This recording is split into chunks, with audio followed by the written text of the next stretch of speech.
Man up, slaves, and hit those buttons, or I'll send ice.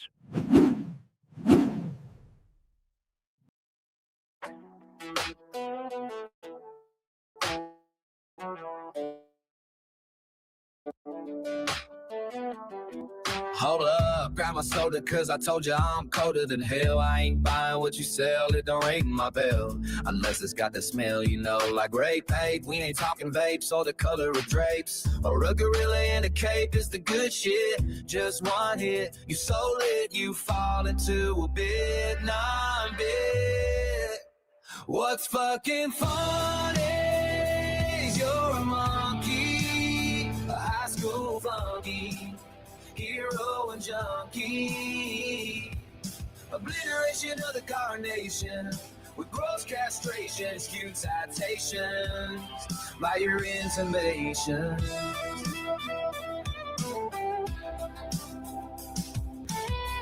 Get real, young man, there's only one stand. You can't stand a suntan, how you gonna live on the land? Obliteration of the carnation, with gross castration, in skewed citations, by your intimations.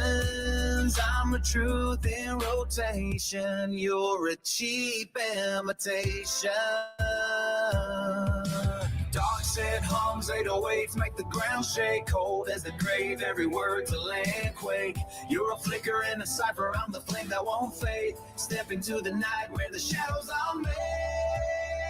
What's fucking funny is you're a monkey, a high school flunky, hero and junkie. I'm gonna click another hit of this good shit, and I'm already it, so take over, it's been non-big.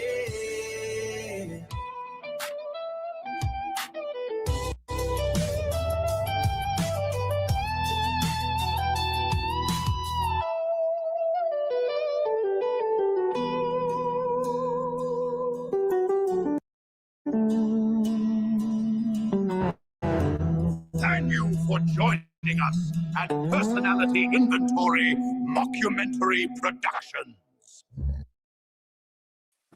And greetings, everybody. Keith here. Hoping everybody's having a good day, enjoying life, living life, loving life. I want to remind everybody, please hit that like, share, subscribe button. There's a PayPal link there for anybody that wants to share some love. Always appreciated. We're experiencing some hardships here because of a recent wrongful eviction. So everything is appreciated. Please help out. And let's get to it. The police state is real, folks. Open your eyes. Open your eyes. Look at around you. See what's happening. Maybe look in the mirror as well and see what you're applauding to. Whether you're one of those people that likes to sit on that nice couch and watching that boob tube of somebody else's dramatic, comedic, mysterious, murderous, whatever kind of life, because yours is so wonderful. While you sit there and eat that poison, the processed foods, and drink the poison drinks, and then all of a sudden you hear the sirens and you see the lights flashing outside, so you peek your head out and you see them arresting somebody a couple blocks down the street, and you don't do anything but go back to your couch. One day, those lights and sirens are going to be at your door. And in the meantime, you're going to sit there and watch them constantly. You're going to poke your head out, watching them arresting neighbors around you, thinking they must have been bad people. When does the regulation carry over so much that you can't even be out in your yard in the middle of the night with the lights off without being accosted by the police wondering who you are and why you're there? So if we call the landlord up, they'll know it's you. Who the fuck are you to be even questioning me? And why? Am I doing something wrong? See, that's the premise, though. Everybody believes because the police arrested you, you must have done something wrong. When are you going to open your eyes? When is it going to be? When they finally have your daughter on the floor after they punched her and they had their knee in her neck Are you going to get up and do something then? So let's take a look at Hitler's willing executioners some more. Let's see here.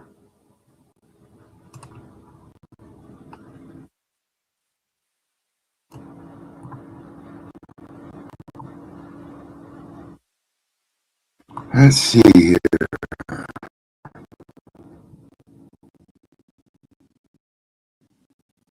Okay.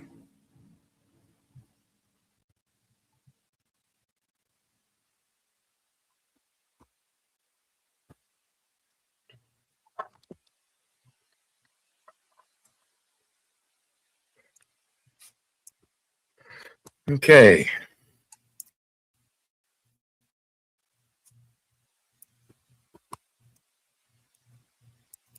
Greetings, Dean. Greetings, everybody. Keith here. Hoping everybody's having a good day, enjoying life, living life, loving life.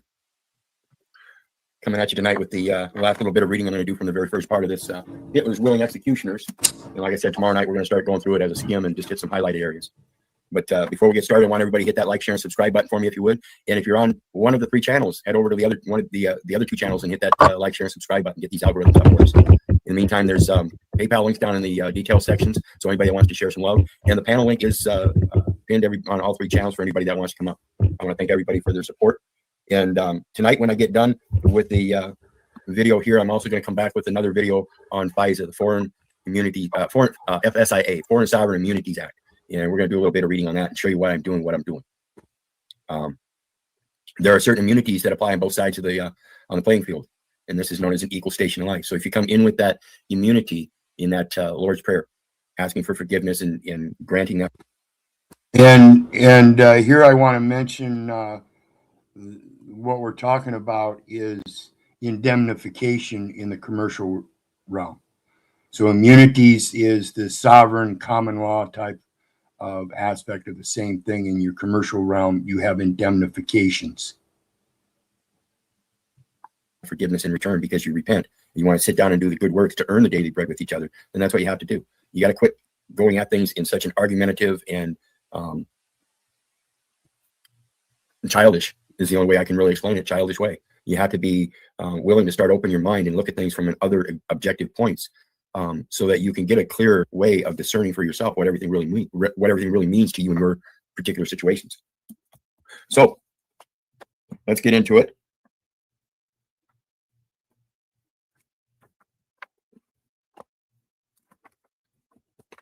And as you remember last night, we talked about the Germans killing Jews systematically without any pity. And this is part of the thing about realizing who you are and learning how to operate all three elements of empathy, sympathy, and apathy. And when it comes to those different elements, sympathy is feeling the sadness and everything. Empathy is feeling the joy and the different things that can cause that joy to dissipate. Apathy is the ability to sit back and observe things in an objective manner without letting any emotions affect you, so you can think about things reasonably and logically, so that the empathy and sympathy don't distract you from reality. This is part of the problem of how people get so indoctrinated by believing what other people are putting forth to them. So we continue on. It says, for what developments would a comprehensive explanation of the Holocaust have to account? For the extermination of the Jews to occur, four principal things are necessary. And this is a tactic known out through history of time in many different history logs by very diverse group of world leaders, military men and stuff. They all agree on the same principles. The Nazis, that is the leadership, specifically Hitler, had to decide to undertake the extermination. So there had to be an ultimate authority making a decision.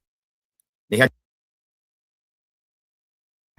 And this is the voting system you have. You're voting for ultimate authority in one person as president of the United States, one person as governor of the states, your other elected officials, and it's all delegated authorities. And that comes at the U.S. level in regards to the personifications. Understand, people, the First through the 10th Amendments apply to the people. The 11th Amendment on applies to the personification of those people, their capacities, and their status in that political, commercial, military realm. It's all personifications from the 11th on. And that's why you should note the 9th Amendment speaks about the Constitution cannot possibly enumerate the full rights of the people. It can only embed certain ones that are objectively true. And that's why the First Amendment comes first. The freedom of expression through your voice, through your bodily expressions. And that leads to the Second Amendment, where if those are impeded, you have the right of that bodily expression of violence, the force. That should be the last measure. The Constitution for the people shouldn't endeavor any further than the first and second. Everything else should follow right in line with the first two being objectively true. It's just like the Ten Commandments. You have the Ten Commandments, but then in the New Testament, it talks about if you uphold these two, you have fulfilled the law. Understand the correlations here, folks. To gain control over the Jews, namely over the territory in which they resided. So in gaining that authority and control over the Jews, they did it systematically through various different things throughout time. So again, we see the same thing in American culture. The politics and economics that we strive to chase after that bag. That's what's indoctrinating us into all of this other bullshit. They had to organize the extermination and devote it to sufficient resources. So they had to have the available energy and power, manpower, to be able to affect that. And the resource, as it goes to the revenue, is human resource. It's your physical labor. And I know many of you probably don't comprehend that. And this is why I say, do not believe me. Do not believe the neighbor. Do not believe the government. For crying out loud, do not believe your mother. Do your research so you know. And that compels me to continue on with, and I can explain it to you, but I cannot comprehend it for you. That's why you must do your research yourself. No matter who you get the information from, always double check it. Always check on both sides of the tracks. Find the pros and cons. Be ready to debate on it, even if you have to debate on the opposing side. You have to know the facts and the reality on both sides to be able to discern the truth. And that's what they were asserting when they went into that war. They were asserting that they had such a power. They had to induce a large number of people to carry out the killings. They needed that manpower, like I just said. So it's important to realize one of the important elements to connect here is, I believe America has the most powerful military, they say. So is America the new Nazi Germany image and likeness? And just not willing to accept it yet? And like I said, with that image and likeness, that Constitution should mirror the commandments. In reality, in my eyes, it does. It's a matter of knowing what's put out there and comprehending it for its structure, its grammatical imperatives. You know, what kind of language is it speaking? Is it using concise English? Is it using legalese? Is it using some kind of babble? Were you really raised as a baby as it goes to Babylon? Understand the language so you can understand what's actually true. Are you going to be one of Hitler's willing executioners, but only the difference is you're going to rename and use a different Hitler type person? This is the part about add not unto nor take away from the word of law. When we start getting this plethora of regulations on the books over time, the eons, that we think we're purifying the law, and we end up with so much regulation that a man can't even go out and hunt night crawlers in his front yard without being accosted by the police because they're nosy. Then we don't live in America. We are still living in Nazi Germany, and people just don't have the eyes to see it. Open your eyes. Are you really going to be following subject to that kind of kingship that you're going to be willing to kill for that false king? The vast literature of Nazism and the Holocaust treats in great depth the first three elements, as well as others, such as the origins and characters of Hitler's genocidal beliefs. Again, relating back to the Bolshevists and the actions that he was learning from that happened already. It was just a repeat, and it happens again and again and again. And the Nazis' ascendancy to power. Those that gain power do it specifically for those types of purposes. Hitler merely used the same tactics as the Bolsheviks and made it a part of his systemic actions system. He made it part of his system. He administrated that system of tactics that the Bolsheviks had. He refined them. Today, America is still using the same damn tactics. It's just that they refined them in a set of conditions that are slowly taking over everybody, in my very strong opinion. Yet, as I have already indicated, it has treated the last element, the focus of this book, perfunctorily and mainly by assumption. In other words, it was by assumption that they had to induce people to carry out the killings. This is because many people are willing to kill already. They just change their... Understand that, folks. Understand that. I know for a fact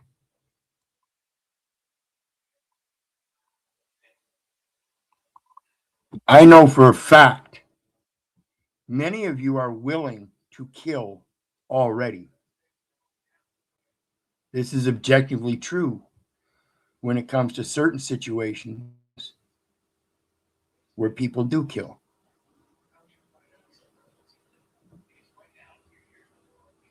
Some people kill by being set off by the slightest thing. Other people kill because things are boiling inside of them for years. So the premise that they had to instill that kind of concept into people, no, we already have that. That's part of our dominion. That's part of our dominion. Greetings, Wizard Media. Wizard Media, welcome to the platform. Many people here know me as the word wizard. So as I was saying, the premise that they had to get people to be willing to kill, it's already there. And I see in these modern times, like I've mentioned many times, that I myself see Hitler's willing executioners right here on American soil. And I see the people that are willing to go to further extremes to stop it. I see those actions becoming more numerous. Not to a great level, but they are happening. And it's not just against the blue line. It's not just against the judges. It's not just against the magistrates. It's against our very neighbors, those other people that are putting in those votes. We find that somebody's voting for that person that did that atrocity. We start hating them. We start seeing them in the same eyes. This is why it's important to understand how to observe the world in your dominion and have control over it and not let all the fear ambush you. See, it's the fear that ambushes your reality. It ambushes your power. It ambushes your authority. It ambushes who you are, what you are. It ambushes the identity, the id entity, the instinctual drive to be what you can be. Just like the Army says, be all you can be. Imagine where they got that from. See, it's a military ID. It's a military ID, folks. And greetings, Russ. How you doing today, brother? I'm good. How are you? Good, good. Discussing that id entity, the identity, the military entity that has got us absorbed in all the actions in this material world that separates us from the spiritual, doing all the manual things. So we're going over my reviewing my Hitler's Will and Executioner series. So let's get back into it.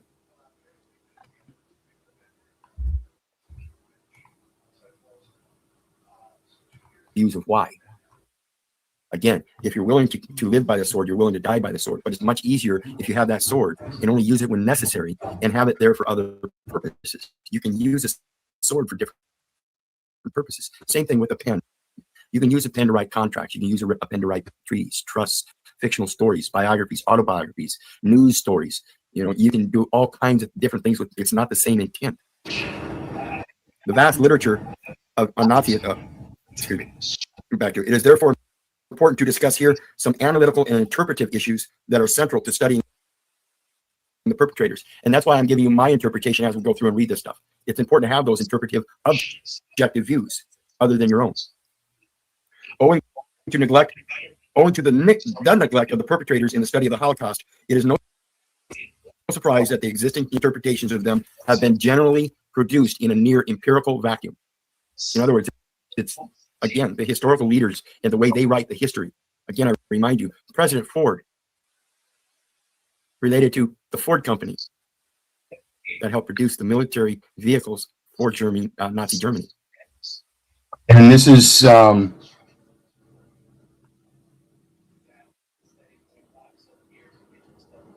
oh shit, I just lost it too. And the way they write the history. Again, oh yeah, this is the part about the history is a story of the victor over the victim. Victor over the victim. So the victim never really gets his story out. It's not the one that's heard. It's not the one that's, and when they do, it's seen as obscene. Oh no, you were already proven wrong. The victor already beat you.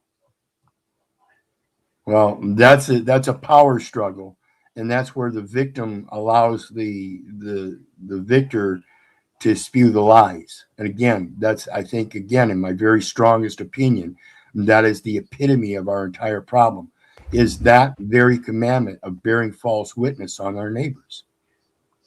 If I may, Go I ahead. think also too, a lot of these writings that these so-called authors, a lot of this is for distraction, man. I mean, Scripture says, "Well, all be Absolutely. done shall be done." There's nothing new under the Absolutely. sun.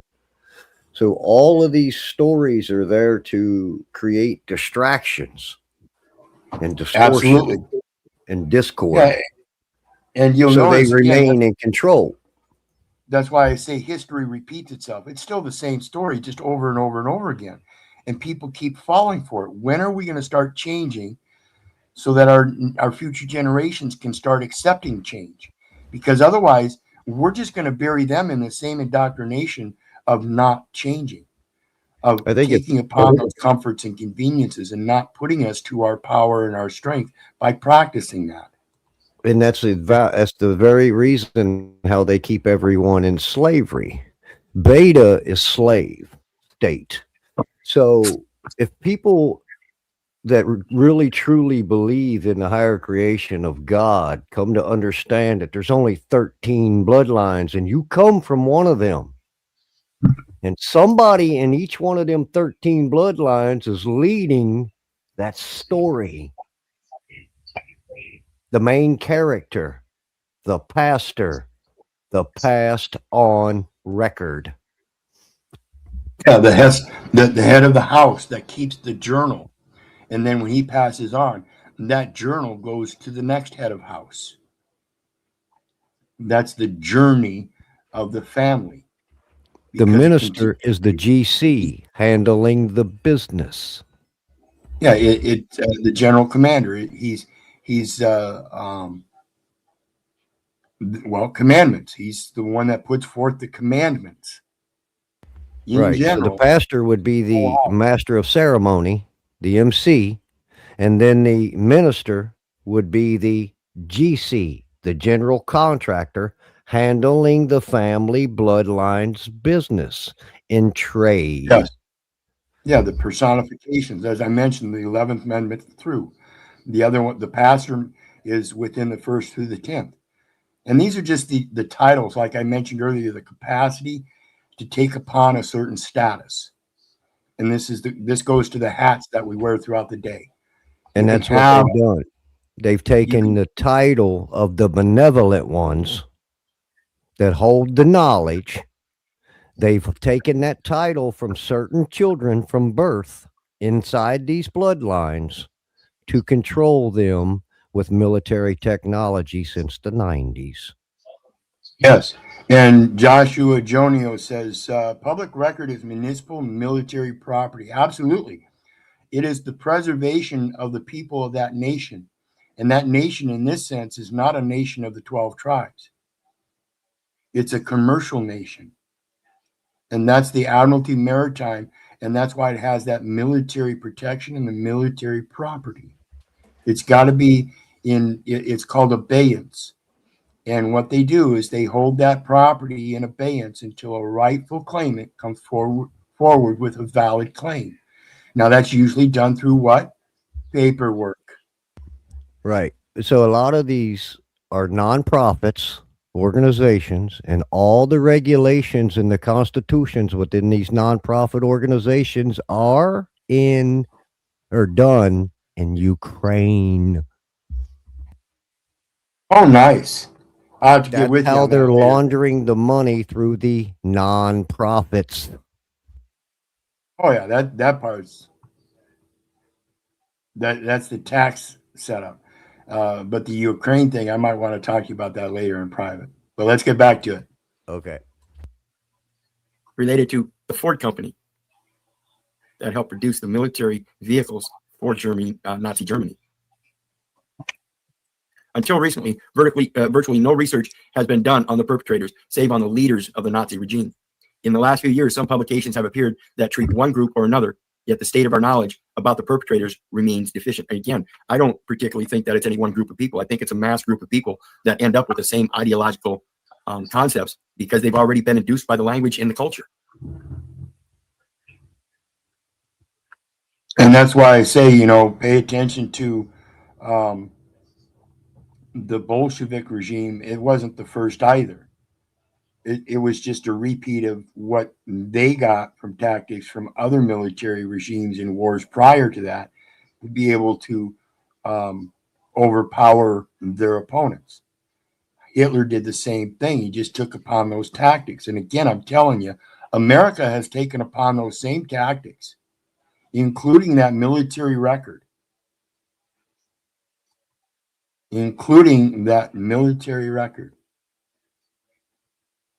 Okay. And that military, that public record, that's what the media uses for everything. And they get to be part of that First Amendment press, right? So they are creating a public record, which is also military property. No matter what country you're in, it has to do with the trades, the imports, exports, and that is all militarily protected as a major treaty system for commerce, not for the protection of people.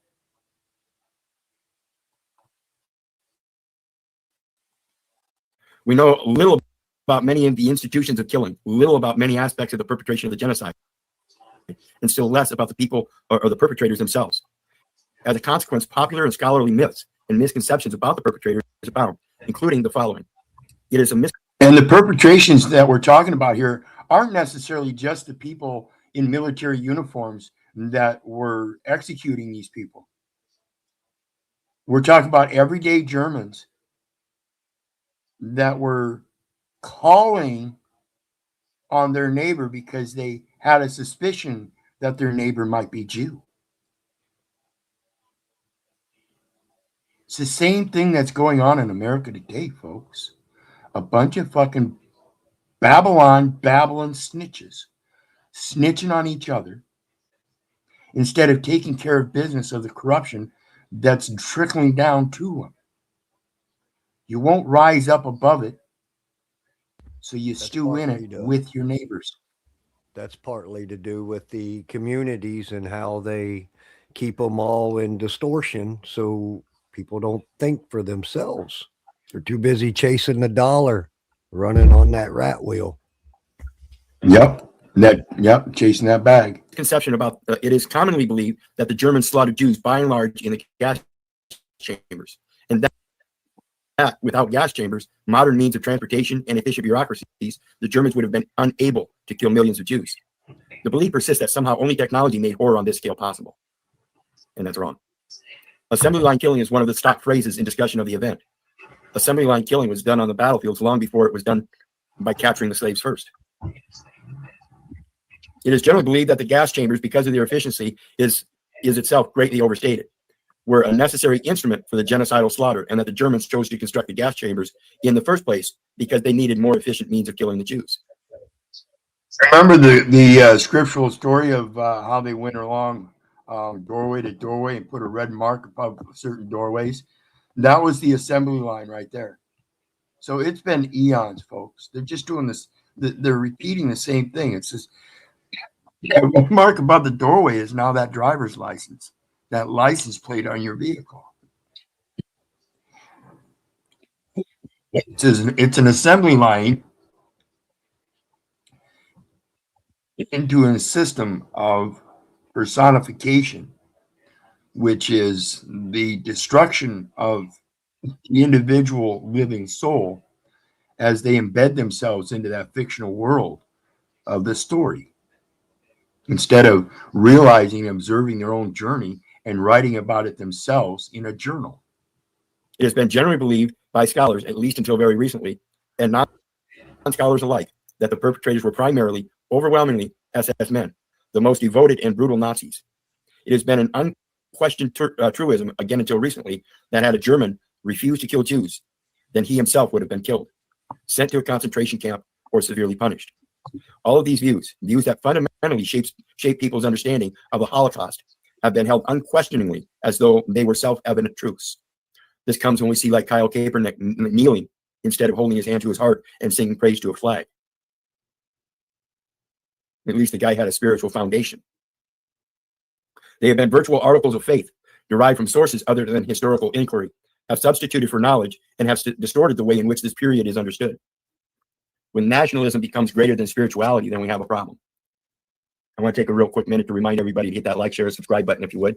3 channels going now: El Perro, Keith Little, and Hecklebus. So if you're on, when it comes to that nationality, that's one of the things that Gary Davis spoke about when he went before the UN. He's the guy that they made a big story about, but he wasn't the first one that denounced his patriotism to the United States or other countries. And the nationality is what he sees as the downfall of the spiritual people, because he saw how it embeds them into these wars, and that how these wars are nothing but commercial wars. They're not for the people. It's to keep the trade going. So as long as they can make the people of each nation slaves of that nation through an identity known as nationality,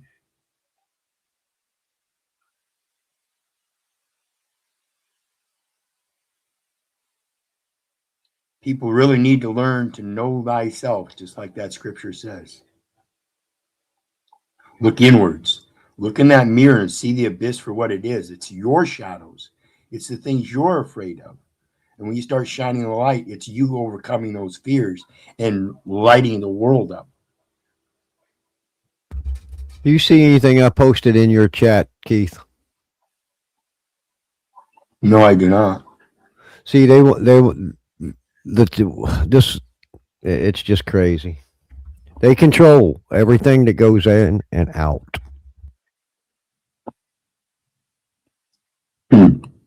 So for Joshua, look up.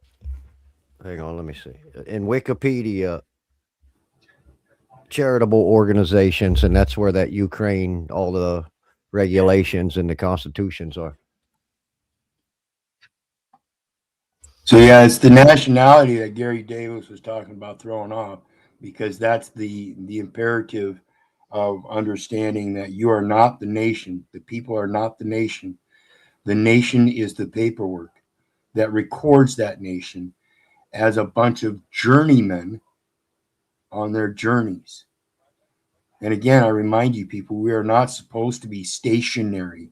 Again, that state, that station in life. We are nomadic, strangers and sojourners with him in all of his lands, which shall not be sold forever. So rethink these nationalities and what they're claiming when it comes to the land jurisdictions and stuff. One channel, go ahead and hit the other two channels real quick and hit that like, share, and subscribe button there.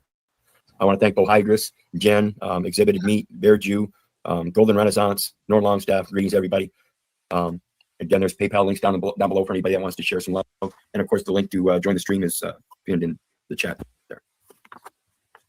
So basically what we're looking at is, again, as I pose, our own ignorance are the one thing that's leading to that supply and demand, because we're not finding better ways of attaining the things that we're wanting and desiring or think we need. We become dependent on this convenience of listening to our brother and trying to keep up with the Joneses. Inherently flawed. The absence of attention devoted to the perpetrators is surprising for a host of reasons, only one of which is the existence of now over 10-year-long debate about the genesis of the initiation of the Holocaust. Again, it's that ideological sense that builds first before anybody can take an action on it, that would then prove that the ideology is in a great enough number that action can pose some kind of risk or danger, or even prosperity and abundance, whichever way it's going to swing. Which has come to be called the misnomer, the international functionalist debate. For better or worse, this debate has become the organizing debate for much of the scholarship on the Holocaust. Although it has improved our understanding of the exact chronology of the Germans' persecution and mass murder of the Jews, it has also, because of the terms in which it has been cast, confused the analysis of the causes of the Germans' policies. This is taken up in chapter 4. And it has done next to nothing to increase our knowledge of the perpetrators. This is the same similar like concept that I posed in California when they tried to illegalize the use of plastic straws. It came up this quaint idea to go ahead and do that, and ended up using paper straws and plastic wraps instead of plastic straws and paper wraps, while all the while not even paying attention to the real issue, and that is the plastic cup and the plastic lid that you're using in regards to that plastic straw to drink the damn drink that you're drinking. And so the real issue becomes not the straw, not the plastic, but the people using them. It's the people that are applying this shit to themselves, because otherwise it's just an assumption or presumption. And because of this popularity contest, you want to apply it to yourself. You want to receive that benefit of the comforts and convenience because you're lazy and you don't want to do things for yourself. You don't want to be progressive. You want to be digressive as we watch generation after generation after generation, people becoming dumber and dumber to the point of idiocracy. They made a movie about it, folks. It's pathetic, truly pathetic, that we have people that think they did such a great thing in such legislation and call themselves leaders, and the people say, bravo, bravo, yeah, I'm going to vote for you again next time. Fucking bitch-ass slaves. And I'll remind you, folks, I used to be a fucking fool, too. I used to be the clown. I used to be that bitch-ass slave. I used to have a bank account. I used to have a job. I used to pay taxes. I used to pay child support. I used to have a driver's license. I used to do all that. I don't do none of it no more. Of those who defied this debate and made it central early contributions, only one saw fit to ask the question: why, once the killing began, did those receiving the orders to kill do so? Once the order to kill began, or once the killing began, did those receiving orders to kill continue to do so? See, when you start listening to another man tell you to do something in such an egregious manner, and you haven't been aggrieved in that manner, why would you do it? Because you've given up your entire spirituality to another man. Which means you don't have any spirituality. It means you don't have faith in that, quote, God. You don't have faith that he will protect you because you got the power to destroy him. That image and likeness, that other man that God created, that God formed of the dust of the ground and breathed breath into his life, or breath into his nostrils, the breath of life into his nostrils, the breath of life into his nostrils, the breath of life into his nostrils, where that man became a living soul. And you somehow think you have the authority to take that breath of life without speaking to the one that gave it. Amazing shit. You know what, if I may, and for any of you, any of your followers, listening right now, please do not take this the wrong way. What has happened? The women in the LGBTQ community is controlling that man in those 13 bloodlines. I said it and I stand on it. Well, yeah, and the government's helping to foment it. That's the welfare program for women and children. It does not include men. Everyone's born in a spell of illness where man means male means female, female means male. Singular means plural, plural means singular. That is the definition of just fucking lunacy. It cannot Adam, mean. when you look at the whole story of Adam and Eve and then how the scriptures say it takes a village to raise a child. Well, if that's true, Adam would be outside the village providing and protecting. Well, who was in the village manipulating and fondling all the children? Uh-oh.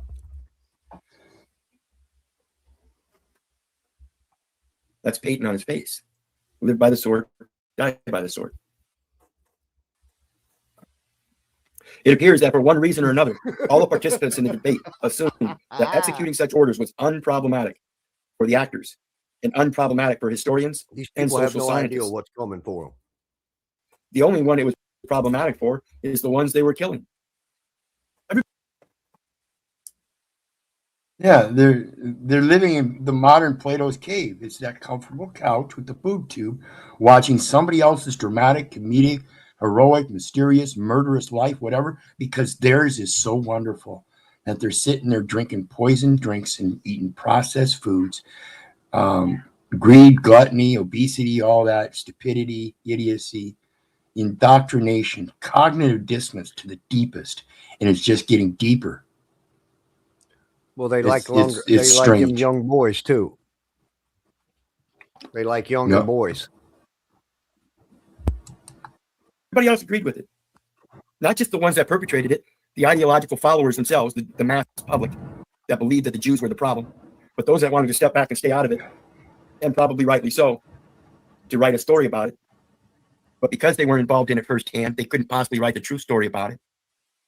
That was then passed on to another general public that said, bravo to President Ford. Fucking bitch ass slaves. And see, I don't have a problem with government. Let's make sure that's understood. I don't have a problem with government. What I have a problem with is the people in government that don't govern. They abuse their power. See, to govern another is to do unto the neighbor as you would do unto yourself. Pure. And I can't say USA 357 says, in my opinion, I don't think it can get better. And I somehow agree with you, brother. But the reality I see is that despite the fact that things seem to be getting worse, people are getting more violent. I think that's a sign that it's getting better. I see more people standing up. I see more people being quite abrupt about their language and not giving a shit about fifis. I see people being more stoic. The best advice I could give anyone is to control your own nervous system. That's what they're controlling.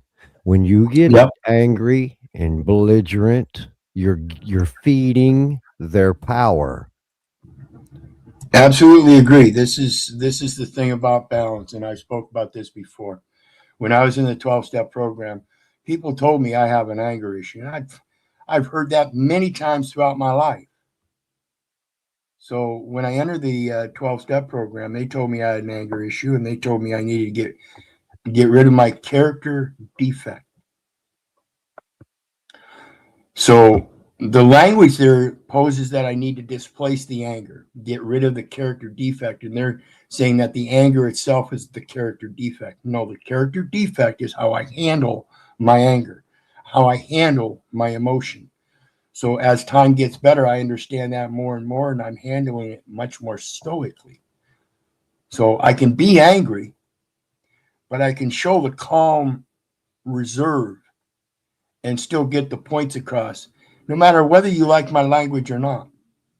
Because that's the purpose of being blunt, is to get rid of all those emotions and just be truthful. That's the best I hope I can do. See, that's sometimes my emotions sometimes my emotions still get in the way, and that's what gets sucked off me. Yeah. That's the energy that these folks are harvesting. See, they're listening to all of your ideals. Have you ever said something in the past? You know, like one of my instance was we were shooting basketball when I was younger, and I was like, we were all going to take a break and go home to get us some water to drink.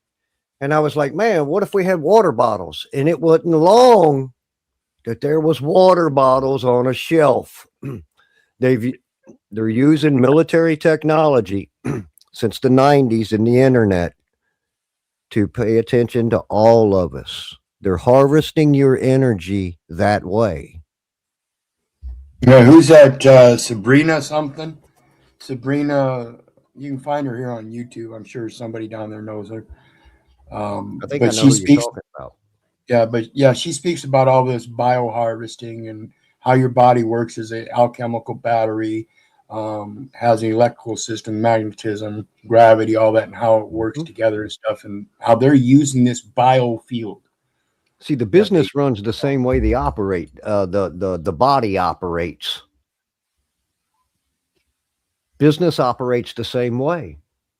It functions the same way as our organs in our body. Well, yeah, it's got proper process. attention It's and got, care. It's just like a pool. Our bodies are what, 70-something% water?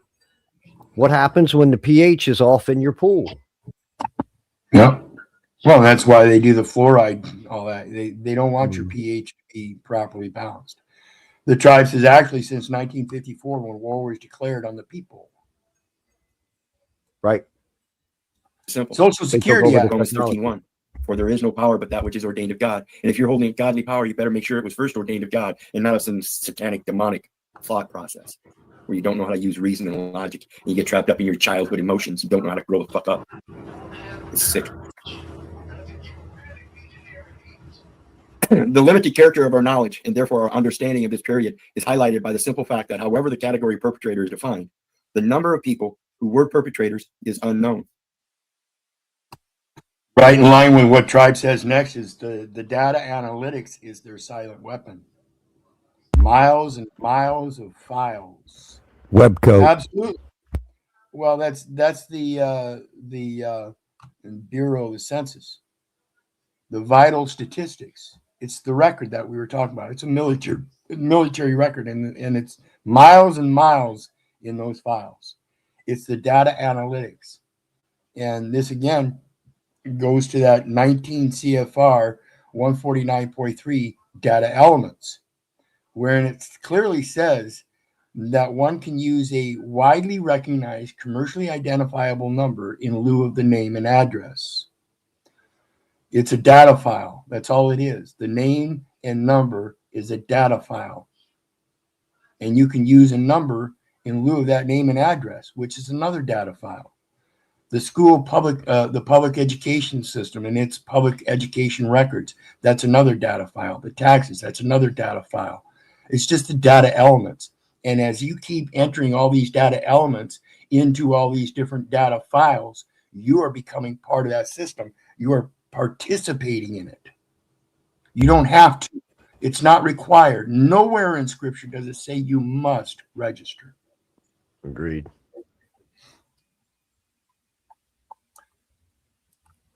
And again, if you're going to sit back and not do anything about it, you are part of the perpetration.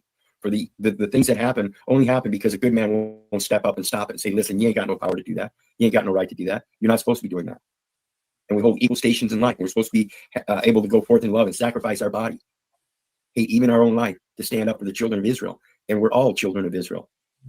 We're all brethren. We're all siblings, brothers and sisters, children of God. You rang? Another child of God. Look at him. Look at him. What's going on, brother? Not too much. I had a situation that mimicked what you said very well. Real quick, I want to point out we got our brother Norman Longstaff up in Canada. It was surprising to find out here a week or so ago that I've got a friend that was from here in Waterloo, Iowa. I used to work with him at a place called Regis, and they were a inventory specialist, and we would go to the stores and do the stock inventory.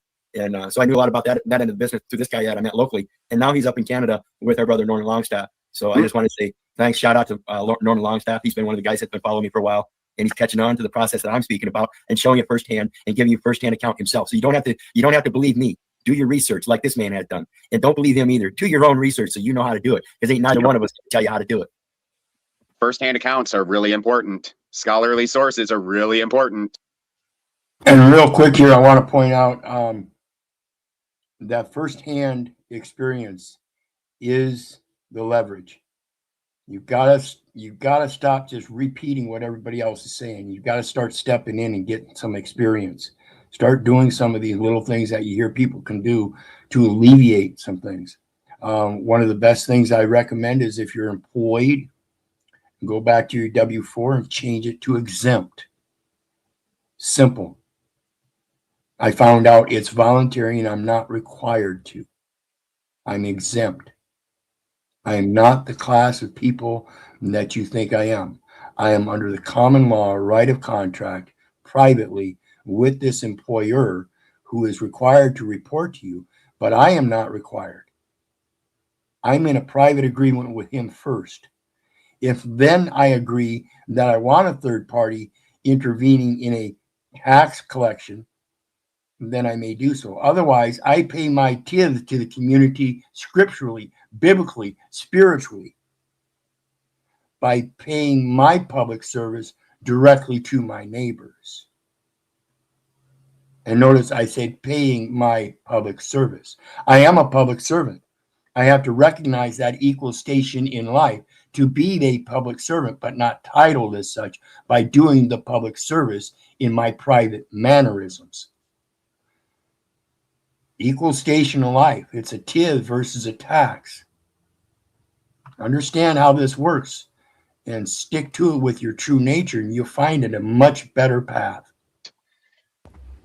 You have And to if you shoot don't from the follow hip. those scholarly sources and you don't, Yeah, absolutely. Learn to shoot from the hip.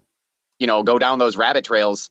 Yeah, like for instance, you look at the P.I.G.S.C.U.N.T.S and Josephus, you'll read all sorts of information that's really, really, really fucking interesting. Like, wait a second, I didn't know that, but that makes a lot of sense type situations. Yeah. No, but the situation, I actually shot a message over to Paul because I was perplexed. Because I look to myself to be a pretty decent, good man, a child of God, the whole 9 yards. And I was in at the local gas station getting some coffee, and apparently it was a union break meeting, yet again, with the sign that says no loitering. Meanwhile, there's these 4 cops that are sitting there laughing about how dumb the criminal was, how dumb the family of the criminal. Like, you know what? I probably would have gone to jail. No. Well, I don't know if I'd have gone to jail, but I certainly given them an earful of fucking knowledge. My people are destroyed for lack of knowledge. This is the weapon they use against you, is your observance. They've indoctrinated you in the public education system to remember what has been told to you. Remember what you read in those books. Nobody ever taught you to rely on your observance, your instinctual drive, and use that and practice it so you can learn to use true discernment of observing reality versus what was written in for past events. I would have gone to jail. I just Excuse me. Those past events of the victors over victims that you see as part of a popularity contest, and you want to be like the victors. You want to be the ones on top. No matter whether anybody's right or wrong, nobody wants to talk about that part. I just witnessed several felonies, and I'm going to be getting a hold of the adjutant general, and we're going to have a little talk about this. Here I am. That might be what ends up, because it's not like it's a law. First time. Martial law. It's basically martial law. We got armed parole on the streets, and he's absolutely right. Martial law, Article 10 of the Labor Code, General Orders 100. The martial law chiefly affects the police and the collection of public revenue and taxes for the invading forces or the expelled government, its army, its uses, and the safety of its safety and the safety of its operations. No other purpose. This is why we have the fifth article in the Bill of Rights that talks about they can't take property without military possession and recompensation for required use. They can't just come take it. So, okay, we're going to use it. It has to be required first. So then they can inquire where they can find it so that then they can acquisition it. If you guys don't understand how operation of law works, language is specific, law is specific, and it has a specific order. You cannot acquire something without first inquiring because you require it. So if I want some apples to make some shine, but I don't have any apples, I can go get some apples. I need to, so I have the requirement. Now I need to inquire as to where I go if I don't know. Then I can acquire them.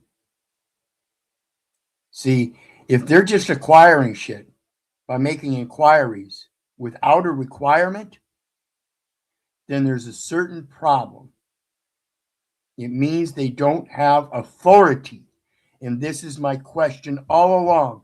I don't care so much that you're even killing men. I care more so about the little lies that everybody believes somehow this motherfucker has authority over them. How does that happen? How does it happen that a man can be 48, 49 years old and his own mother look at him and say, Keith, the police are your authority, after bringing him up in the church? Fucking pathetic. Yep. Yeah, when the comment that really got under my skin is when they looked at each other and they're sitting there laughing and the one guy says, easy money. I looked at the situation and the guy, I wanted to kick the box out from underneath him. I really did. I'm not going to lie. I didn't. I'm calmer than that. But let me tell you, when I realized what they were talking about, and I personally know that that man is innocent until proven guilty. So easy money is not easy if it's not money. Yeah, well, I'm going to dare him to take a non-military, non-civilian, non-national living soul, a prophet unto the nations, as sanctified and ordained by the very creator, into a martial law court with the gold fringe flag as a military officer or a civilian subject to those laws. You will find yourself under your own court martial. Like I said, I'm calling you a adjutant general right away. Right. You're going to tamper with a witness? Ah, that is exactly what I was and still am. You got to I witnessed their crime. I'm a witness in the name of Jesus Christ, and you're attempting to kidnap. And see, that's the importance of that firsthand.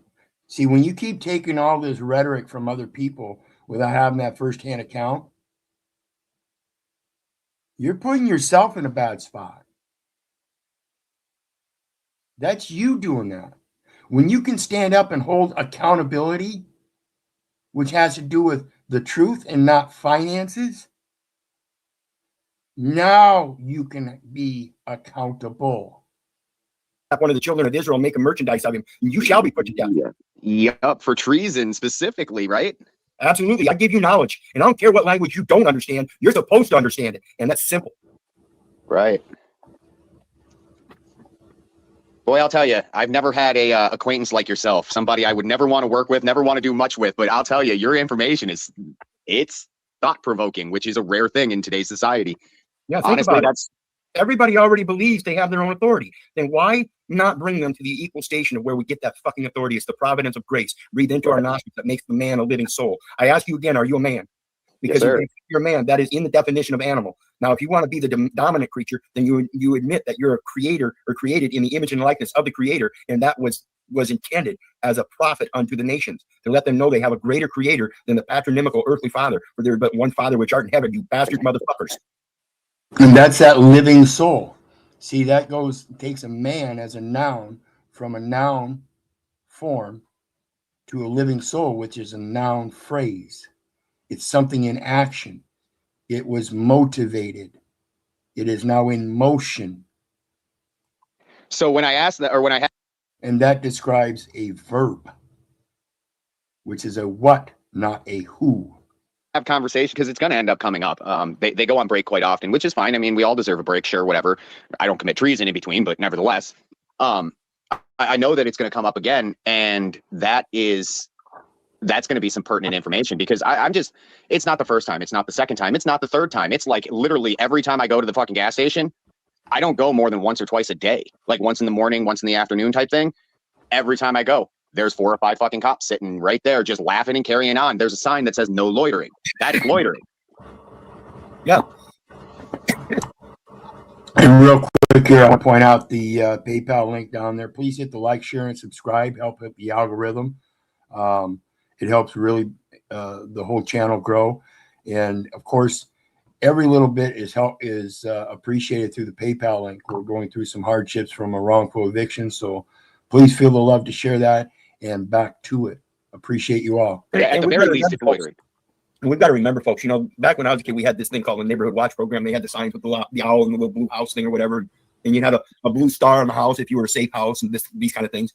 And today I urge people, we've got these devices, and I know many of us have several devices, and we need to start learning how to use these. These are. And while I'm reminding myself of that, we did get a couple donations here the last day. So a couple days ago. So appreciate that. And please help keep them coming. We really need help. Broadcast stations, folks. They cannot interfere with 911, SOS, Mayday, Mayday, Mayday. Learn the importance of speaking in the name of Christ as a redeemer. Hey, Mayday, Mayday, Mayday. I come with immunity, and I grant you immunity. This is forgiving my brother as I ask them to forgive me. In repentance, I redeem my brother who sold off his belongings or committed a sin. I will redeem him. And in that, I'm redeeming you too. Because we're all sinners. It's a new day. It's a new slate. Why? Because the land shall not be sold forever, because we are strangers and sojourners with him. And in all. And that redemption thing, that goes to, say somebody killed somebody and had to go to prison, but he was the life of the family.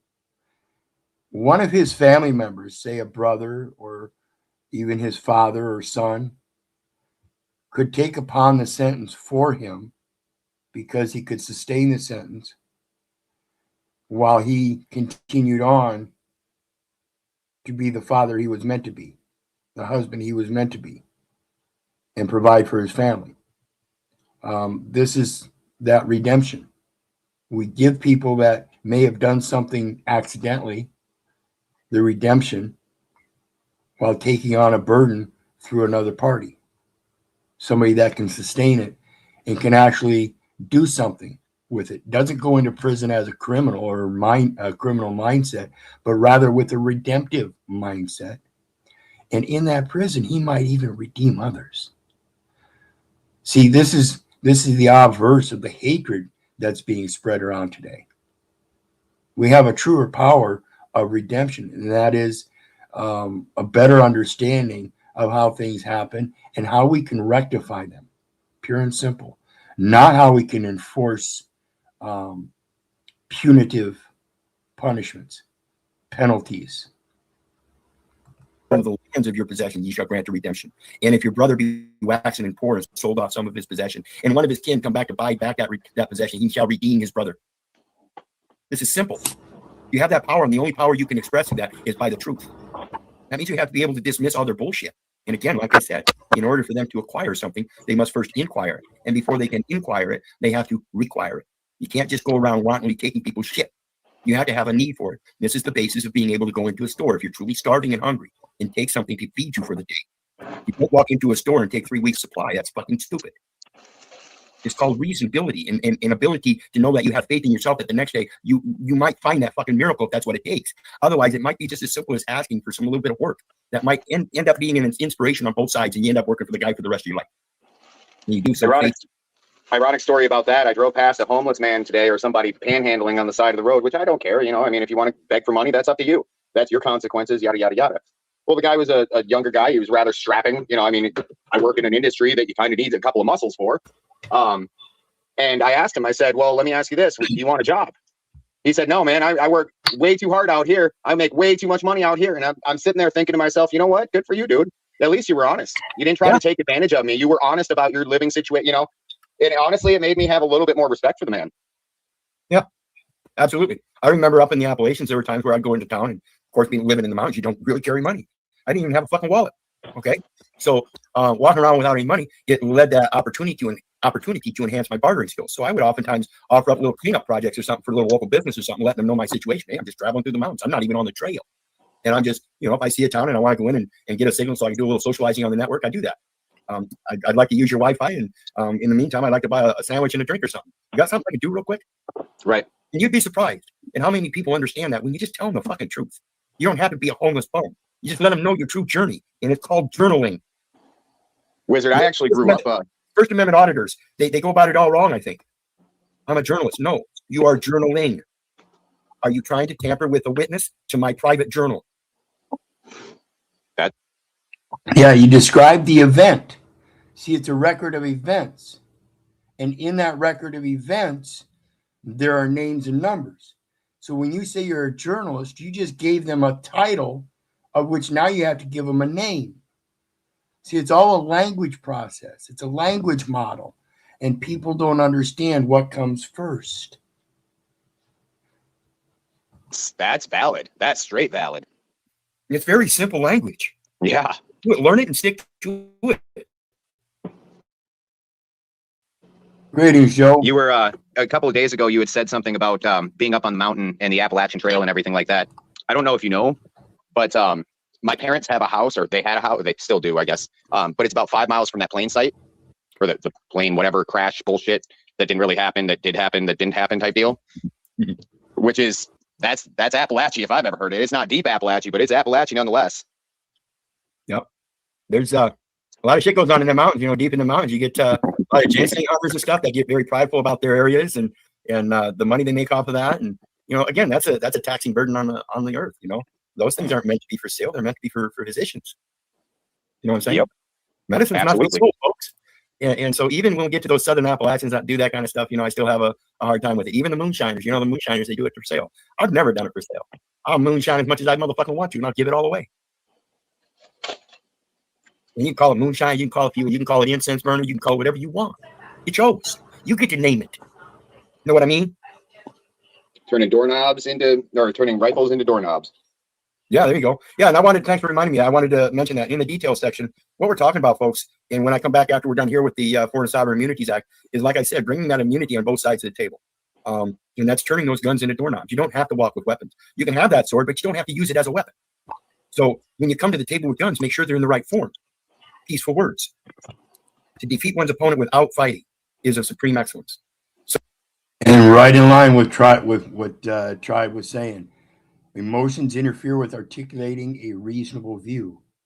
So again, to defeat one's opponents without fighting is of supreme excellence. That's from Sun Tzu, Art of War. And this is one of the tactics that they're using against you. They're defeating you without fighting you by systemically placing things before your eyes to blind you. All the comforts and conveniences. Hey, we'll take care of that. We're your daddy. We'll take care of that. What up, Joe? What's going on, man? Oh, just taking a look at Hitler's willing executioners again. You're up there killing. I didn't see if you were watching anything. I can't even see who you're talking to up there. Looks like some nigga look like Duck. Nope, ain't Duck. Nubs. Okay. But you're killing it. Hey, thanks. Yeah, because this is my favorite, dude. I've read this book a few times, and I've given away 2 copies. Is it about all of them or just a guy in particular? Hitler's willing executioner. Hitler's willing executions, and it talks about the bureaucracy, how it was administrated from the top level all the way down. All right. So it ain't so much about Goebbels and a particular bad guy. It's just about the philosophy that led to it. Right, the ordinary Germans that undertook it. The ideology that the Jews were bad. Brilliant. I should have been listening with you. I've been busy though. I can't lie. Well, it's a 16-part series. I did it a little over 2.5 years ago. 16-part series on Hitler's willing executioners, just going through and highlighting things. Very good. It's a book I urge everybody to read, and you will see how this is a police state identical. It's just softer. It's more cupcakey. They systematically embedded the same concepts with silent weapons and quiet wars. Right. They're not fighting.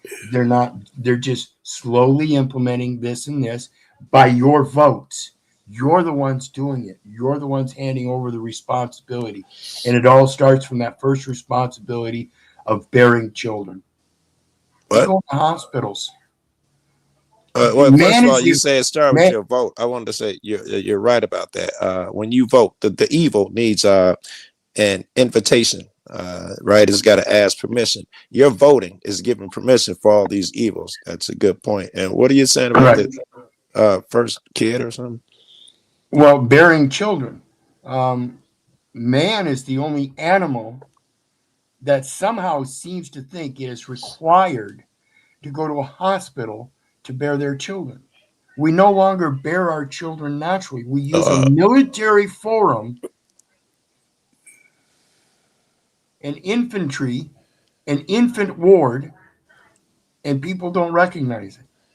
And they're telling you it's a silent weapon, quiet war. And they're telling you, they're not yelling it at you, but they're slowly, systematically telling you 42 U.S. Code 1395X. It's a set of definitions, and it says spell of illness. And that is when mom goes into the hospital on the first day as for inpatient hospital treatment.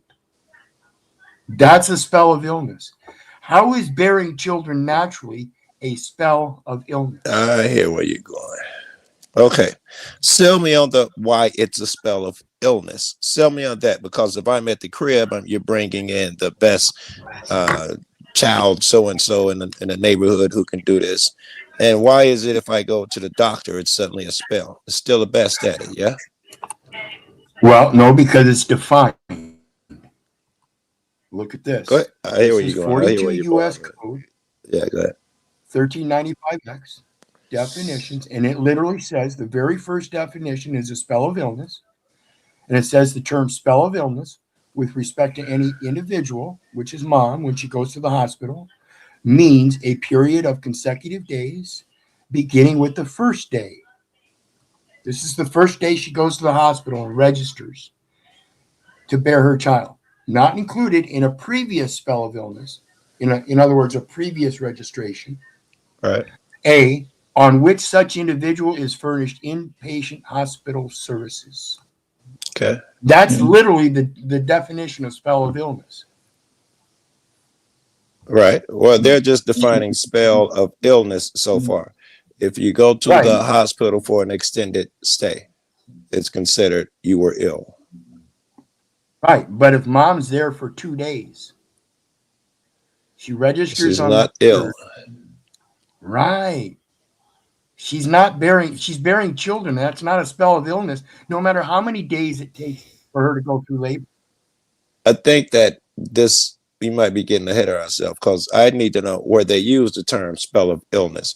It looks like they're talking about something in particular, and they're saying for these hospital visits, we're going to call it a spell of illness. And this is Right. what it means. It may not be me talking about pregnancy. It may be just talking about specific shit. Right, where she is furnished inpatient hospital services. That's it. But When this mom may goes be to a the hospital, definition when they talk about when Joe, something particular. listen. No, it's not. It's telling you the particulars right here. Inpatient hospital treatment I hear it is and a I see it. I understand. It doesn't say Okay, service. It says services. well, and that doesn't matter. It's plural or singular. Inpatient hospital services. So she's in inpatient hospital services when she goes and registers to bear her child. So it takes it from a natural bearing of children, which should be memorialized, to a inpatient hospital services known as a spell of illness. And in that spell of illness, there is an expectation of death. So they must immediately give it a birth certificate to qualify it for burial. They say for the purposes of this sub chapter. What is the chapter talking about? That would help me tremendously. Social Security. It could be talking about something specific. If a person goes to the hospital under a spell of illness, for this, we will be calling it this. They're not saying that every hospital is a spell of illness, but they're saying for the purposes of whatever you're talking about, Social Security, if you go there, we're calling this stay.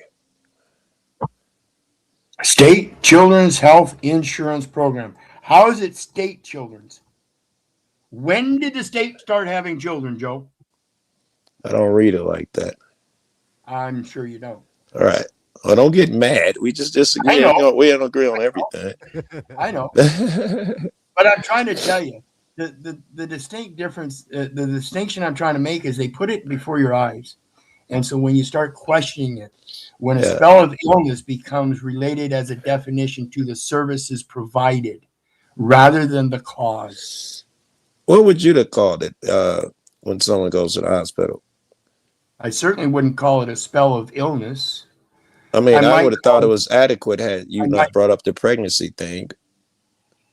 Well, I might call it the term of stay. You know, term is also a length of time. What is a spell of But illness? we're other not than a hotel. We have to define what they're staying for in some fashion. We're not a hotel. That would apply to a hotel or to your house. We need it in the hospital. What is we're gonna call their stay in a hospital? We need to define it. Wouldn't the spell be the verbiage that you're using with your wording? It would be. Yes. Okay, very clearly here. And again, Joe, I'm urging you to just slow down and listen and try to comprehend. Yeah. Birth certificate, Tribe says the birth certificate is early tokenization. This is giving unto Caesar what belongs to Caesar and giving unto the Father what belongs to the Father. So the birth certificate is a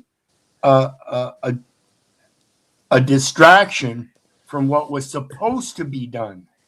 When that child is bare, when somebody bears their young, they're supposed to memorialize it. It's certainly different. It's a vowed declaration called "Hark the Herald Angels Sing." It's not a birth certificate. It's "Hark, our Father in heaven hath answered our quest." Would you be okay with a different name, like birth record or birth document? Is it the word certificate you have an issue with? No, it's the word birth. Okay. It's not bearing children. See, this is your Second Amendment. Like I said, if your daughter has a boot on her neck after she just got punched by some thug wearing all these weapons and got a canine on a collar outside the door, are you going to stand there as her father and not do something about it? No, but I don't know where you're going yet. Your armorial bearing. That's your Second Amendment right, whether you got a gun or not. I've never owned a gun, Joe. But I guarantee I do everything in my power to make sure what I see before me is being done right. And when some cocksucker is doing something wrong, I'm not standing there with a video camera watching. I'm going to step up and boot him in the head. Is that My true? daughter on the ground? Fucking right it is. What if you see a cop doing something wrong? You're going to boot him, giving someone a ticket? Absolutely. Wait, hear the whole question, because you Okay. might want to slow down. Okay, If you see a cop giving someone a ticket, are you going to hit them? What I said, and you take it out of context, not me. I said if somebody has your daughter on the ground with his neck, with his boot in her neck after he just punched her, being loaded with all kinds of weapons and a canine on a collar outside the door, are you going to stand there and do nothing about it, or are you going to boot him in the head? Yeah. Then you moved on and said, if I see someone doing something wrong, I'm going to boot them. I'm not going to stand by. I don't even carry a gun. You progressed the conversation a little bit. If I see somebody doing exactly what I explained, I'm going to do what I said. I'm going to boot him in the head. If I see somebody doing something wrong, my first step is to say something about it. I always speak out against it. That's what I thought. Further than that, I'm going to get louder if they don't stop. Eventually, if they're doing what I said and they got their neck, their fucking neck, their boot on somebody's neck, and that looks like my daughter, it doesn't even have to be my daughter. And I know they're wrong, and I know they're taking their authority way too far. I have the authority and the power invested in me through that fucking God everybody wants to pose as a personification. I have the source of life in me. Let's back up a little bit. But to prevent the man from taking that other person out. I understand. I'll do everything in my Let's power to back do it. up. When I first popped up, you said cop watchers do it wrong. They should be silent. I think that was Auditors, auditors auditors. do it No, I wrong. did They not should be say silent. I Uh, did not say they should be silent. I said they call themselves journalists. You should not call yourselves journalists by title. You should say what you are doing. The record is a record of events. You don't need to give them a name and number. You give them a record of events. I am not a journalist. I am journaling. all right, I heard I that part. am. I thought I heard you. I I could am. be wrong. I am. I am. I am not a who. I am not a number. I am not a place. I am a what. I am a verb. People have it all wrong. They want to consistently go to the name or the number or something when they say I am. No, I am doing this. I I understand. am Yes. I am an event.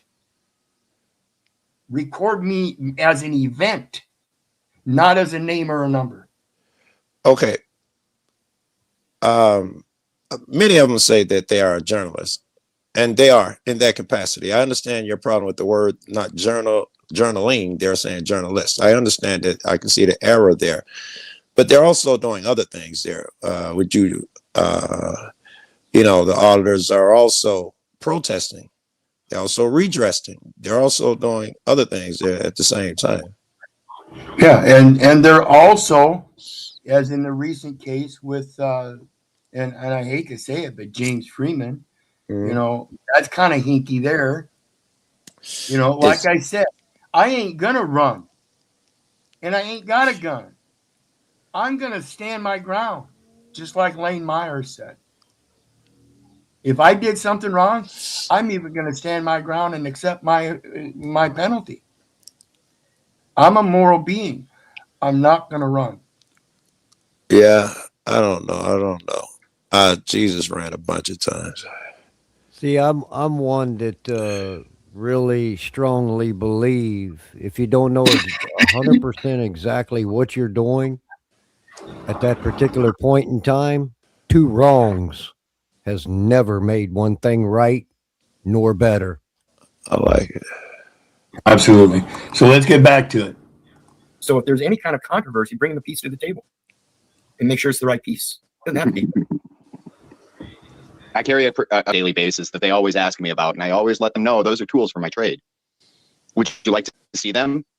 I could show you what I do. You're muted. I've got this video I'm wanting to pull up, but I've got over 721 videos now, so it's taking me a while to get up to it because it's one of the first videos I put up. It's from when I come back from the mountains and first started really doing a lot of videos. This is what I use for my El Perro intro. Okay.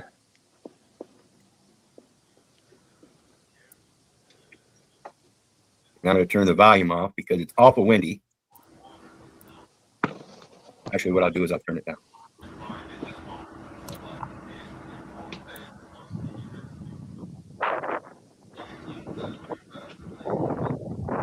Oh, that looks like home. Absolutely. Oh yeah, that looks like home. I loved it out there. Wizard, you're going to end up making me have a fit of travelage, not illness, just travelage. Where is God. that? What state? New Hampshire. Okay. I'm going to fold around. Where is that? This is out in the White Mountains in what was it, New Hampshire, I think. I was in Maine for a while in New Hampshire. It was a place called Frankenstein's Cliff, Right. and it was an 8-mile hike. And when I got up there and I looked out, I fucking cried. I dig it. Fucking right, man. I felt there's no place on this planet that I cannot be on top of the world, on the highest peak or in the lowest valley. I'm a stranger and sojourner with him, as that scripture says. And all I got to do is look. Open your eyes, folks. Yes. Police state is real. So let's get on to the next one.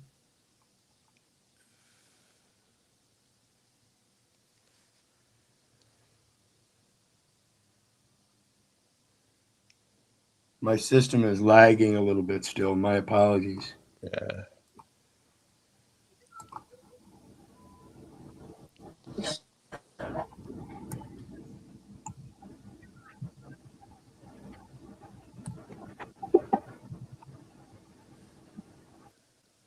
Greetings, everybody.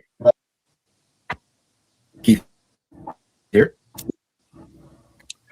And real quick here, as a reminder, folks, Man please, up, please, slaves, and please hit pay those attention. buttons, or I'll send ice.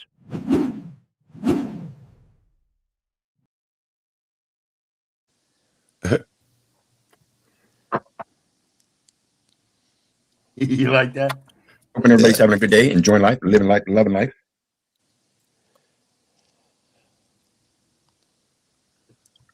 Get set up here. I came in a haste, so I don't have all my channel stuff set up yet.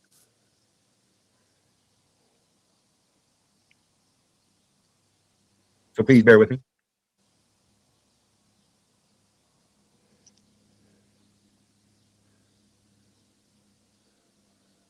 And I do want to take the time to thank everybody for their support. While I'm doing so, please remember to hit the like, share, and subscribe button. I am working on 3 channels again tonight. And I get set up one more time on this last channel. And drop now for people that want to join. So what happens when you have an old computer, and here you go. Link is pinned on all the channels. Granting immunity with that concept, if you want, as the premise of granting immunity with that concept, if you want equity, you must first come with equity. If you want peace, you must bring peace.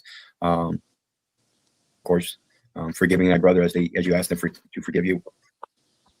So we're going to take a look at this as it relates to so many other aspects that I've spoken about in the last 7 years. And one of those we're going to look at, of course, U.S. citizenship, laws, and policy. Involves international judicial assistance, service of process, Foreign Sovereign Immunities Act, the FSIA checklist, Inter-American Service Convention, and additional protocols. Obtaining evidence, and this is what we call material fact evidence. It's in on and for the record already, folks. It's already there. All you have to do is obtain it. How do you obtain it? Well, you know who's holding the record? If not, ask. Where do I find these records? Retaining a foreign attorney, enforcement of judgments, international treaties and agreements, international child support enforcement, international prison transfer program, information. International child support enforcement. Bet you guys didn't realize. See, a lot of the laws and everything that the United States citizens are subject to is an international law. Better take a look at your Social Security again. Okay. Like I spoke of earlier with Gary Davis denouncing his nationality as an American citizen after World War II. The nationality is a systemic embedding of these kinds of tactics on the people to subdue those very people in silent weapons and quiet wars. For lawyers and judges. Interesting part there. Advice about possible loss of U.S. nationality. Same thing we've been speaking about with the public education system. Public education system pretty much around the world for most modern countries, not third world countries, they still have a different type of education system. But most of the modern Western world is all that Franco military education training. Okay. And dual nationality. Don't give me any legal advice. And again, I remind you to remember the turning guns into doorknobs video I did about Gary Davis, who also did the exact same thing as Jesus, disclaimed the nationality. Said you didn't have to take notice of that census. So let's take a look at the Foreign Sovereign Immunities Act as it states in the U.S. Code.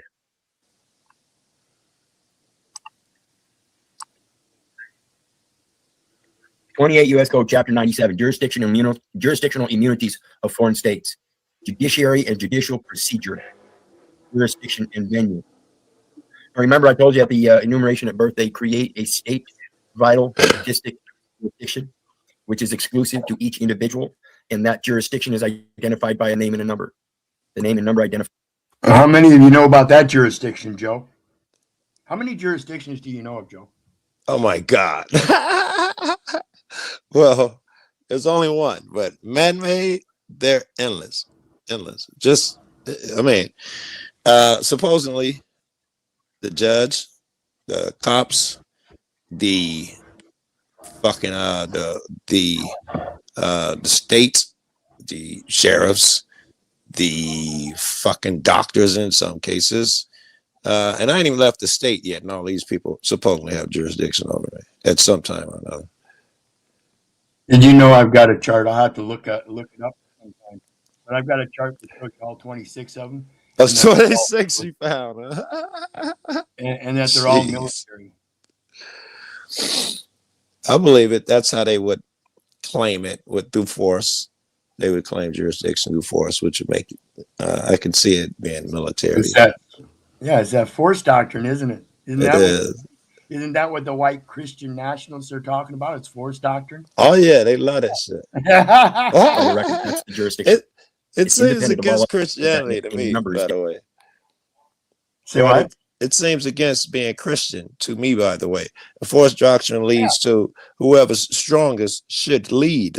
And that's not, you would think that a Christian will be like, well, the meek or the righteous or the moral should lead, as opposed to whoever got the biggest weapon. That's the same antithetical. Yeah. Truth be told says, I got to send a notice to Attorney General for Transportation. Tow truck man wants a current registration to return the vehicle. Yeah, they can't require current registration. Registration is voluntary. What up, truth be told? Different than all others. It is its own exclusive jurisdiction within the general jurisdiction of the record keeper. Findings and declaration of purpose at 1602. There's definitions. Immunity of a foreign state from jurisdiction. General exceptions to the jurisdictional immunity of a foreign state. Terror jurisdictional immunity of a foreign state. Responsibility of foreign states for international terrorism against the United States.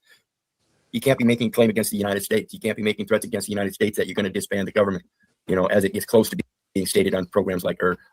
And this is why I say I'm not against the government, folks. I am in no way against the government. There are things that I don't agree with, that I speak out, but the government is a requirement. There are people in societies, when societies get so large, there are people in society that need an oversight that the village can't provide. Great. And so it becomes endemic as society grows. My measure is, if I don't see you in the grocery store, then you can't be my ruler without some oversight, something, because your oversight is seeing me and your people every day. So that's taken care of. But if I can't, either I can mayor and you insulated and I need 1,000 people before I get a meeting. No, I want all your records, documents. I want everything public. And this is why your local authority, your local economy, your local production is the most powerful, because then you can hold your local people accountable. Yes. When you have them displaced through 26 jurisdictions and Right. all 5 jurisdictions in between are signing off for each other, you're never going to get that equivalent of equity. And the lowest is the police. So if I go in there and police say they did something wrong, there's another jurisdiction, they can overrule me endlessly. And because their jurisdiction is higher, or this state's higher than the cop. He says this, or the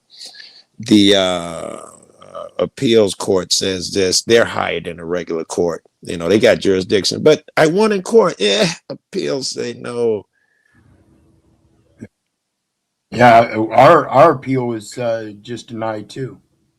But we like I said, we've got the Iowa Office of Civil Rights and HUD both doing a federal housing investigation for both federal and state landlord-tenant violations. Both federal and state institutions. I don't know. I don't trust them, but it's better than nothing. They took on the case, which is something that's rare. Yeah, that's a plus, right? Yeah. On platforms like Jack's. Extent of liability.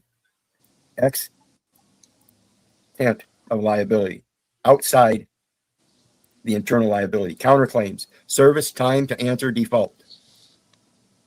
immunity from attachment and execution of property of a foreign state. And that's the big one right there, folks. Attachment and execution of property of a foreign state. That's what the birth certificate does. That's the state property holding an estate in abeyance until the proper claimant comes forward with a valid claim. Right. State property. See, that's all you have to declare is that you're a foreign state, and there already exists an immunity, which is the. And that record shows that there was a foreign estate before the state took it in guardianship, conservatorship. It makes sense. Station of the judges and the public officials and their immunity. Yeah, it's a record of evidence. You just have to understand what it's evidencing. It shows on the record a bifurcation. Prove the bifurcation, your knowledge of that bifurcation, your comprehension, and the reversal. So you are the one that has the priority now instead of the minority. Quit acting like bitch-ass slaves. Rising up this and find out what it truly means to hold an equal station and learn how to stand up in that station. Exceptions to the immunity from attachment or execution. Absolutely. Certification is false. There was no reason to create a birth certificate through a state administration of Social Security, which is for employees. None. That's the only reason there's a birth certificate, so they can follow up and attach an enumeration for the commercial system, the insurance system, to provide for a death certificate and a burial plot. Guarantee you. Read that chart that I showed you from the Bureau of Vital Statistics. There's another chart correlating it directly to the death certificate. And as soon as you're born, it's an enumeration for a commercial system to provide a burial plot. Nothing more. A headstone. Oh shit! I'd see a flat earther. I'm sorry. I gotta go jump this dude, Peril. You know I can't. Later. Right. Later. Certain types of property immune from execution. And then you get the editorial notes. Remember I spoke about the editorial notes. Editorial. See, when you have what is it? Additional things. Where was it? Additional. Attachment is the same thing. You're attaching something to another thing, so you're creating an addition. Findings and declaration of purpose. The Congress finds that the determination by United States courts of the claims of foreign states to immunity from the jurisdiction of such courts would serve the interest of justice and would protect the rights of both foreign states and litigants in the United States courts. As well as the United States when it comes to internal people of that very nation, that land, soil, just solide, just sanguine, of the blood and of the land, of the soil, that they exist entirely to support in reciprocal support, that equal station. It protects the United States itself. Again, 50 U.S.C. 4305b2, the full acquittance and discharge wherein no person shall be held liable in any court. It is, in fact, a piece of court itself, and it's stating the same thing in different terms in different places throughout all the different jurisdictions. The law is uniform throughout all jurisdictions, and that claim to peace, again, is the Lord's Prayer. Our Father.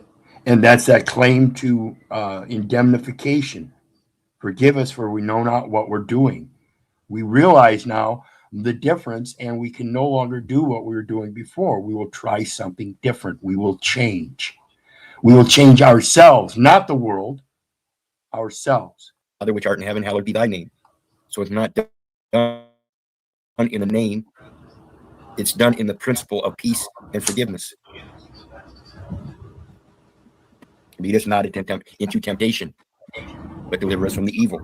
For thine is the power, the glory, and the grace. He's the one that provides the grace. He's the provider of his favor, prosperity as it already is.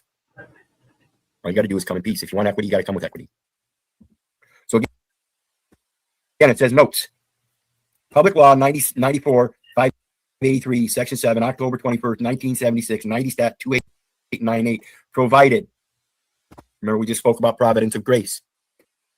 Who is the true provider? That statute law provides what? It provides an agreement somewhere. Like I said, it's the Lord's Prayer. Bring that into agreement with everything else, or bring everything else into agreement with that.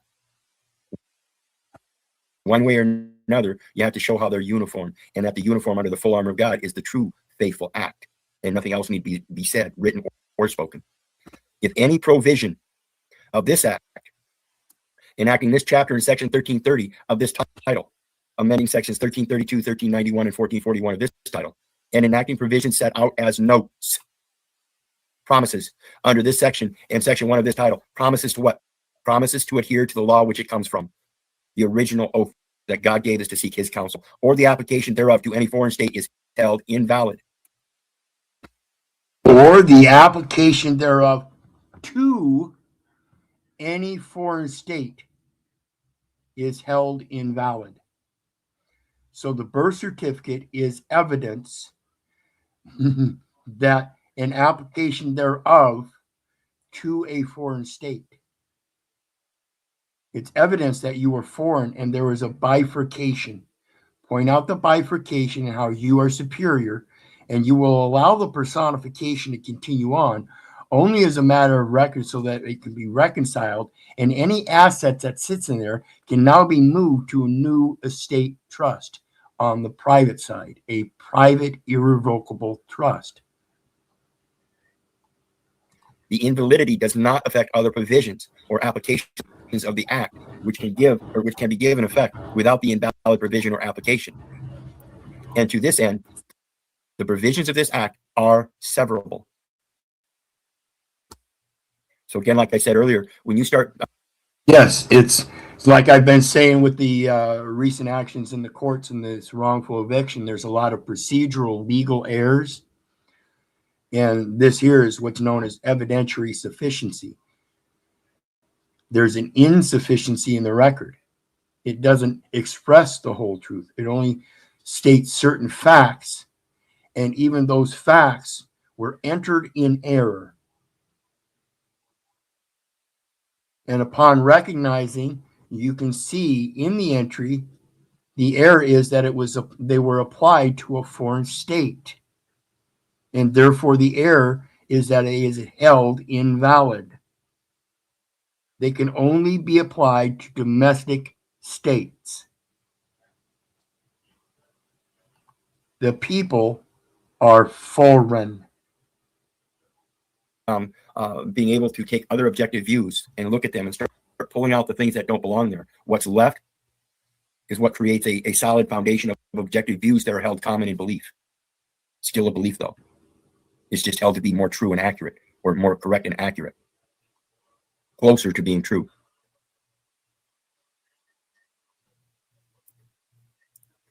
And I believe those links are down below for anybody that wants to check them out. In the meantime, again, yeah, courts don't recognize it because they're not going to recognize it unless you bring it in the right fashion. And let me pull something up. See here.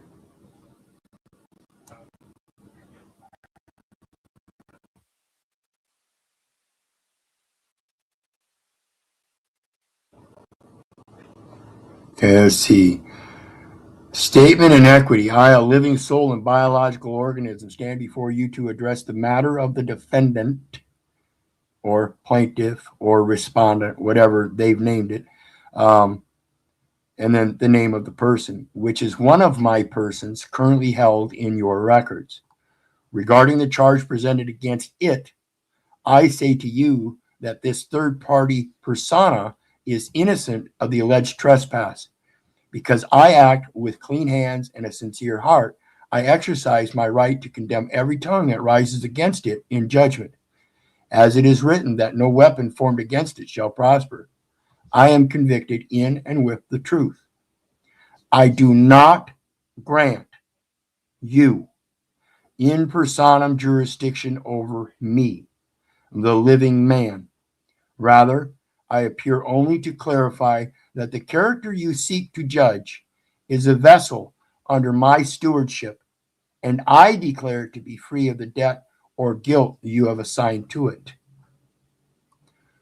This is the part about Leviticus 25, verse 24. In redeeming thy brother, the next of kin. If anyone comes along to redeem their kin who has sold off his belongings or portion of his belongings or anything, he can and shall redeem him. You have to know thyself. You have to be able to redeem that person. And again, you have to be able to show how the evidence proves it was a bifurcation and that you are who you say you are, and that the document you're presenting is what the courts or what the state has determined you are. And that's all nothing but a social security and birth record. Has nothing to do with you, in fact, yourself. It has to do with the events that happened that you had absolutely no control over because you were given the breath of life and became a living soul. Remember, folks, you have to learn how to stand up. And you have to have a principle to stand on first. Before you can go chasing a bag or having any kind of respect, you have to learn how to stand up and make sure that what you're standing on is solid. You go stepping up and you got nothing but a pool of quicksand, people aren't going to respect you too much. They're going to think you're an idiot.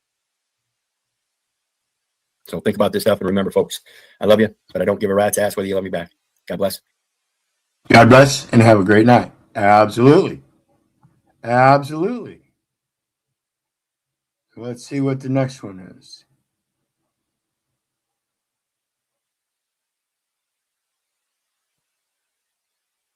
See, that was part 4.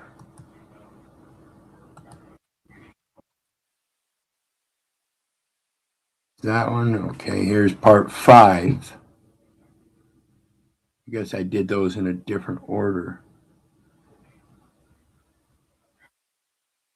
Why are these ones coming up?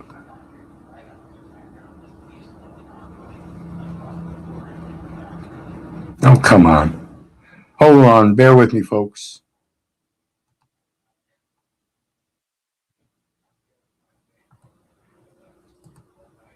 Okay, here we go.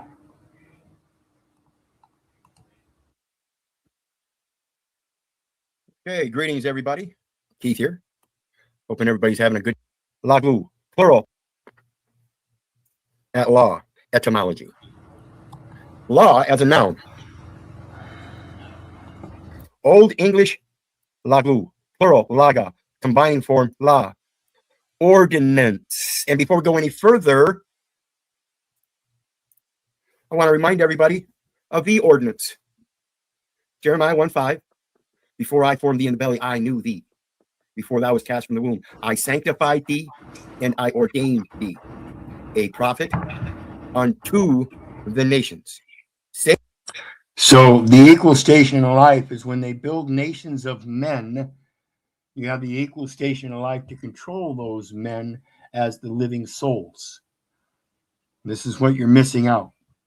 Saying that we are the ones that are supposed to bring the law. We are the ones that are supposed to lay down the law. So when we take what... And so I remind you that logo, it's much like logos. It's the symbolization. Are you going to symbolize it in the language of nations or in the language of God, the word that was written in your heart? Before he formed you in the belly, he knew you. That's when he wrote that word on your heart, the word of love, with the index finger of his right hand, supposedly. That's what I heard. Was inspired heavenly, and we profited unto the nations in our words, whether they be written or spoken. We need to know that they are fiction, but need to portray as close to the truth as possible and quit delineating down all of these nouns and noun phrases that distract from the very truth. That I am not a noun, you are not a noun. Every breath we take is an act of God. We are fucking verbs. Ever in motion. Let's take a look at it. Continue. Rule prescribed by authority. Who prescribed it before it was scribed? Before you subscribed. They're telling you. See, that's why they need that signature. They need you to subscribe to something they described that was already scribed in your heart. Can't you determine what that is instead of having to go by some describe? Even in the English language. So you're using an English language that is a modern language of multiple languages, which is a Babylonian language, and they're telling you to go back to the beginning before it was scribed. Regulation, district governed by the same laws. So when we get a melting pot of a bunch of different cultures and it becomes agricultural, you're not operating by the same laws, you're operating by agricultural laws, and your manual labor is being turned into your manual labor.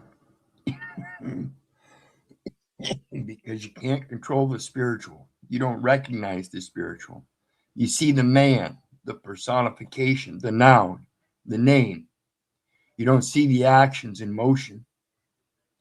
You imagine them in the future. You imagine all the pats on the back and the applause and all the bells and whistles and balloons and glitter and everything and the fine wining and dining and all the popularity and votes and money and fine house and cars. And you imagine all that. What are the real actions? Do you look in that mirror? agriculture. You become the commodity. Also sometimes right, legal privilege, from Old Norse, lagu, law, collective plural of lag, layer, measure, stroke, as in strike, to hit, to measure, to take, layer, to lay, to set, to put, to place. They're all the same thing. They're putting you in a different place of measure. Why are you taking a greater measure and reducing it? Why are you accepting that greater measure in its reduction? Why are you accepting now you have these legal aspects and rights when you have already a law, that thing written in your heart? It was already laid down. What is what ought be there. Or what is what ought be. There is nothing new under the sun. You are made in an image and likeness. That's the dominion. That's the power and authority to do as you will in that free will. And likely you will do great things if you follow his will. Understand the power in fighting his will. You have to have an awful lot of power, and you have to understand where you get that power from, if not him. You think he's going to give you more power than he has? He can't.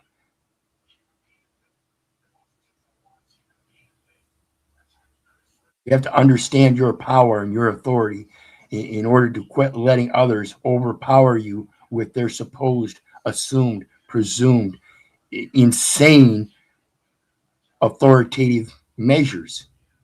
Again, if you're going to stand there and watch some bootlicker thug with his knee on your daughter's neck after he punched her, wearing all kinds of weapons, with a dog on a collar just outside the door in case she might get away after he's got his knee on her fucking neck. Are you going to stand there and let it happen? How long are we going to keep letting this happen, folks? Literally, something laid down, that which is fixed or set. And it is already laid down in ancient scriptures, an exception to the rule of hearsay that defeats all of their laws because their laws are based on those scriptures. That's the shit they adopted to write those laws in the language that they used, which was an adoption of multiple languages going back earlier in time. This is reconstructed to be from Proto-Germanic, lagum, put, lay, like the layer, to lie down, lay. The modern word is thus a twin of lay, that which is set or established. Now, and why do they call male members of churches, these Catholic denominations, these Christian denominations? Why do you think they call them laymen? I'd like to ask y'all, when it comes to that U.S. code, you might think it's set and established, but it's only set and established in writing and not by true actions And those are done, those writings and settings are done by acts of Congress. And that Congress means with, walk. Walking in and walking out. Ingress and egress. And you have Congress meaning walking with. Who do you walk with? Are you going to walk with the person, the fiction? Or are you going to be walking with the reality?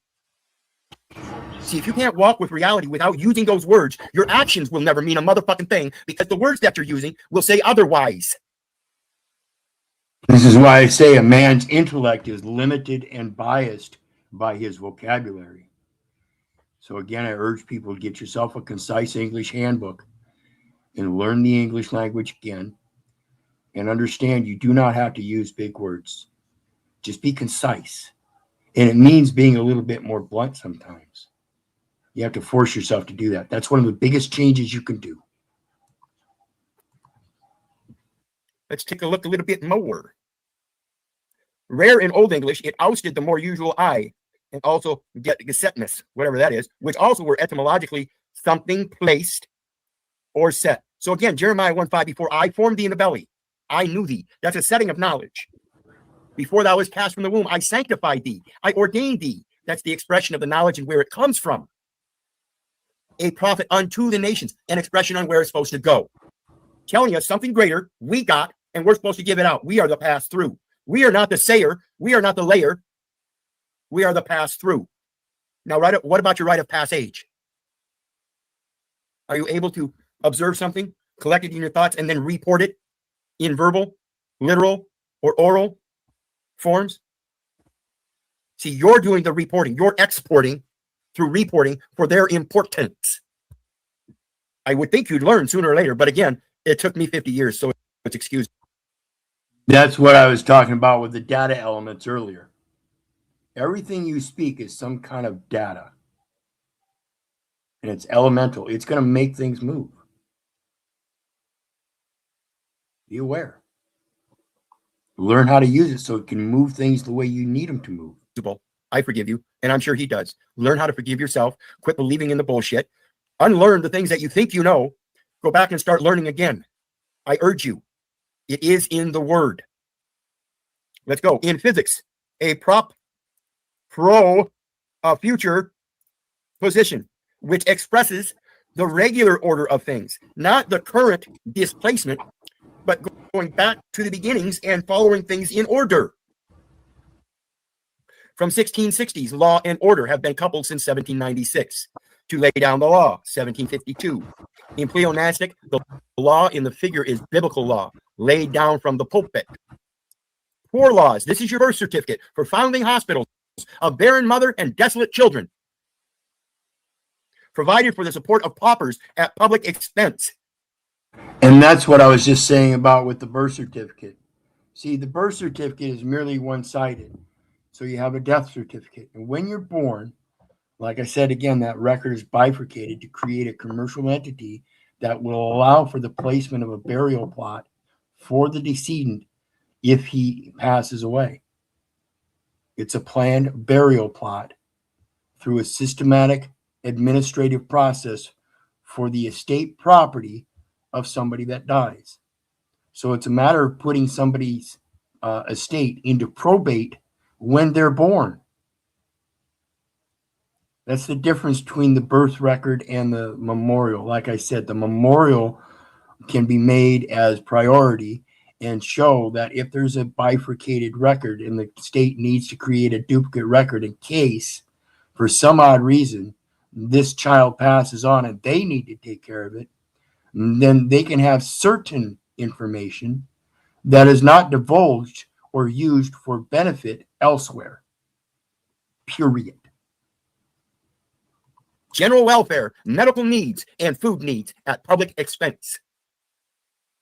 Sumptuary laws, as in assumption and presumption, restrain excesses in apparel, food, or luxuries. Sumptuary laws, presumptive laws, assumptive laws, restrain excesses in apparel, food, or luxuries. So every time you're out there trying to do the best you can, they're going to come in and take a little bit because you're getting too fucking successful. You understand? That system isn't made for you to be successful. It's made to pluck down the ones that can be successful in it, so they're not successful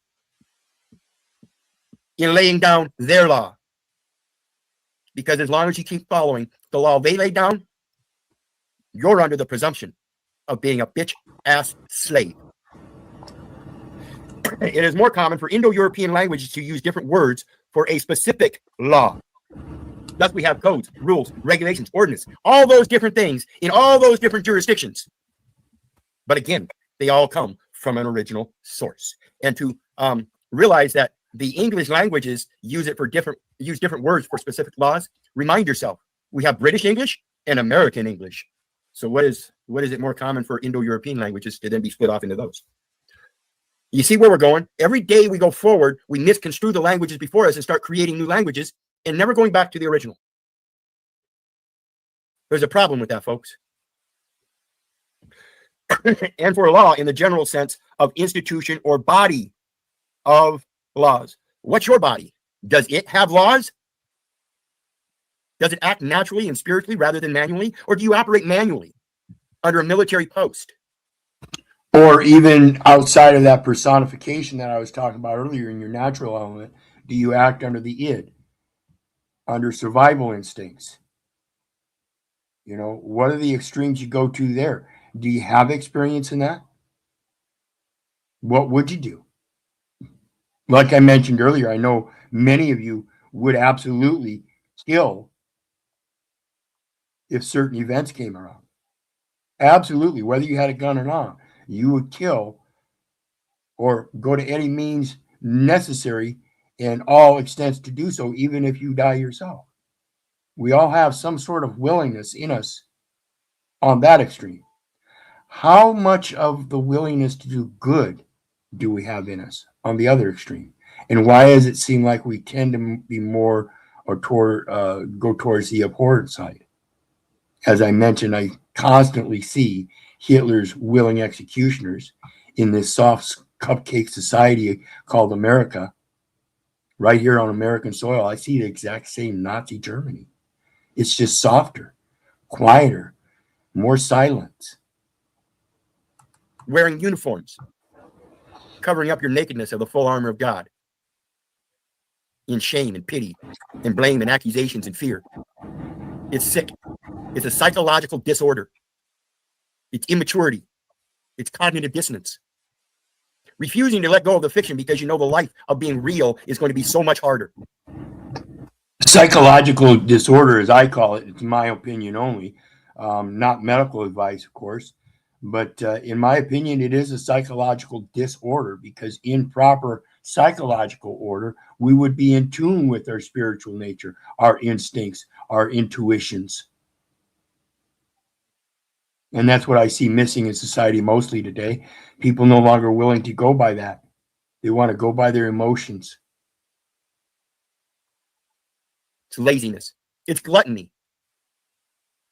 That's why he's a respecter of no person. For example, Latin lex, a law, I.S. Remember that? Where do you see that? A right, especially legal right or law. In Indo-European words for a law are most commonly from verbs. To put, place, set, lay. Yet everybody gets this position by the noun. I've been telling you people this for years. You are not the name. You are not a noun. You are a verb. Such as Greek thesmos from Tiffany, to put, place. Old English dom from P.I.G.S.C.U.N.T.S, to put, place, set. They all agree the same thing. Lithuanian statutes from statutes, cause to stand up. So when they want to lay down the law, you have to help the law stand up. I'm not here to destroy your law. It can operate the way you want it to, but it doesn't affect me. And like I said, I'm here to perfect the law. And I may never do that. I don't know anybody that's been perfect, as we seem to think that term out. Perfect. Confection. Isn't that what they do with candy, sugar at the carnivals? They have candy confections for all the little sweet tooth bitch ass slaves. Also compare Old English cassetteness, above. Oh, there we go. Above. Remember we talked about that too, to cross over, above and beyond. If you're not paying attention, Maybe you should. I've been doing these videos on the etymology, showing you the same things over and over and over and over again. It says the same thing through many terms, and you keep insisting on you know how those terms are used, and you use the repetition of those terms one after another, showing that you know nothing about what you're saying. Statute, from Latin statuare. Statuare being solid and standing in place, meaning you don't budge. You don't give up your square. You stand solid. You bring your statute by breaking the presumptions and assumptions of their sumptuary laws. Again, I'm not here to destroy your presumptions and assumptions. You can keep them. But when it comes to me, we deal with truth. You don't like it, go back to your laws and your bitch-ass slave life. Leave me out of it. German Gesetz, a law, statute. From Old High German, die that's wieder, a fixing. It was already fixed at birth. Determination, assessment. With setzen, modern German setzen, to make sit, set, put. See the difference? To make sit. Cause to stand up. You see how fucking Babylized it is? It means to cause to stand up and to make sit. Now tell me you want to keep following that fucking law. Keep doing it. I beg you. Keep proving your own babble as you try to speak to me about law. But it is done. Is what ought be done. There is nothing new under the law. It's what's done. It's not what's said. It's not what's written on that paper. It's what's done is what ought to be done. There is nothing new under the sun. That is the law. It's what's done. That's why the record is a record of events, the things that are done.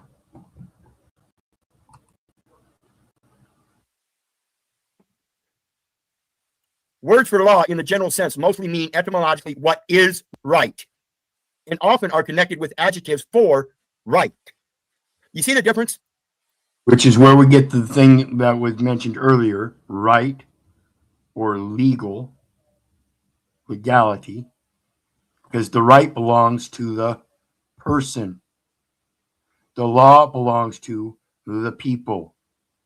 That little term in there is what is right now. I don't give a fuck about your Moses law. I don't give a fuck about Jesus. I don't give a fuck about God. What I do care about is the truth that all three of those characters in noun form represent that I behave like as a verb in every breath I take, making sure that when I exhale, I recognize that I'm also giving. Every breath I take is a gift from the plants, and every breath I give back in return, turned into that carbon monoxide, is a gift back in exchange, equal consideration at the most basic level of life and natural existence. And that's why I say that equity thing. You know, equity is a sort of equality. So you have to understand, even though the carbon monoxide that I breathe out is bad for me, I have to understand certain things to comprehend the equal consideration in this life and how it too is a contract. So as I said earlier, spell of time. Spell literally means a span of time. Spell of illness. It was determined by the number of days, starting with the first day. Provided inpatient hospital treatment. Spell of illness was a span of time. Terms and conditions of contract. Terms are the time that contract is in play. It's a span of time.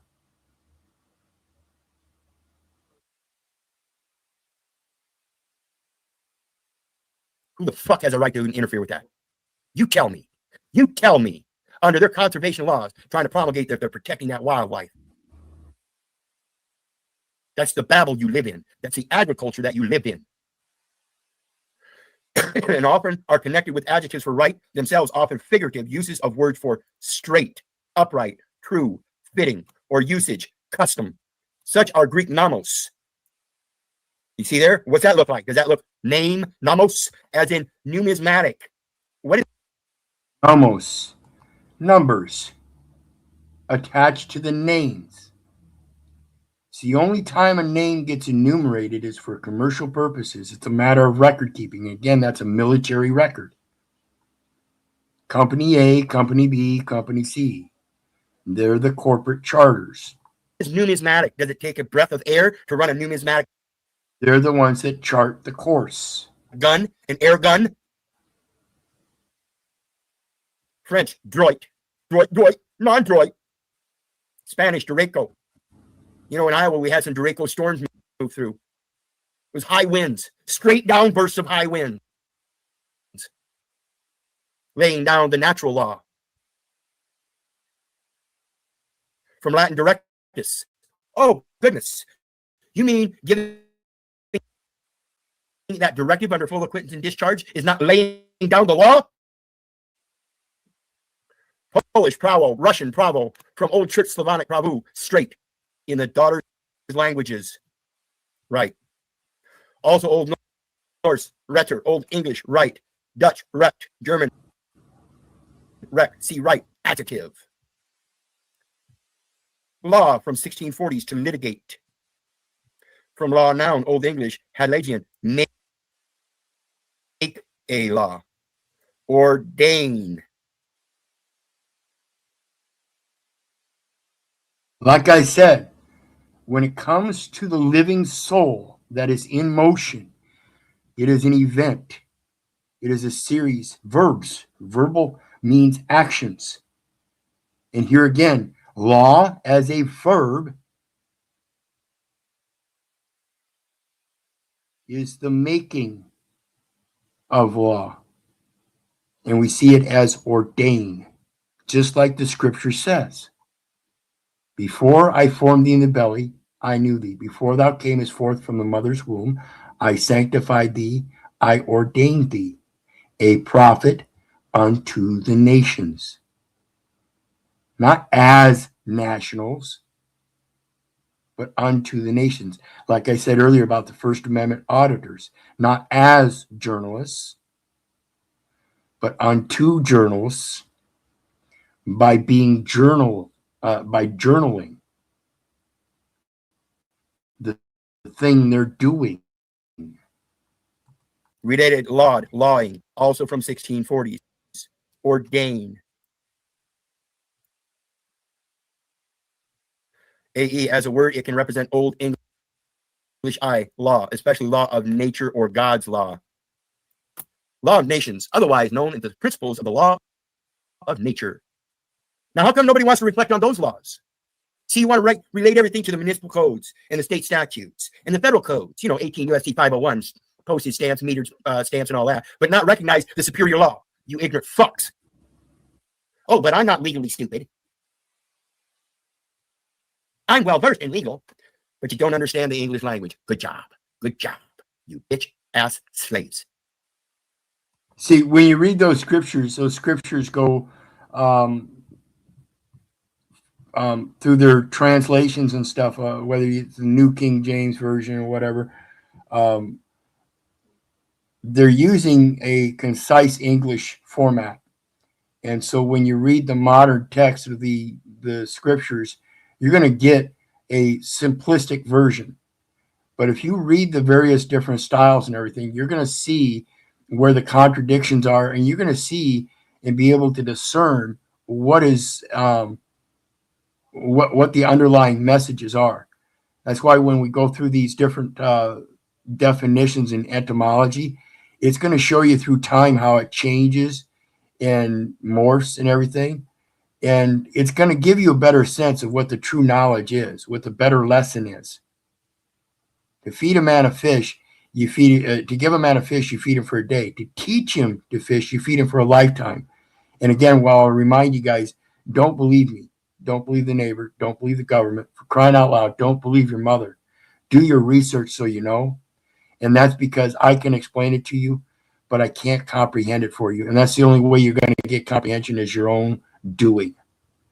That firsthand experience. Hence, legal custom, marriage, from Proto-Germanic Iowa, cognate with Old High German Iwa, Old Saxon Eo, according to Buck, probably literally way, the manner, the custom, to go. Like we were talking about ingress and egress with Congress, to walk in and out, to go here or to go there. If you want to keep talking about law, you should understand what law is. It is the very breath of life. So I took a candle off the table and I set it on the end table. So I picked it up from here to go there. It's the same thing. It's just it's using different grammar styles and everything, and it all sometimes seems to say different things. It's always saying the same thing. You've been confused with all the different ways it's said. If you don't know what you're speaking, then I suggest you purse your lips, both top and bottom.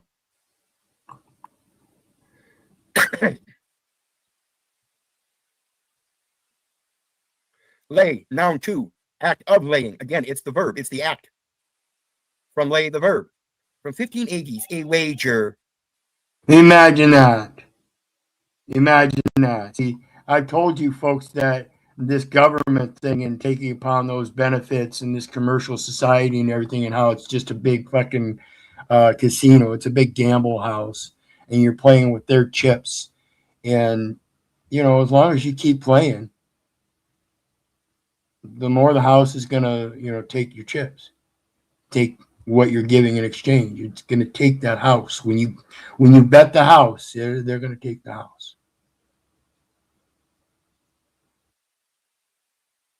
When are you going to learn your own value and quit gambling, quit wagering? What is done is what ought to be done. There is nothing new under the sun. See, every time you lay your pen down on that piece of paper and sign in ink on that piece of paper that's laid on a table that was previously blank, and somebody laid some terms and art marks on it and strokes, you've been delineated on so many different levels, and you have no way of comprehending what you're laying down. Said earlier, I find it confusing that people think they have the authority to rise up out of bed, get themselves up, get dressed, brush their teeth, wipe their ass, all the good stuff. And then as soon as they walk out that door, all of a sudden, somebody else is their authority until they get done with the day. And then they walk in that door and they lay their happy ass back down in that bed. So you're willingly giving up authority throughout the day. Bitch ass slaves. Meaning relative position, direction, etc. Way in which something is laid. As in lay of the land. The land shall not be sold forever, for it is mine, and ye are strangers and sojourners with me, freely going in and out, conversing with me, as I shall preserve. You fucknuts. First recorded 1819. Slang meaning line of business. That was 1819 when it was first as lay of the land. Slang meaning line of business is from 1707. Suppose they was doing business on that land long before they determined what the lay of the land was. What's your line of business? Pay attention, folks. What's your line of business? Meaning women perceived as available for sex. Women perceived as available for sex. The red light district. What line of business are you in? Oh, just look for the red light. Goodness gracious, that kind of changed all of a sudden, didn't it? Is a tester from 1930s. So what happened in the 30s? Was that the New Deal? Here, we got a bunch of hookers for you. Every last one of you is a fucking hooker for Pimp Daddy here at the government.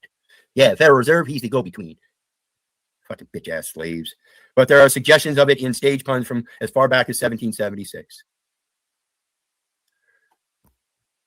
When the railroads were going, and these hookers, these whores would have a red light hung outside their house, letting the railroad workers know that, hey, just stop over here. We're open. We have that line of business. Lex talionis, law of retaliation.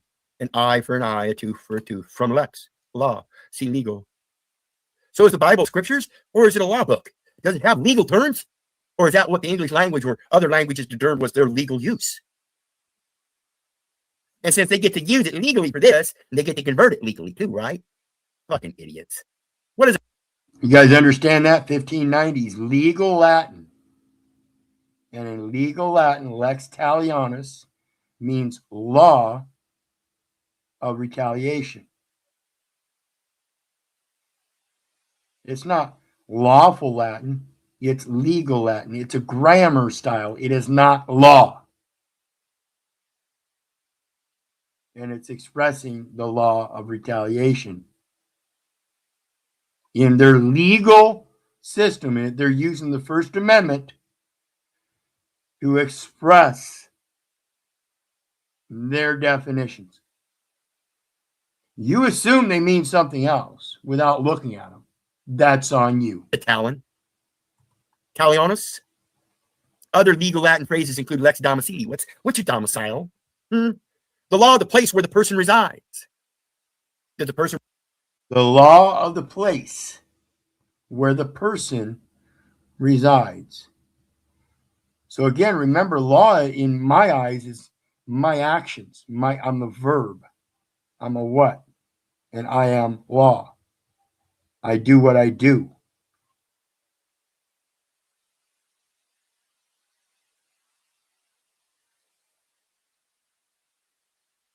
This is not a place or a person, not a noun. I am a what? A verb, a living soul, a noun phrase, something in motion. That's verbal. Reside on the land, or does it reside in your soul? Do you use the law of your soul, or do you use the law of the land? Oh, wait a minute. Maybe he's so far existed from that body in the land that he only exists in paper. Now you have to, better use the manual laws. Fucking bitch ass slaves. Law of the place. Gamete. Husband from gamian, to take to wife, to marry. So if you're going to marry a woman that's going to sit there and spew all of her words, you're going to listen to her like a fucking beta cuck? You didn't have the spirit in your first place to begin with. Now you take. And I'm not saying all women are like that, but again, as the scripture writes, set thine house in order. And it only makes sense, even naturally, that if a man is going to be the one that's protecting and providing by going outside of the home, then his woman better listen to him as to what he brings to her about the worldly events. Just different subject matter. That's all it is. I know she's loving and caring and concerning and concerned and nurturing and informational and educational to the children and everything, and that's her role. But there's a place for that to remain, and it shouldn't extend beyond. Just in my opinion. Call me a misogynist if you want. On the spirit of your mama, because that's the only thing you really had. You materialistic fucking bitch ass slaves living in a materialistic world, and that's all you see. So all you can do is operate manually by paper. So far delineated from your spirit, you don't know how to walk out in the world barefoot. Sickening. To marry, source also of Greek gambro, son-in-law, father-in-law, brother-in-law, Sanskrit jamai, brother, sister, jama, daughter-in-law, Avestan, zama, tar, son-in-law. Okay? And notice that's in law. That's not an attorney at law. See, if you take a circle, if you create a circle, let me get myself up here. If you create a circle, I'm in law. I'm within, this is the law. I'm in law. They are at law, meaning they are outside of law. If they're at law, they're on the outside because they're not in, they're on the outside. So they're at law. Attorneys at law, they're outside of the law. Okay, understand that. Hiring an attorney proves one is incompetent. It's a matter of presentment and representation. Representment. In law, not at law. In law, not at law. In law, not at law. Because you brought two nations together in an accordance of peace. And that's the law. You bitch ass slaves. That's the thing about my wife and I as a common law marriage. See, if we're two different nationalities, which we are, then it would seem to play in nature spiritually without any manual record, material record, that we have come together in a covenant of peace. So there is a treaty of some sort in play between two peoples that otherwise might be factions of war. Never know. But the record proves a peaceful record. There is none. Yet here we are. That's the objective reality that supersedes any document. It's her word and my word combined in the word of truth according to our existence and no one else's. Our authority individually as a couple ourselves is greater than this government's. You don't need a marriage license to declare peace between two nations. How fucking stupid is that? Fucking bitch-ass slaves. You got it all upside down and backwards. Don't even realize it. I've been telling you this for years. Deuteronomy. Second law. Leviticus. Just like I said about the birth certificate being evidence of a bifurcation, the marriage license would be the same thing. And the fact that there is no marriage license would also be evidence that it's not required. In the scriptures are known as the first law. Deuteronomy is known as the second law. You should read them. Corinthians, that's your... The paperwork doesn't mean that we do things differently.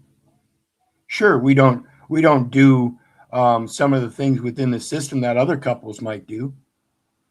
But again, there's certain qualifications and quantifications as well, that we live a different lifestyle, even though we're in this grid society.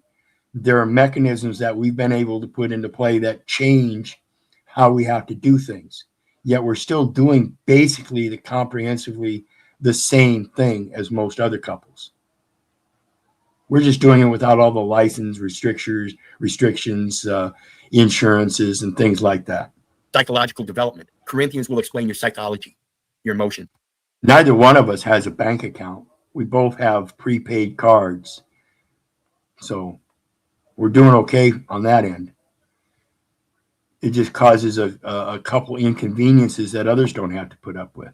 So in our doing, we have certain inconveniences that we're shedding. Like I said, many people depend on those comforts and conveniences way too much. It's not necessary. We still live, and we wish we could live a little bit better, and that'll come in time, I think. But for the most part, we've been able to live for the last 10 years rather well, despite not having the bank accounts and stuff. Isaiah is going to teach you how to sing. See those scriptures? And this is why I refer to the King James Version, the way I comprehend them, because of my studies in the English language, and I'm able to relate those scriptures in the beauty that they are. I understand those different books and how they work. John, that's the word. Those are the faithful sayings. You really need to get back to some origins. Otherwise, there's no fucking way you can pass on a spirituality onto your children, your next generations, if you ain't got it. So I urge you to start digging deep. I want to take a minute to remind everybody, hit that like, share, and subscribe button. I do want to thank everybody for joining. Got Rob Johnson, Libra Justice, Channel 3. Jen, always good to see you. Faithful supporter, Jay Phillips. Kara, again, gratefully appreciating for all the donations and everything. There are PayPal links down there for anybody that wants to share some love. But make sure you hit that like, share, and subscribe button on all three channels. Keith Middle, El Hotep Second We Peril, or El Peril, excuse me. Hotep Second We is the full part. And then Hecklebus. So be sure to hit those buttons, and we're going to continue on and finish up here. And yes, go Man ahead up, and slaves, and hit those buttons, or I'll send ice.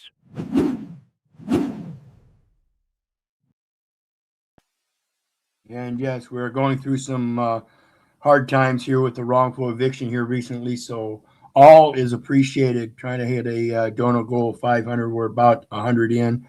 So every little bit helps. Please help a brother out. Hit that donation button and share some love. Back at it.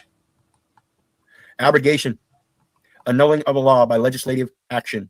So when these people send me an envelope in the mail and I do my writing upon it, or I open it up and I read it and I do my writing on that letter and I send it back to them kindly with a response. This is an abrogation. This is an annulling of their law by showing them the error in the language that they're using, posing that anything in it can have any kind of reality to it all. Because to me, yeah, it may be English, but you babbled in it. You said this here repeatedly over and over and over again, as if I show them the different grammar styles. Sorry, that's not addressing me. That's addressing a state that is a matter of record being held by the state. You need to speak to them. so you expect me to believe it to be law. It's like saying, it's like building a castle on a sandy beach. It ain't going to stand. And that's why it's important. I urge you to get that concise English handbook, a college composition handbook, and the 1611 version of the King James Bible, so you can realize how it's being stated in front of you, how to set your own law. A prophet unto the nations. And the truth of it is that the benefit is the knowledge, and the knowledge has to be truthful. From 1530s, Latin abrogation, nominative abrogatio, a repeal of law, an action from past participle stem of abrogare, annul, repeal, from ab, off, away from. So the only thing you really need to do is show how their law is away from the law. Again, Jeremiah 1:5, in ancient scriptures, exceptions to the rule of hearsay. Therefore, hearsay under any presumption is busted. Under any assumption is busted, because you stand your place. Those statutes don't apply because I stand instead of what he commanded. He commanded, and it was done. He spake, and it stood fast. And I'm going to tell you the exact same thing he stated. Before I knew thee in the belly, before I formed in the belly, I knew thee. And that's because somebody else said that, and the whole world has been agreeing with that all along. You can't. What is done is what ought be done. There is nothing new under the sun. Beat that presumption until they destroy that book. It's not my book, and it's not their book. But the book itself stands so long because so many people have faith that we truly are redeemed, as it states in that book, very simply.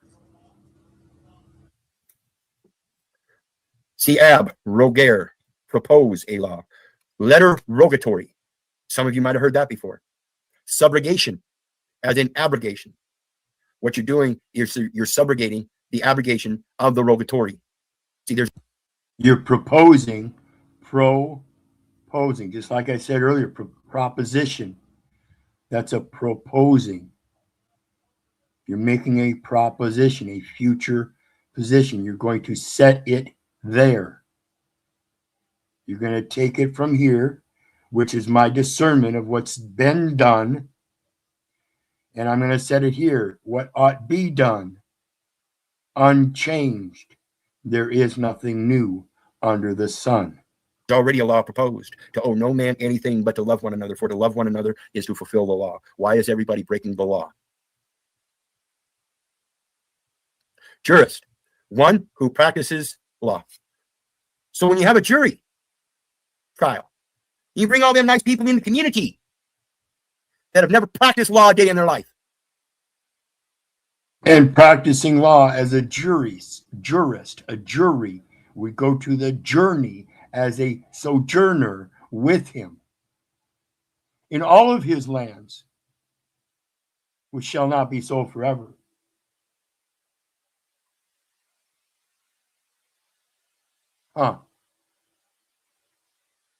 Thou shalt not bear witness. Are you really practicing law? Or are you trying to evade and avoid the legalities? Are you one that's going to say, I'm just doing my job? Somebody else gave me the authority. Why are you calling them jury members? Are they jurists? Do they practice law? I ask serious questions because of the law, the way the letters of the law of the English language are laid down. One who practices law, 1620s, a legal writer. One who professes the science of law. From Old French jurist, 14th century. From medieval Latin, iarista, jurist. From Latin ius, genitive juris, a right. Especially legal right or authority. Law, formula, a word. So basically what it is, they have a right to lay down a law. What they don't have a right to is to say that it applies to you. That would be assumptive of them. And for you to take upon that assumption and follow it would be presumptive of you. So by taking upon these benefits, it's a presumption that you've taken upon that actually is detrimental, and you still think it's a benefit. You think it's a benefit and live in fear of being thrown in jail if you don't pay taxes, when taxes are known to be voluntary. They are corporate in nature. And by you taking them on, you have just subcontracted them. Understand the contract and how to get yourself out of that contract, but still receive what is due. And again, sometimes you have to give up some of those comforts and conveniences, folks. That's what you're afraid of. Mercia. Mercian law, medieval Latin lex moricorium, or merciorum, Middle English mercine, lao, mid-12th century, was the law code of the Anglo-Saxon kingdom, and the laws of William the Conqueror and Henry I set different penalties for breaches of the peace. So they each laid down their law, but both of them called it the law, yet they were different. So what law are you going to follow? Are you going to follow the municipal law? You're going to follow the county law? You're going to follow the state law? You're going to follow the federal law? You're going to follow the international law? You're going to follow contract law? You're going to follow customs law? You're going to follow the Bolshevik law? You're going to follow the Nazi law? You're going to follow the United States law? I mean, I think you're still following the same Babylonian law. It's got you all confused.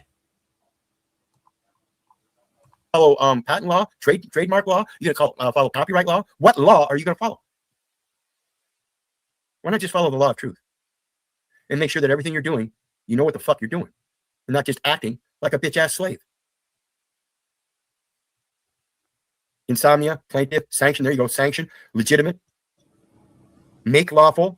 How do you make something lawful when it was already law? You see the problem with that one? Sanction, a law or decree. From Latin sanctionum, nominative sanctio, act of decreeing or ordaining. Before I formed thee in the belly, I ordained thee. Okay? What don't you get? I don't understand it. I really don't. So anyway, I'm going to finish up with that reading that we're supposed to do. It's only going to be a short bit.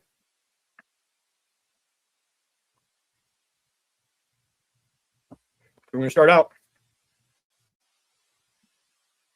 From last night, this dearth of knowledge, not only about the perpetrators, but also about the functioning of their host institutions, has not stopped some interpreters from making assertions about them.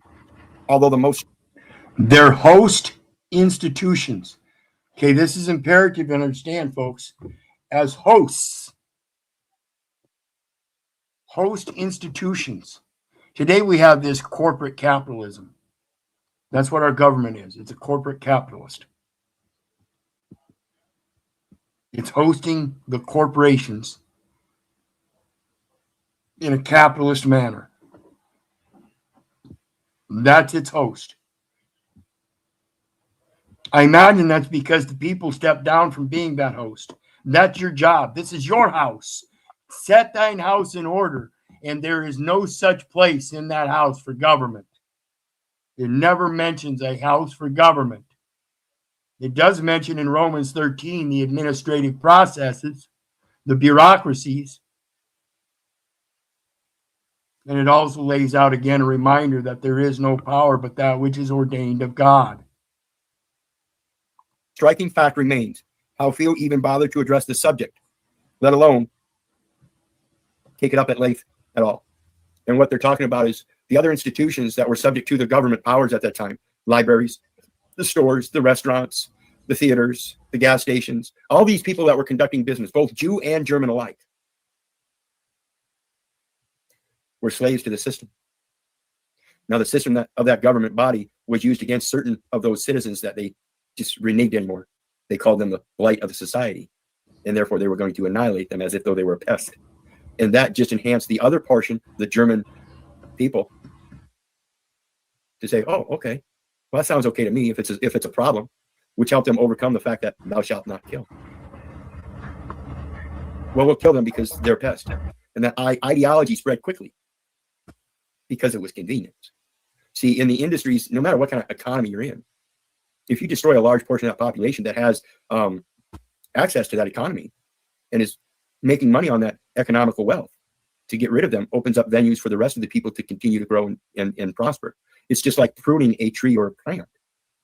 It was displacement of the wealth. And again, I remind people that the Jewish people were given insight into the coming events during the Nazi rise of Hitler.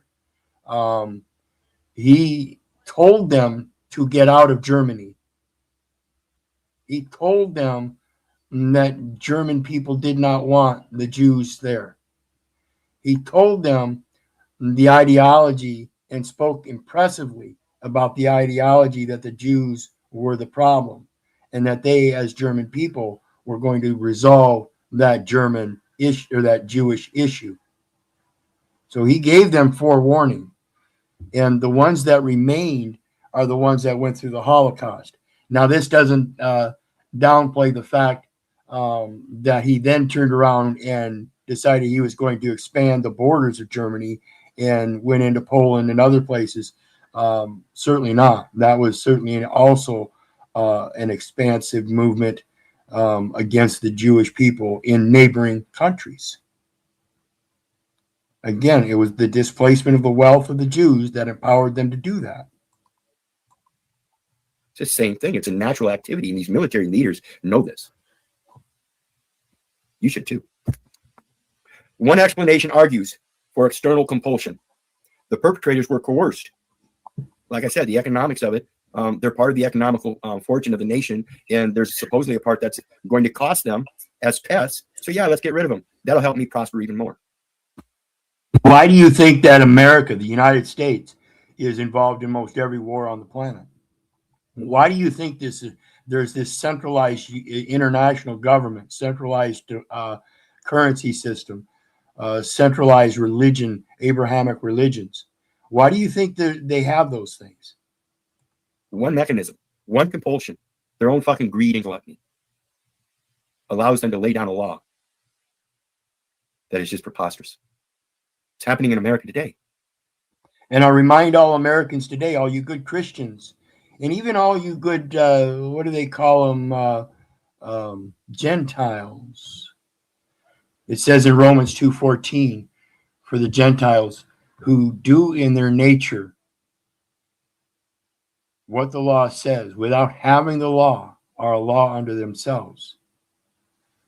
And this is what I speak about the people going to the off-grid living. It's people that are going to be able to undertake their true nature again and live in a world without society by embedding it in their nature now, and then can instill it in their children as part of their nature. It's only then that we're going to be able to see some kind of tides changing.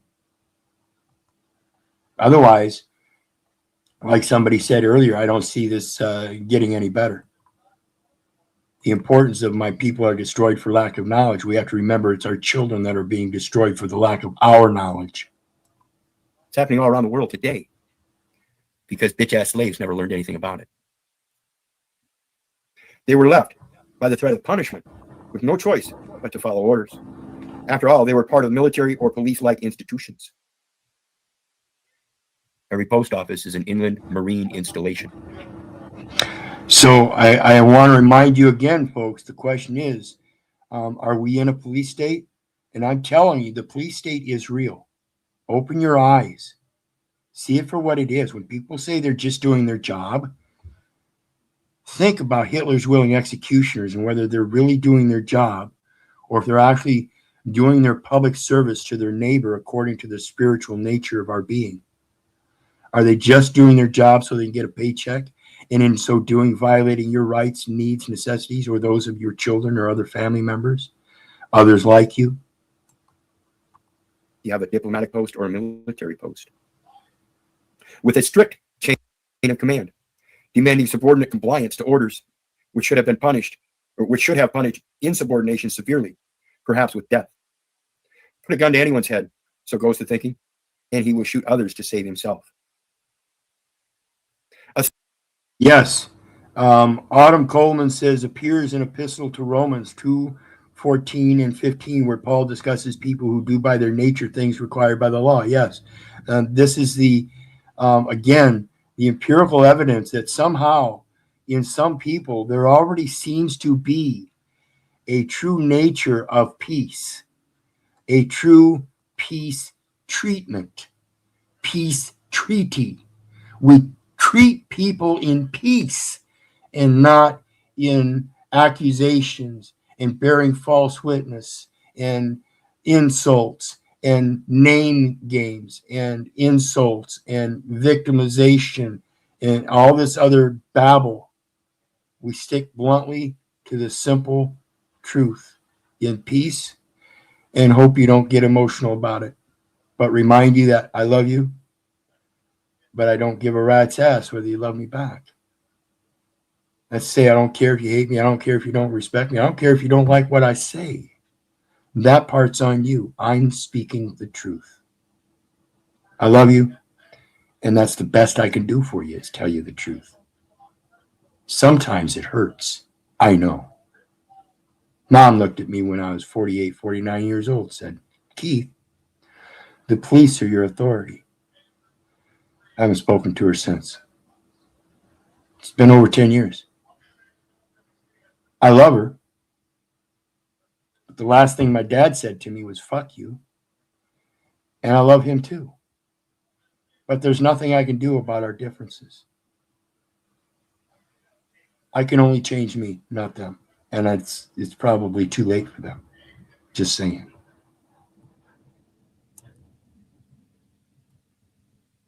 Second explanation conceives of the perpetrators as having been blind followers of orders, that they just didn't know what they were doing. I don't see that. I do not see that. Every nation around this world knew what was going on. So you can't tell me that outside information couldn't get in to the institution that was perpetrating the whole fucking thing of the story that the entire outside was talking about. And I want to remind people, when we talk about this, or when I talk about this, the whole world knew what was going on. I'm talking about the people that needed to know knew what was going on, like Ford.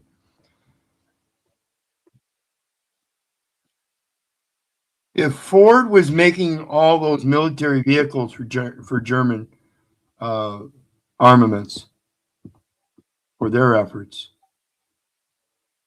all the steel production here in America was upped by that percentage, providing steel military weapons for Germany.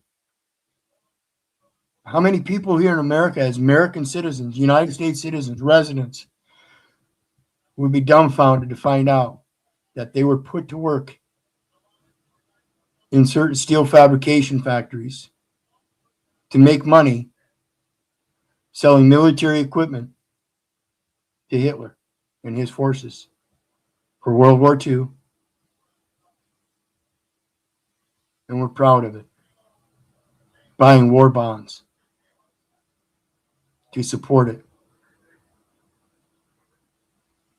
Are your grandmas and grandpas proud of doing that? I know a lot of you folks out there, my age. My viewing audience, usually about 35, 40 and up to 70.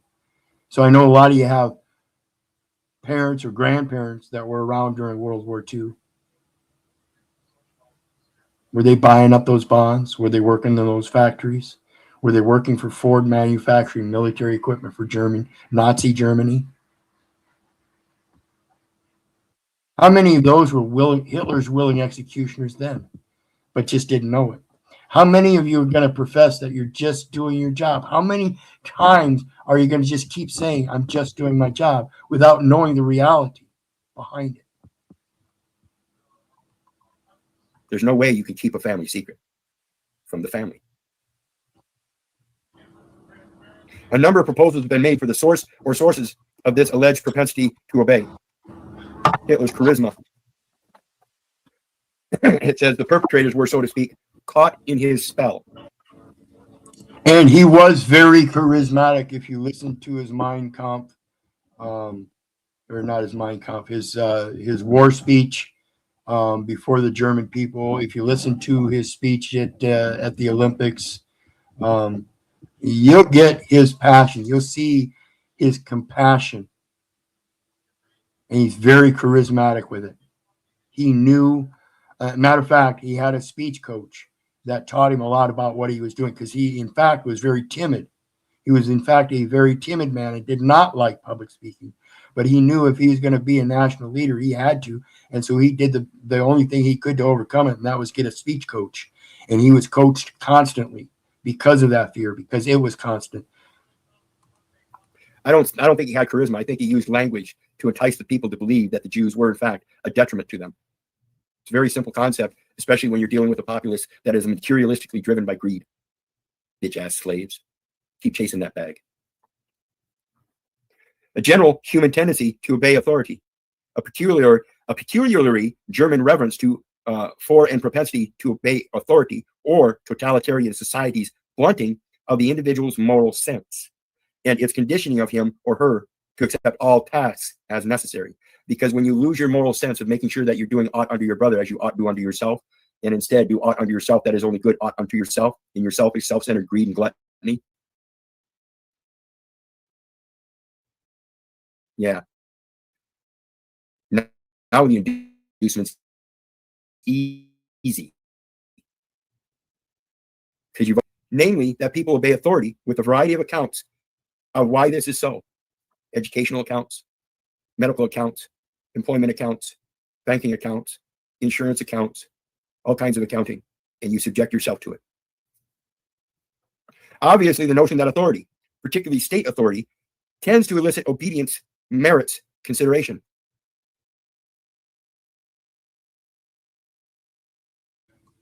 And it certainly gets the obedience, but when it comes to the merits or anything else, you know, it just, to me, it seems so insane. Again, because people are taking this supposed delegated authority as if they have the ultimate authority and nothing else matters. And so they dismiss their spiritual nature and the id, their instincts and intuitions, closely relative to that spiritual nature. This is what Friedrich Nietzsche talks about with the abyss and the void, the beast, the shadows, the light. That mirror is a reflection of yourself. And rather than subjecting yourself to that pitiful stance of I'm just doing my job, you should raise yourself above to that dominion aspect and understand your power and authority to just say no. Not to drugs, but to the insanity of taking authority from somebody else and putting somebody else's life at risk because you want a fucking dollar. If the state tends to merit your obedience, then it should be merited, spiritually credited. It's amazing how he used that term in here. Obviously, the notion that authority, particularly state authority. And that's literally what merit stands for, is the spiritual credence. If it's done in truth, honor, integrity, to the best of one's ability, to the best of one's knowledge, to the best of one's mindset. Authority tends to elicit obedience, merits consideration. If they elicit obedience, then the only consideration should be the spiritual credits. Because that's the only thing I'm going to abide, is my spiritual credence of following that which is true. So if you come to me in falsity, it's fuck you. A third explanation holds the... It is better to walk alone than to follow a crowd going in the wrong direction. Herman Sue. Perpetrators to have been subject to tremendous social, psychological pressure placed upon each one by his comrades and or by the expectations that accompany the institutional roles that individuals occupy. The institutional roles, such as job placement, your employment degrees, or educational grades, your employment positions. All these things are the different hats that I talk about that you wear throughout the day. As an educated individual, what kind of education hat do you wear? As an educated individual, while you're at home playing the part of dad, what kind of educational hat do you wear with your dad hat? What kind of educational hat do you wear with your husband hat with your wife? Again, set thine house in order. Are you bringing the wife the education from the house before yours? Is that house before yours the one you're paying tribute to, the patriarch, the true patriarch, or is it a false patriarch? What law are you teaching your wife as an educator and a husband? The social psychological things, and they all play their social psychological parts as you wear your social psychological hats in those various different occupying places. So when we talk about multiple personality disorders, that's what I see in a lot of you people. Again, Hitler's willing executioners. You have multiple personalities and you've got them all out of order. That's called disorder. And they're multiple personalities. That's a multiple personality disorder. Get them in order, just like you set thine house in order. It is, so goes the argument, extremely difficult for individuals to resist pressures to conform. Pressures which can lead individuals to participate in acts which they on their own would not do, because you're bitch ass cowards and won't stand up on your own. So you have to follow a group that will help hold you up. as if they're holding, as if though they are holding you up while telling you you have to do it all yourself. I ain't gonna help you. I ain't gonna help you. Throwing you in jail every time you get a leg up, taken away from you again, throwing you in jail for some stupid shit. And this is the part about I was talking about earlier, and real quick here. God, heart, guardian, peace and clarity be upon you. Is it appreciated, brother? Glad you're here. Glad you're here. And so what was it? Stand up on your own. So you have to follow a group that will help hold you up, as if they're holding, as if though they are holding you up while telling you have to do it all yourself. I ain't gonna help you. I ain't gonna help you. Throwing you in jail every time you get a leg up. Yeah. Taking. Yeah, this is the part I was talking about earlier, where, you know, one of the mechanisms in Nazi Germany, and this is to blame the people themselves, the ordinary Germans, the Hitler's willing executioners as ordinary Germans, were the ones that were telling on their neighbors. You know, and this is the thing that I see today. We're telling on our neighbors and this and that. And, you know, we see the lights and sirens, and we look out and we see the neighbors being arrested a couple blocks down the street. But we think they've done something wrong and that the police have a right and a reason for putting them in jail. So we just go back to our home grandiosity life of watching somebody else's great life on the boob tube while we eat the processed foods and drink the poison drinks. When are we going to stop doing that and change ourselves so we can see the change in the world that we want to see? Away from you again, throwing you in jail for some stupid shit. When are we, as people, as independent beings, each one of us, going to take back our responsibilities and stop giving them up? When is that going to be the change? So we can start empowering ourselves with that knowledge of those responsibilities, such as educating our children, so we can pass that education on to them, so it will enhance them educating their children, instead of keep going on this delineation of this brick in the wall, like Pink Floyd said. When are we going to take our responsibilities back and embed them in our next generation so they don't need such a large, invasive government? It's time to grow up. Indeed, would abhor the regular man. And a variety of psychological mechanisms are available for such people to rationalize their actions. The hospital, the first place where you're born, is a spell of illness, and they tell you in their fucking rules, their codes, their ordinances, their notes, their promises. That's all they are. Just their babblized language, and they tell you you are born in a spell of illness. And that's how they rationalize everything. Your education, you keep telling them what you're educated in. You keep sending your kids to that public school. You keep having children in their public hospitals. You keep having public jobs. You work at a public restaurant, right? Oh, no, but it's privately owned. No, but it's a public restaurant. So now you have a public onus. To have a public onus, you have to provide for the public monetary means. You have to provide a public service. And again, this is the dual aspect of what the world that we're living in. Are you going to provide that public service through a personification, through in a manual set of laws, or are you going to do that through through a living soul, through your actions? See, the personification is in the words, and the living soul is in the actions, and that is the spiritual directive. Which one are you going to operate your life in? If you keep operating on that manual, you're looking for that grave. You're already on the dead side. You're not actually living. You're not the living soul. You're acting in persona in a popularity contest, waiting for votes and money. Don't work that way, folks. That's going to weigh heavy on your heart when the time comes. charge them people a private entrance fee and then give everything freely. You charged them for the product. That's a contract in public. And you trusted that they would give you proper food. Come to find out, you've been eating processed foods for a long time, ain't you? Oops. A fourth explanation sees the perpetrators as having been petty bureaucrats or soulless technocrats who pursued their self-interest or their technocratic goals and tasks with callous disregard for the victims. Most technocratic goals, and this is what I talk about with the tactics and everything. With the modern world, we have new tech. So the tactics are remaining the same, but they're implementing new techs. And in implementing new techs, they have new systems. So today we have this video and audio identification system that can tell your voice and your face. It can oftentimes even tell your motions different from others. Doesn't necessarily have to have the facial recognition. It can have a body movement that is kind of distinct from the rest of the populace and can pick you out with that. It's amazing technicosity. Certainly, there are many of those too. It can hold for administrators in Berlin and America these days, the United States, and many other nations around the world, as well as for concentration camp personnel. You know, we have Indian reservations that concentrate people in one area.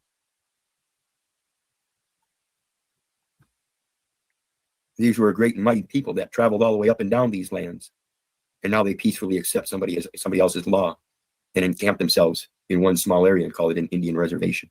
Pathetic.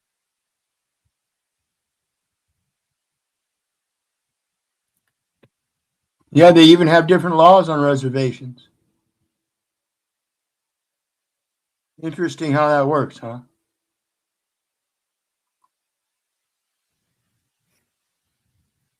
They all hold careers to make, and because of the psychological propensity among those who are but cogs in the machine to attribute responsibility to others for overall policy, they could callously pursue their own careers or their own institutional or material interests.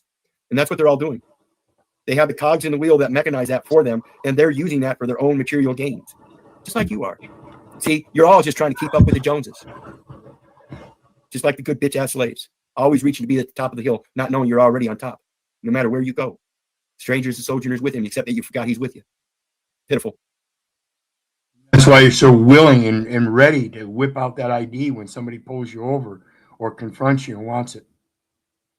You're willing to give them the ID instead of yourself. Know thyself. You don't know thyself, so you give them the ID, the id entity, emotionally responding, just like the little kid that goes to the grocery store with his mom and they have that candy bar at his eye level and he starts getting emotional because he wants that candy bar. It's a comfort and convenience. Same thing we do as adults. We just no longer do it with candy bars. We do it with other things that adults think are comfort and convenient. The deadening effects of institutions upon the sense of individual responsibility on the one hand, and the frequent willingness of people to put their interests before those of others on the other, need hardly be belabored. Owe no man anything but to love one another, for that is the fulfillment of law. Do unto others as you would have them do unto you. So you go around charging people and making false accusations. Good job.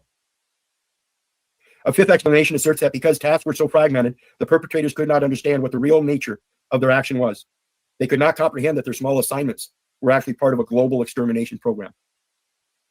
The small assignments, like I said, just not too long ago, about the manufacturer workers working in the steel plants during World War II, when U.S. economy surged and they sold war bonds and all that. You know, how many people were doing those types of things and not knowing of the involvement and the degree that it was actually fomenting World War II and Nazi Germany's ability to keep progressing in their murderous actions. Like I said, it wasn't good enough that when Hitler rose to power that he got rid of the Jews out of the nation. You know, gave him fair warning first, of course, but then when he closed the borders and said no more Jewish banking and this and that, and all that wealth went back to the German people, it only empowered the German people to do the same thing over there, and that was support the military efforts. And that, of course, would be financially.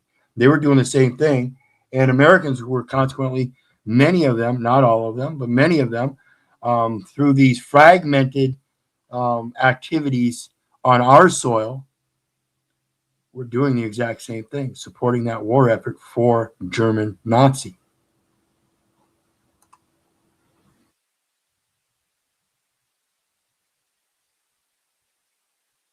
He said he was going to exterminate the Jews, while America looked on with a general population very largely made up of Jews.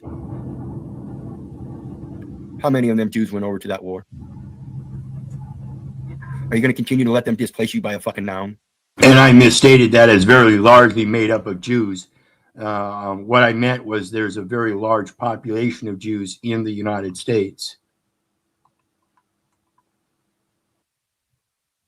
Are you going to continue to listen to their laws because it placates a noun that somehow makes you feel entitled? Bitch-ass slaves. To the extent that they could, this line of thinking continues. The fragmentation of tasks allowed them to deny the importance of their own contributions and to displace responsibility for them onto others. And this is what we have with our governmental system, the police, public education, all that stuff. When you sign your children up for public education, just like the hospital, there's insurances that kick in for the guardianship, conservatorship, physical custody, and things like that, where they have indemnifications and liabilities for that commercial platform. Okay, this is where the liabilities change hands, and people don't understand this. So when you sign your child up for that public education system, you've given up your responsibility to take care of those children while they're in the custody of those people at school. And so while they're in the custody of those people at school, any one of those deranged people could look at your child, see some kind of mark on them or see some kind of behavior in them that they think is odd, and have them tested for some kind of autism or abuse or something like this. And this is fucking insane, people. This is the kind of responsibility you give up that turns around and bites you in the ass, and then you try to fight the system when they take your children.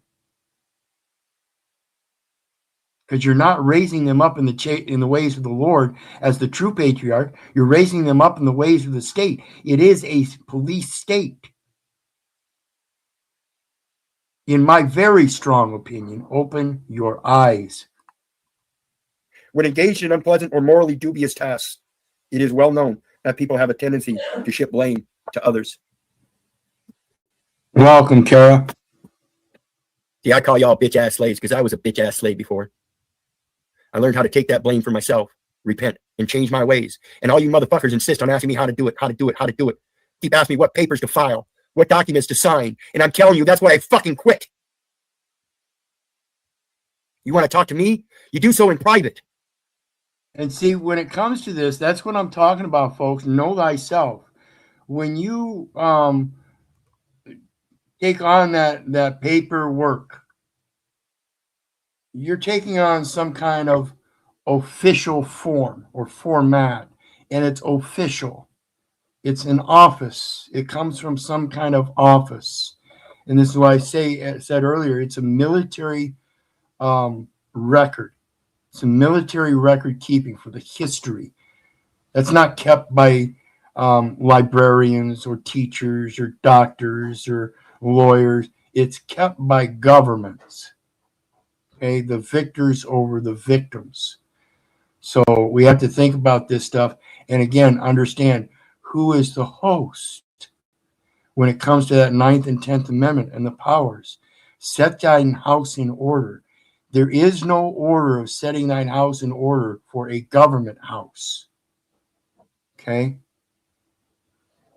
Yet here we are as nations of men around the world, not just here on American soil, but paying tribute to a false patriarch through a tax system, a commercial military zoning. We have to think about this stuff, folks. And we get things straight right from the start.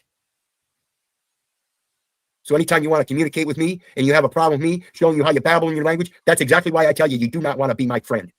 You better learn how. You have to learn how to separate yourself from the paperwork.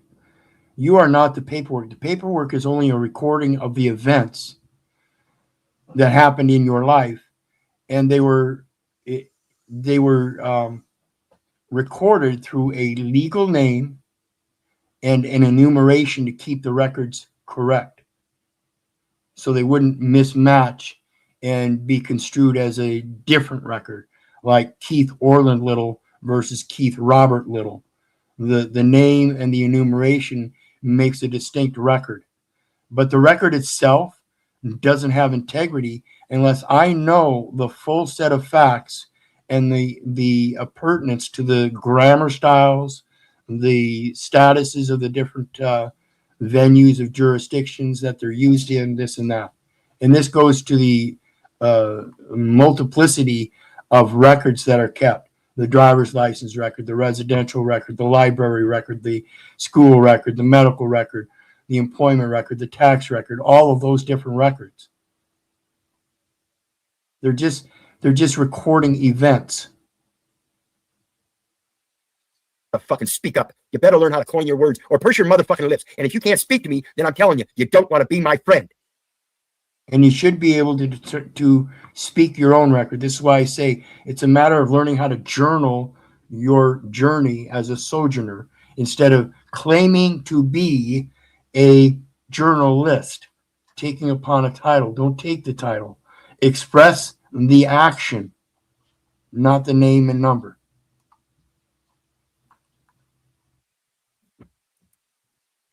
We don't have any guests this evening, and that's all right by me. So I'll just put out my thanks again. Phil Peterson, Moonbug, thanks for joining. Yes, the PayPal is the same name as you see on the board here. Keith Orland Little FBU.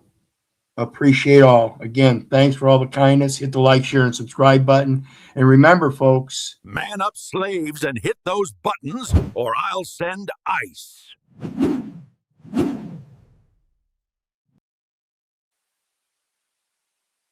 all right. And real quick here, let me get to the next video. Got another one coming up. Where is it? Oops, I got to go down. It reset my page, so let me scroll a minute. I got to go down a few.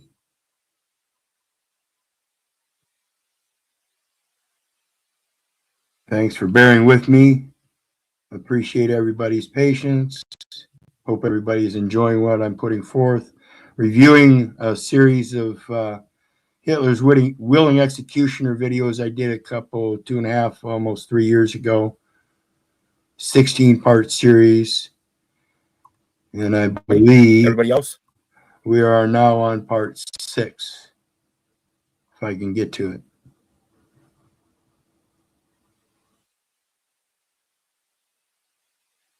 Okay.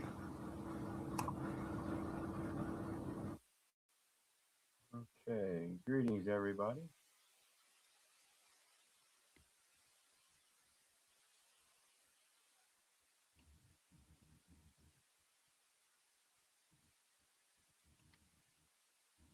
Ice, ice, baby. Yes. Hope everybody's having a good day, enjoying life, living life, loving life. Of course, as always. To the meat of it And of course, I here. want to remind everybody, hit that like, share, and subscribe button on any one of the 3 channels. We're going to do a review of this, and I hope everybody enjoys it. I'm going to keep track of in the backyard, let's say.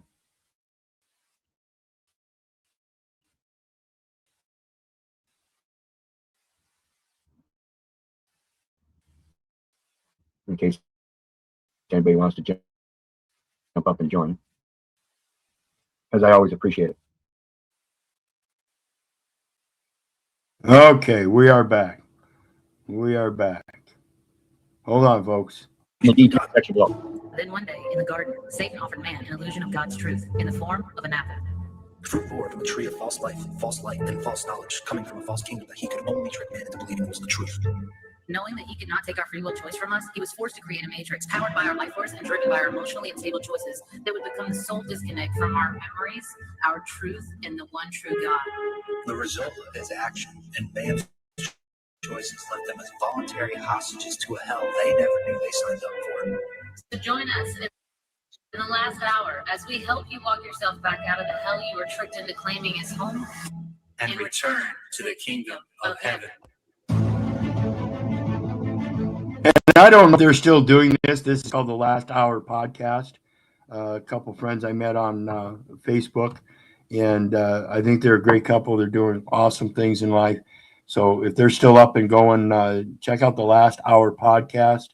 I don't speak to them through the Last Hour Podcast, but I speak to them on Facebook here and there.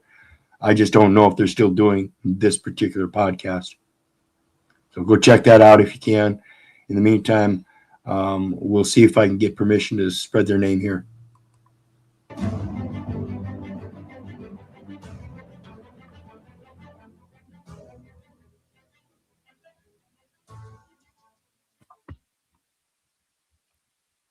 So welcome back to the Last Hour podcast, guys. I know it's been a minute. We had a lot of things going on in our life, and we work in seasons with God in alignment with Him, and not our plan.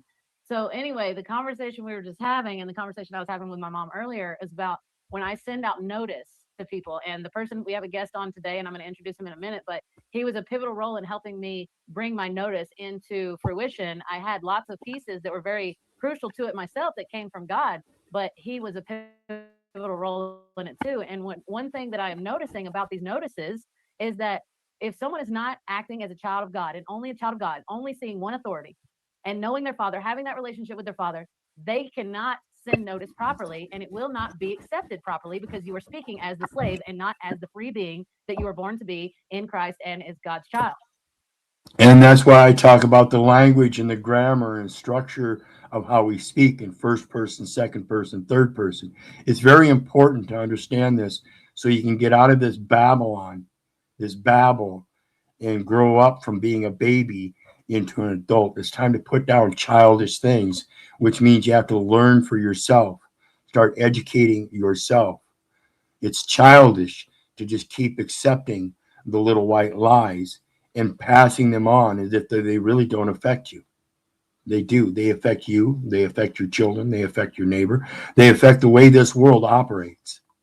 So there's no way that you could send a notice out and it be accepted unless you are coming from that foundation inside yourself. You must be free and sovereign inside first, because it's not a piece of paper. It's not something you sign yourself out of. It is something that you act out every single day, and something that you give authority to or don't give authority to. It's like somebody's asking for permission from the system to be free. Excuse me, but why did we have to ask for permission if we were born free? Would asking permission not mean that we are giving them authority and letting them know, hey, we acknowledge you as an authority, right? Think about that. Think about that, folks.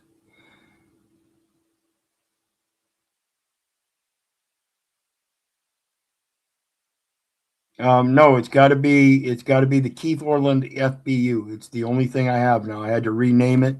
Had issues with PayPal. They had to redo the account, and so it was renamed Keith Orland Little FBU. My apologies.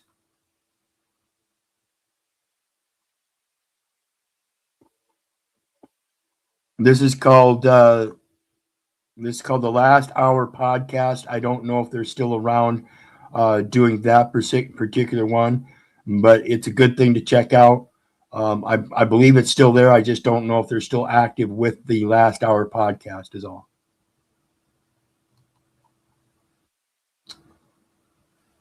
You should be able to just punch in paypal.me/Keith Orland Little FBU.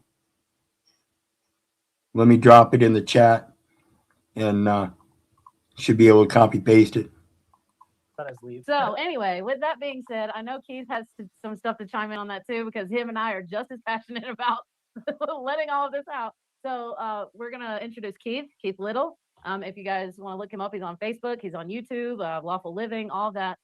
He also works directly with Malika, that you guys have seen on the podcast as well. But anyway, Keith, if you want to introduce yourself, tell everyone a little bit about yourself. And first, I want to make sure everybody realizes this is a matter, again, of, like Paul says, knowing yourself, knowing you can take care of your own responsibilities. And every time you let somebody else do it for you, some way, somehow, they're probably going to fuck you because they just don't have faith in themselves. That's why they're depending on you. I don't ask people to follow me. I'm not going to follow anybody else. I would hope that people would learn how to become an equal station in life and learn how to walk together. Ingress, egress, and congress. And how you got to your knowing. Well, yeah, and as we were talking about it earlier before the recording, the main topic of the discussion is change and how people don't want to change. And the change has to come through an acceptance of what's real. And that's what people are avoiding. They're giving up what's real for a convenience and believe that places a liability on somebody else to do something for them. Mm-hmm. And we've got to come out of that and realize we are empowering ourselves with our own choices. And in the same instance, we disempower ourselves with our choices. And that's the main concept, is realizing how much power we have in our choice and how much it really carries us forward in our future choices. Yeah. When we start giving up things. Okay, we're back. Sorry about the interruptions, folks. the choice of doing what's right or doing what's convenient, despite any wrongs that might happen. Yep. And that's one of those things that came to bear. My dad told me I had ruined his last name when I got in trouble with the law the first time. And, you know, I'm a guy that went through foster homes and ended up being adopted. And this is the guy that's telling me that I ruined his last name. And the thought that went through my mind when he told me this, being adopted, I don't care who you are, you being the one that adopted me is the one that was one of the parts, that one of the cogs in the wheel that allowed this system to first destroy a family for which now you can hold supposedly one of them accountable for ruining your last name. See, that's the fragmentation that we're talking about. When you displace authority, when you don't allow families to raise their children according to the ways of the Lord, and you indoctrinate them in a false patriarchal system. It says, we are the authority, we're your daddy, and you got to do what we say. Otherwise, we ain't going to give you no benefits. And this inherently struck me as just dumbfounded, because these were the people that taught me after adopting me in going to church who my true authority was. And that was one of those instances where I learned that we're not supposed to pay honor or tribute to an earthly father, for there is but one Father which art in heaven. And this is one of those concepts, like I said, being through. This is what one of the main points that led me to that unum sanctum, and the realization that the Pope, in writing such a document, that's a blasphemy against Isaiah 43:1 and 44:5 that supports 43:1. Fear not, for I have redeemed thee. I have called thee by thy name. Thou art mine. Who is to make a greater claim than that? So to supersede that claim, it's supported again, like I said, 44:5. One shall say, I am the Lord's. One shall call himself by the name Jacob, and another shall subscribe with his hand unto the Lord, and surname himself by the name Israel. I think it's very By the name, and subscribed himself by the name Israel. So who is naming who, and how important is the name when legally it has already been discerned and laid out? It is the law, the legal name, the birth date. It's all hearsay. It's already been laid out. It's a false authority.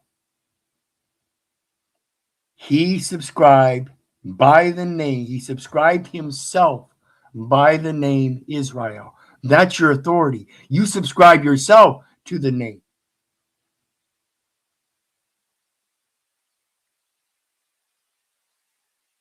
Kara says, I figured it out. Thank you, Alpero. I am blessed.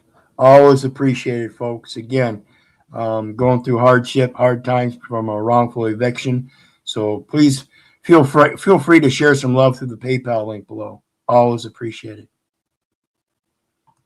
And then back to it. Again, this is the last hour podcast. This is from August 14th, 2022. simple instructions, just to import the knowledge that you're not theirs. And not only are you the Lord's, but so are they. That's the equal station. You have no weight to judge me. He is our judge. Foster homes and being adopted was one of the things that I was in search of the most, was my true statehood, my true fatherhood, as they call it, and wanting to put my true biological family back together. Well, See, that is the fatherhood. The hood that you put on, the hat that you wear as a father.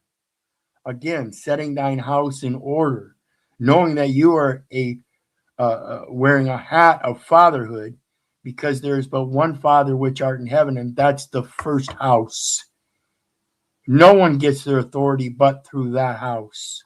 This guy is standing there claiming that I ruined his family name. And come to realize, after a long string of getting in trouble with the law, 93 cases, actually there's like 89 cases at this point in time, when my mom looked at me and told me, Keith, the police are your authority. And that's the Hitler's willing executioners, folks. I love my mom and dad. I truly do. But I don't give a fuck about what they think.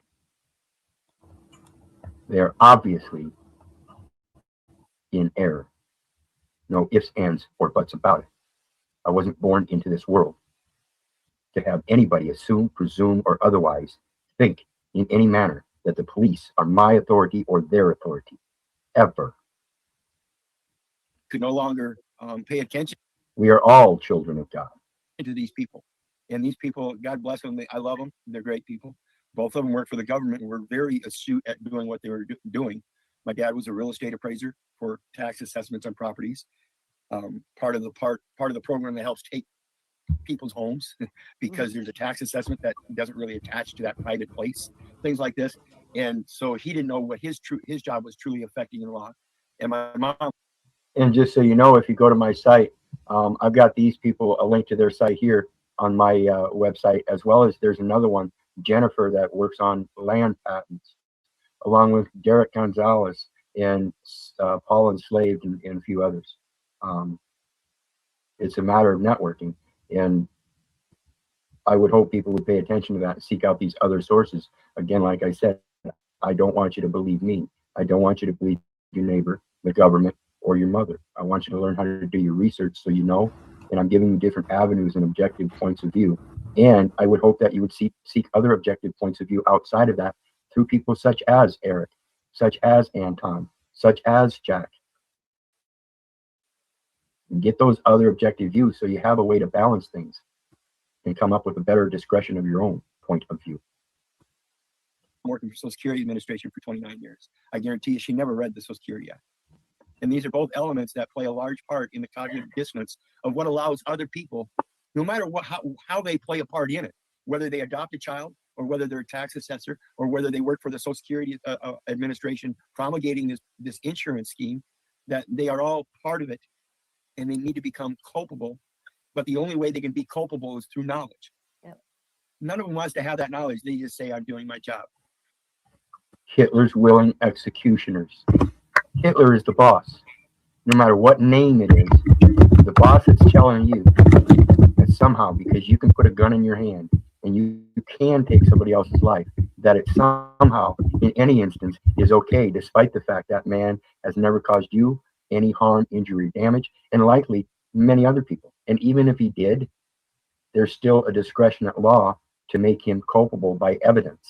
You can't just keep living these lives on presumptions because of fake media, propaganda, indoctrination, public education, and your own willingness to give it all up for the manual existence over the spiritual existence.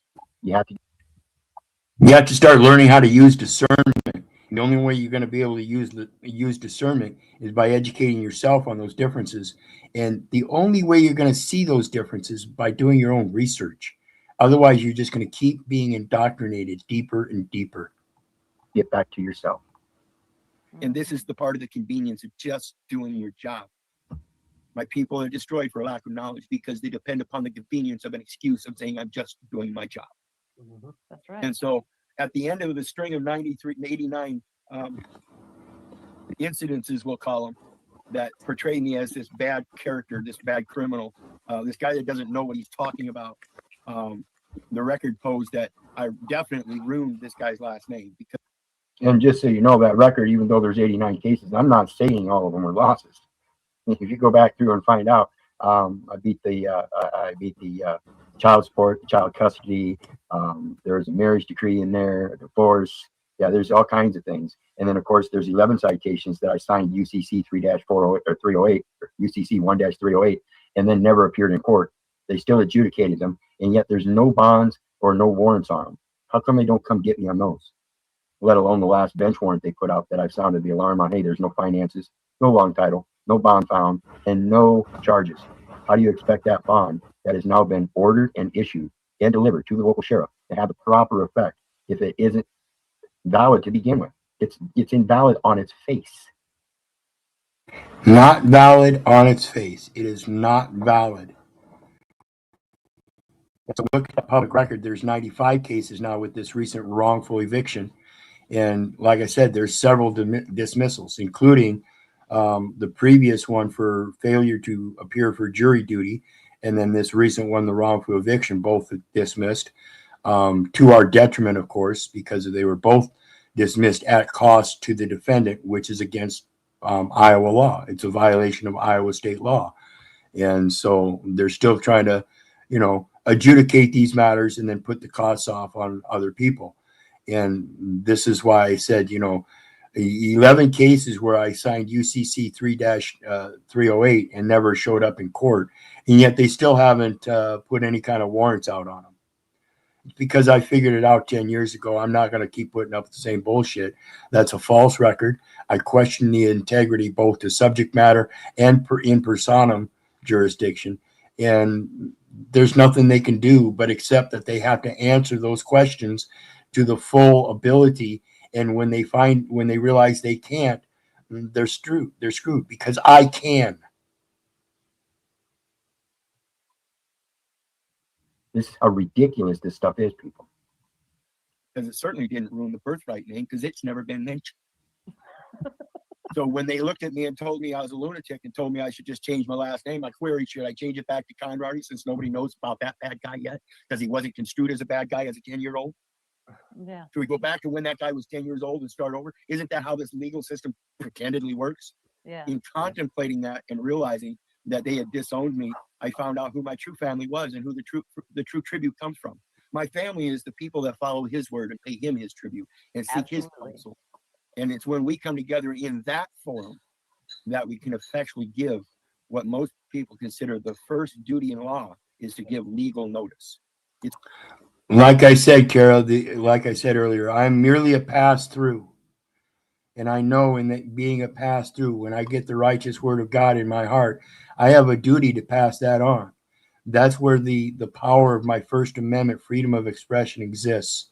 In that, it's a great right, but the greater right is the exponential right of everybody else to know. Everybody else's right to know the truth is my responsibility in public service to minister that word of truth.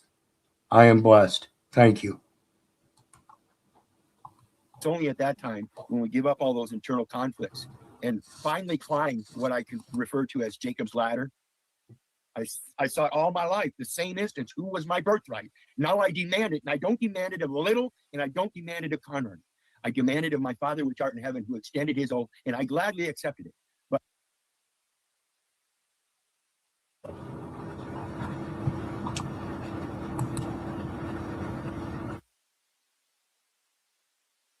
Don't know what happened there.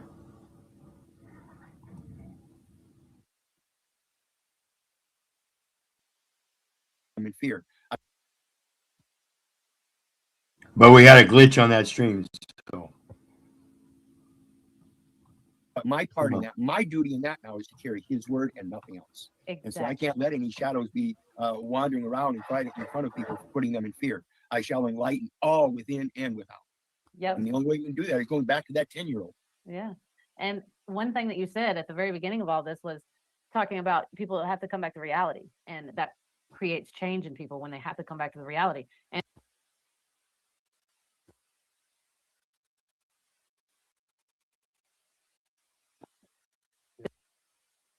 system for when he coded and out streaming my truth and this is how I believe. God doesn't care about belief systems. What does he need a belief system for when he coded and algorithm everything perfectly by design to operate in sync and function with each other? Why does a belief system need to be in the middle of a mechanism? It doesn't.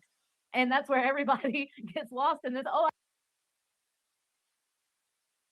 My apologies. I realized you just missed all that. So that would be backed by the oath. Hebrews 6:17. That oath is important because everything they put down on record is an invention, fabrication, and fiction. When it comes to the rules of hearsay, you go to ancient documents, which are the origins of those such inventions, fabrications, and fictions today in modern English. A very colorful language that is adopted in various different forms of other languages. And those forms of languages, I hope to impress it upon you guys. When we think about languages, we're thinking about speaking, our vocalization, our oralization, our verbalization, and that is through a vent. Our throat is a vent for our voice, and it's called invention. We are inventing when we speak. Our words do have an effect, and that is the invention. Simple as that. We are inventors. So it's important to remember that every word you're using is very likely some sort of indoctrination to divert you from what's written on your heart, what's right and wrong. That's simple.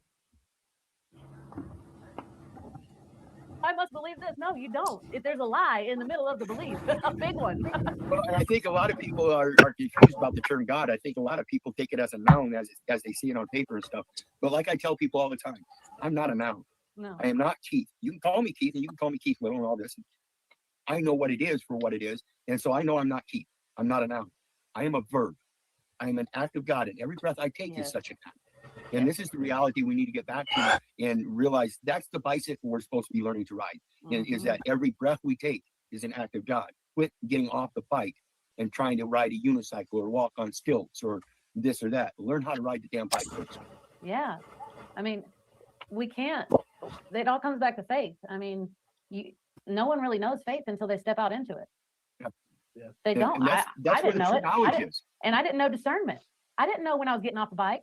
I didn't know when I was picking up a fucking stilt and walking on that. I didn't know the difference. It wasn't until God literally smacked me. I was deep in the abyss. I was so into the lie, and I was screaming for the lie to be the thing. And then I realized I came back to reality, you know, that moment that you can't escape from. We all have to come to that moment and then surrender to be that act, that extension of God. And all that takes no name. It takes no name. It doesn't need any actions name. speak louder than words. Exactly. It doesn't need a name. It doesn't need a dream. It doesn't need a belief. It doesn't need a desire. So I know what happened there, but let's blow it back up. But active process. So let's break down process. Pro is a prefix meaning future. So future cess. What is cess? Well, let's take a look. Cess, as a noun, is a tax or a levy. From the verb cess, means impose a tax upon. It means to set a tax upon something. Impose. Like proposition. It goes from being a tax or levy, a process, impose, a proposition, future position. Okay? Altered spelling of cess, short for assess. So when are you going to assess your value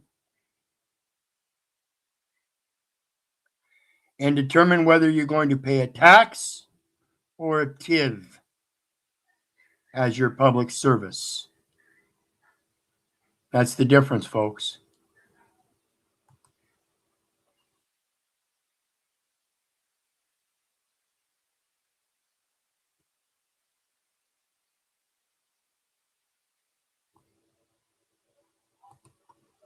It doesn't need any of those things that I want, whatever it is that everybody thinks. Like people ask me what my goals are. I don't know. They're God's. I'll know when I get there and accomplish it. Why do I need to put that? And that's a perfect point right there too. Part of the fear is both ambition and impatience. You strive at being successful, but at the same time, the impatience drives you to do it as quickly as possible, thinking that's part of the success. Oftentimes, the success is being able to allow things to occur in their time, in the season. That on my shoulder, because if I put that on my shoulder, I weigh myself down, and if I weigh myself down, I go down in the ether, and if I go down in the ether, I go down into hell, and if I go into hell, I get chaos. Why would I do that to myself? It's funny because right before you had mentioned that this is something that when people realize the magnitude of what we're talking about, how we are verbs, like you just said. the reason why they stick to the beliefs is because they stick to the beliefs of the comfort. It gives them an identity to fit within the system that has brainwashed them into thinking that is the way to live. So Yes, it's given them an identity sitting amongst all the other people in those theater chairs inside of Plato's cave that we know as society. The popularity contest, the visual aspect of watching what everybody else is watching while thinking it's all entertainment, not having to take it seriously because it's something projected before you. And you all know it's a projection, yet you enjoy the entertainment part. You're so entertained by it when it's really serious. It's gone beyond serious. And so what they do, and they tell you right on the documents, when you go to these court hearings, there's going to be one that's going to be called a disposition hearing of some sorts. And that's a disposition of the verbal actions by claiming that you're the stationary person in the document. And that is your station in life as the decedent. And you're not. You have to be able to help them correct that. when you bring up this topic and we talk about this, even when it comes to law, when it comes to being,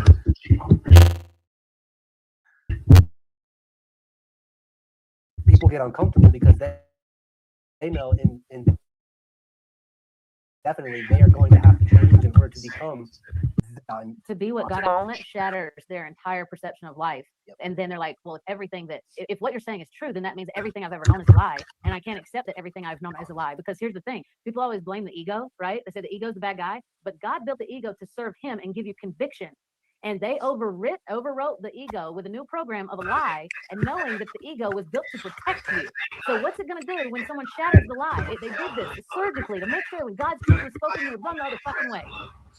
And so Jeremiah 51:31, I reiterate again, one post shall run to meet another post, messenger to messenger, shewing unto the king of Babylon that the city has fallen at the other end. This is letting them know that you're no longer going to put up with the babble of colorized language known as English, which is merely an adoption of multiple different languages, which leads you to its origins. And the origins show you many things. It enlightens you to many things that connect and say, well, it is uniform throughout all jurisdictions. And it has already been stated. What is done is what ought be done. And this is what it says right here. The only persons allowed to reside in the zone are federal, state, or municipal officers or agents whose resident presence is deemed necessary by the board. It's never happened. Well, it's like I explained to people about the emotions stuff. A lot of people, I went through the 12-step programs, and a lot of people think that an anger issue is a what they call a detrimental character. It doesn't look good on you, right? Okay, that's simply because people don't like natural instincts when people put their damn foot down. Exactly. You know? They don't like being uncomfortable. And so when they character defects is what they call them in the 12-step program. And so when they try to tell us that we need to put away our character defects, I insist, no, we're not supposed to put them away. It is part of our character set. And so what we have to do is learn how to equalize them and use them accordingly in a wise fashion in order to maintain that putting your foot down.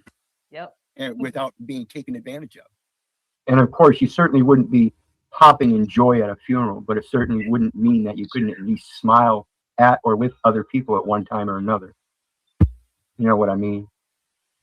I like saying it's like an ego reset. Well, I mean, you could put your foot down and then take it way too far into the demonic side by putting your foot down, because at that point, it's not even putting your foot down anymore. At that point, you're just being a dumbass. At that point, you're just letting your emotions run away with you. But there is that line of discernment on every side of that. And righteous anger is so crucial to have. It helps you stand with your Father against all of the deceitful actions that are happening around you at every moment to get you to bend over and bow down to a false authority. Yeah, and a lot of people think that because people say certain things, they can take them for their word, or man is bound by his word. And yet people don't understand the English language today. And I was asked that question in my court appearance 6 years ago. And I stood there vehemently as one of the guys. I told you guys this story before. I used to carry around dictionaries. I'm very intelligent. I'm not going to boast about it. I'm not arrogant about it. I just like to know things. That's my inherent nature. And so when the guy on the bench looked at me and asked me if I understood English, yes, I was disturbed. It was a sign of thought he was disrespect. Like, how dare you ask me such a stupid question? You know, Yeah. and today I comprehend that so much more that I assure you, I don't understand English. Yep. I English is an overstand art. it. English is a language of arts. It is an art language, and therefore it's not a language itself. It is a art of languages. It's a mix. It's just like the United States of America. It's a melting pot of people. English is a melting pot of languages that those people extended, and that's all it is. So when we get down to the reality of do you understand English, it's not about whether you understand English as we read it today, but the cause and nature of it and its elemental basic foundation, which so many people give up through the legislative laws today by the letter of the law. Yeah. Well, what letter are we using? Is it uppercase, lowercase here, and otherwise here? What are the very distinct differences in the written word as opposed to a man is bound by his word? Where does that word come from? Has that word been misconstrued and misappropriated through various elements of indoctrination and public education and this and that, where we're confounded when we come to that supposed age of majority and think we're capable of administrating our own affairs, when in fact we're believed to be able to administrate the affairs of a person and have never been educated on such. Not only that, but we have been delineated from the true scriptural education of how we're supposed to behave or behave spiritually instead of. See, that's another point. You know, when we think about this grammar and the English and everything, there are several terms that we use in the English language, such as behave, that come out. Everybody thinks it's a word and it's a term because it's two words that are put together. And it says behave. It's pronounced differently than the two words are pronounced separately, which means behave. To behave and to hold. To have and hold. Isn't that part of a marriage vow? The two come together as one, to be one, to be having as one. What's yours is mine, what's mine is yours. You are obedient to me, and I am obedient to you. But we each understand our different roles in the obedience. Setting thine house in order.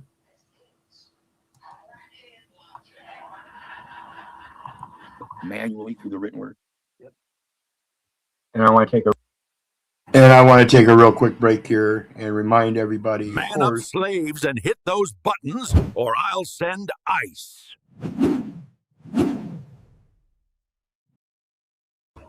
and there is a PayPal button down there for anybody who wants to share some love. We're still a little short of the dono goal. All is appreciated. We are blessed today, but all is appreciated. So if you could share some love, please do so. And let's get back to it. real quick moment to remind everybody, please hit that like, share, and subscribe button. And there is a couple PayPal links in the detail section for anybody that wants to share some love. The StreamYard link is pinned for anybody that wants to join the panel. And of course, if you're on any one of the three channels, go ahead and get to the others and subscribe over there so you get the notifications and everything. And again, I appreciate everybody's support. That's the basic foundation of change that we went through that we're not recognizing and we need to return to. That's the main concept of change that people are afraid of, because then they have to hold themselves accountable. And this is what I was talking about here recently in regards to the general journal being converted into a general ledger. That can't happen if you have a superseding document that accounts for the spiritual memorialization of the living soul. And that's why I spoke of the memorial earlier in regards to that birth certificate. It's superseding when one speaks their own words. They are the origin of those data elements. And those data elements speak privately. Even though they're in the public realm, they speak privately, and that's the public notice. That's the notice we're talking about. It has to be done grammatically correct. Pure and simple. It's letting the world know.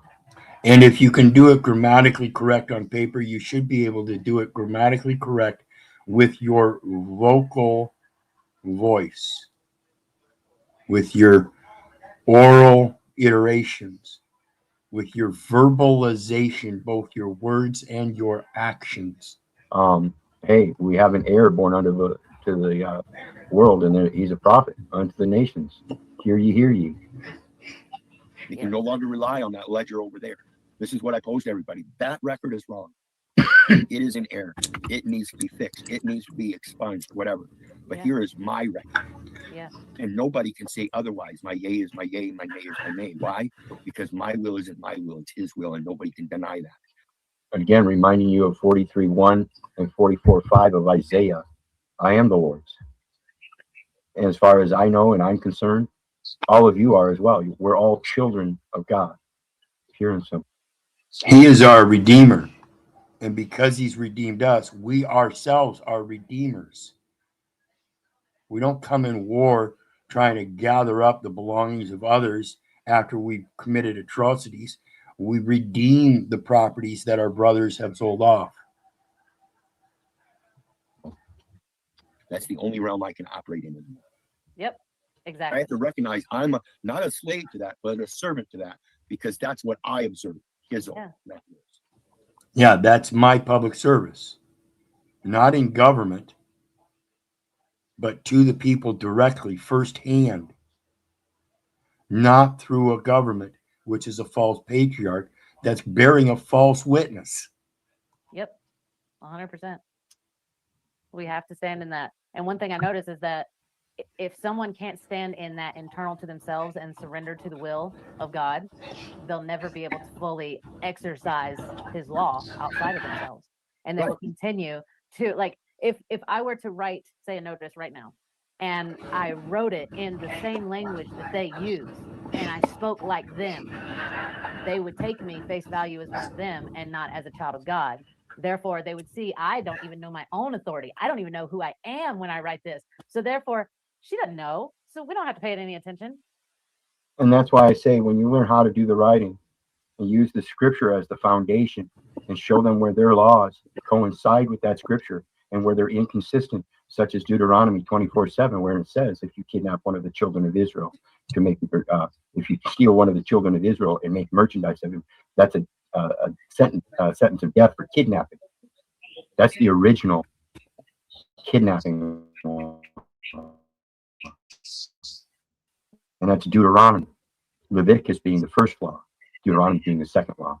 And in that Deuteronomy, we also find that the people, again, are the lenders unto the nations, agreeing and concurring again with Jeremiah 1:5, prophets unto the nations. That you can find in Deuteronomy 15, where it speaks of people as lenders unto the nations, or lenders unto the nations, and that when recompense comes, they're supposed to, under the same type of conditions as redeeming, allow them to go on their way, the lenders to go on their way with what belongs to them. But when I write it as a child of God, and the way that me and you put that together, you saw with your own eyes. Have they called you yet? No. Have they contacted? So obviously they're not as worried about it today as they were a week ago. So No, you've not at all. dispelled some of their anxiety, obviously. Yeah, and another thing, when we're talking to them, this was another thing. We're talking to the demon that is running the vessel. We're not talking to the vessel and the soul that's being held hostage in it. Right. You're speaking in a spiritual sense, and that's who it speaks. That's what it speaks to. And this is where I explain it as the shadow is the one that's driving your life. You're in fear of the shadow that you're going to cast by your own actions. And it's because of that shadow and the way that record reflects, other people look at you and see that shadow instead of you. Opaque faces. They don't care what you got on your face. They don't care about the image and likeness. They're going to watch the shadow. Yeah, and that's the intent. Exactly. You can't go to a demon and say, "Can you please give me permission to be free?" They're going to laugh at you and torment you. But if you go to that demon and say, "You have no authority to even be on earth right now. You are trespassing on this land, and you need to go back to where you came from right now and stop acting like you have some kind of authority over me." When Satan walked up to God and said he was going to create an army of demons and reached down and picked up a handful of dust to the ground, God said, I created that. Yeah, you can't create. This is where Satan's little thing goes inside of everybody's mind in the abyss. Tell everybody thinking we're creators. No, you're not.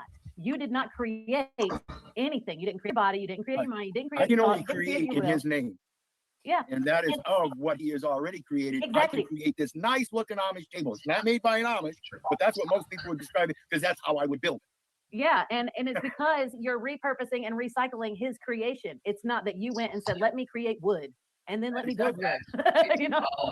And so just like we have this debate in regards to diet and food intake, whether you be vegan or carnivore or whatever, they talk about the object of paying tribute to the animal when you use him for a meal, and you're going to sacrifice him or something. So the same thing goes with any other part of nature.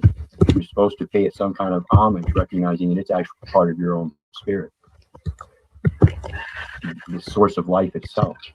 It's symbiotic. Treat it that way, you'd probably be surprised at how much better you get along in the natural world. Exactly. And so now we get on the other side of that coin. In that notice is now once we give them notice, they have a duty of that knowledge. We too have to take on that responsibility when we acknowledge his word. We now have to take on that duty of that knowledge and act on it. And that's the watchman. That's the brother's keeper.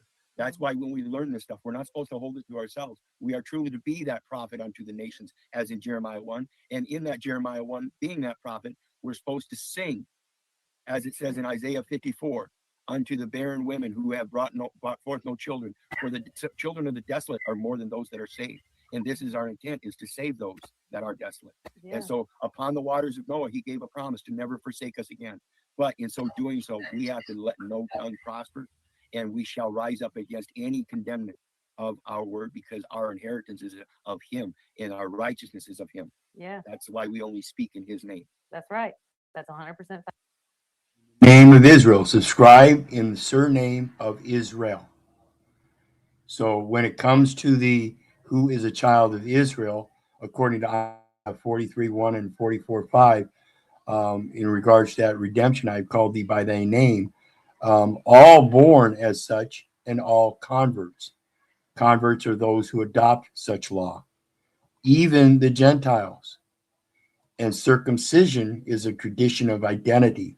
It's what tells us we were either born into it or converted to that law of Israel, the identity of Israel, in the surname of Israel. We adopt that name. We subscribe to this by the surname Israel. We shed off the false patronymical family father name and do it in the name of Israel. And going back before you say what you're about to say, going back to we don't create anything. One of the things I always say, like, when no, you didn't create life, you didn't create the egg inside of you, and you didn't create the sperm that implanted into the egg. You only guarded, safeguarded, gave it passage and harbor. That's passage and harbor. You are the pass-through, like I explained with myself in regards to the credence of the word of God and those scriptures and everything. If I have the authority to express those words, I can only accept them as pure authority in truth by accepting them as coming from that source. They are not derived of myself. I'm merely the passage through which they go. And if I convert them in some manner, then I'm the one that's adding unto or taking away from. I'm the one that's causing the miscommunication. Therefore, I have to be very adept at learning the language, the tongues, so I can condemn those false tongues. Mom is the trustee for the passing and growing of a spiritual being that in this material world, everybody seems concerned about originating a manual describing the man, so that when that man is discharged of his mother's waters and he takes the first breath of life given by God into his nostrils, that man becomes a living soul. Where is that journal? Where is that private journal that will defeat the general journal and the general ledger? For that is a value they can't weigh. And again, that's all done at the hospital through birth registration, through what's known as a birth clerk, a medical journal that is converted into a ledger. Again, the birth date, the registration thereof, and the enumeration of a social security number upon the legal entity, and therefore created by that, and that's that bifurcation. Everything is done in the name of the legal entity now, rather than in the name of Israel. It proves that one is a lender unto the nations, one child of God, a prophet unto the nations, sanctified and ordained so, because before he was cast in the womb, he knew thee, before you were formed in the belly. And then when they come out, you're only supposed to keep just guardian them. That's it. They're not. You were the your one that parent. discharged. You were the Yeah. one that discharged the man. Yeah. And when they took their first breath of life, that man became a living soul. Yep. That's what that calling attached to. Because And that's where you were discharged of your mother's waters, where she harbored you. And this is the Admiralty Maritime distinction, where that record is now created from the journal, the prenatal journal, and now a record is created on the commercial side for that estate for burial reasons later on. And it's just a conversion of the names and everything to a legal and commercial identity that then goes forth, and that's what the record is made for. And nobody's making the proper declarations. Hark the herald angels sing, memorializations. Nobody's speaking the truth. They keep reiterating the babble. now it's a gender no. All right, so this thing is going to stop on us because I forgot to upgrade it. So I'm going to stop it, start it again, and us go because we have editing software. Well, I think I can just pause it real quick, and then if I upgrade it, it shouldn't automatically find it, restart it, and I can clip it together so it looks like it never happened. 1 second. All right, so one thing that I wanted to bring up, because we were talking about the English languages, that it's not actually the language, it's multiple languages, it's got double meanings, that you say one thing, it means three things. Like, and you never know. The God's system doesn't know the difference between the words. It just knows the frequency coming out of it and the meanings that are attached to it. So one thing that we were talking about, because we got on a Zoom call, like 4 or 5 days ago, from a guy that hit us up on LinkedIn. And he has a team of people that are going out. He's got a team that like messages people on LinkedIn. It's like, hey, you looking for someone to be on your podcast? No, You. they But didn't even say that. They say didn't that. even make that known. We were just blindsided by this shit Yeah, when he got so- on the phone with us. But anyway, He gets on. He's like, hey, so my team to reach out to people and that sees if I can be on podcast. They didn't tell us that at the time. And we're like, oh, okay. I thought we were just connecting, like, and just saying what's up. Like, that's the way it was but- presented to us. so come to find out, he's a hypnotherapist and he's got his own like school where he teaches people about God and he teaches people about how to operate in the world, and that we resonated on it. And we started talking a little bit more, and we got onto the topic of demons and Satan. And he kind of gave us this. No, look. he went Like he like his stepped face. back, and he pulled explained, backward. right?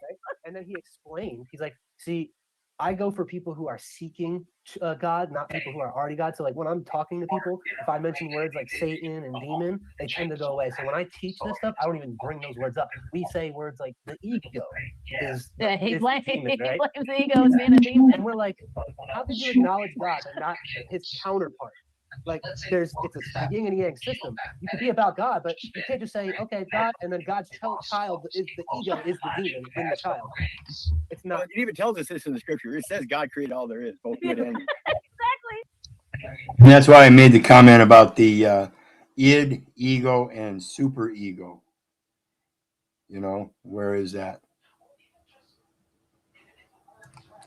The id, the ego, and superego. See, it's the id that people have a problem with. The id is the instinctual drive, which is driven by emotions. It's things that you do when you get excited, whether it be a good excitation or a bad excitation. A roller coaster ride versus the bear attack. They're both ids. They're emotional responses. And people don't pay attention to that. They dismiss the id response in a real objective world because they dismiss the bear attack, because they detach from the bear attack. They don't operate in that natural world. They live in a society of concrete buildings and parking lots where bears don't normally go around. And if they do, they're executed. And that's what our modern dominion has come to. Placating the convenience and comforts by displacing our true nature and the nature that belongs here in the beginning. Making a false world over the necessities of life. We're doing a great job. And that's because everybody's in their ego or their id and don't know the first thing about the superego. We'll talk about that some other time. So we were just sitting there like, okay, maybe we could dial it down a bit when we talked to him on the podcast. We didn't agree with him on some things, but it just kept getting to that point. We were just like, man, he's literally about to silence the one aspect that everybody needs to know about. Yeah. Because they don't know. They don't know the tricks and the traps. Yeah, if they just think it's the ego, then they're just going to go around thinking they can do whatever the And fuck they see, want. that's the thing is that everybody tells me all the time, why do you go through all this silencing and stuff when other people talk about God? I'm like, yeah, they do, but they don't talk about Satan. And they don't talk about the traps and the tricks and all of the bullshit that's involved in it that makes all the demons hiss, snarl, and flee.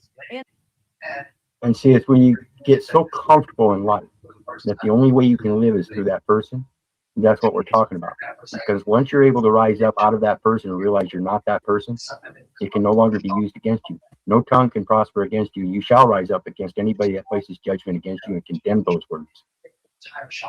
Post to post, messenger to messenger, shooing under the king of Babylon, but the city is falling at the other end. You're no longer going to babble. It's the only way out.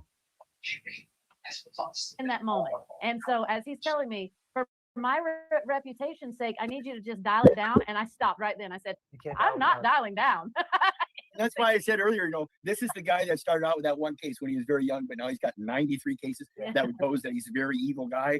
Oh my goodness, 6 possession charges and 1,800 driving with no license charges, this and that. This guy's terrible, He's got to have demons, and this is why I talk about repentance, because we have to accept the demon in ourselves. And the demon isn't one that's necessarily going out and hurtfully destroying people. He's the mischievous little guy that's doing shit that doesn't know what he's doing.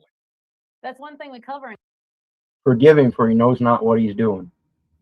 So when we think about that sense of forgiveness in many situations in our life, and we feel that regret and everything, we start beating ourselves up. This is what that's about. You got to quit beating yourself up, forgive yourself, and realize that we were born to sin. It's part of the process of perfecting ourselves. Otherwise, we'd already be born perfect.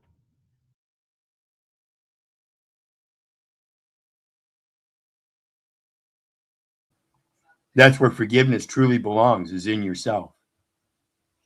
You have to be able to forgive yourself. That's what forgiveness is for, so that you can move on to the repentance and be able to live with yourself despite your regression or digression and move forward towards a progression.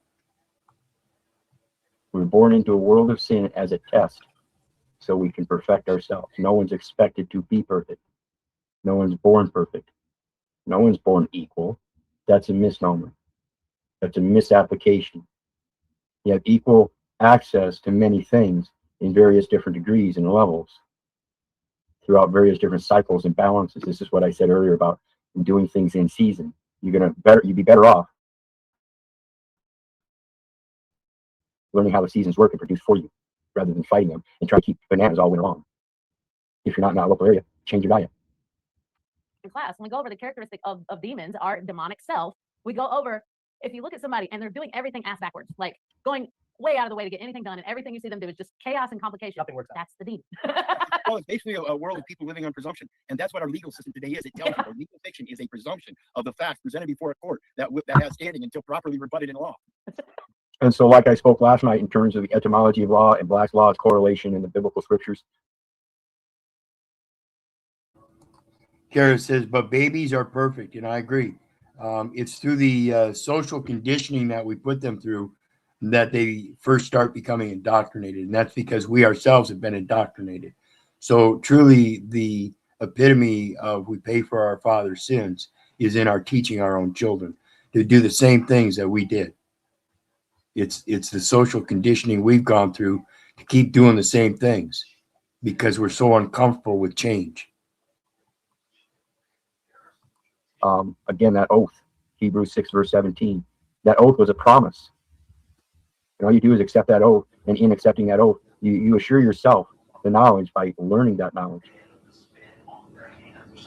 That's the only way you learn how to let no tongue prosper against you.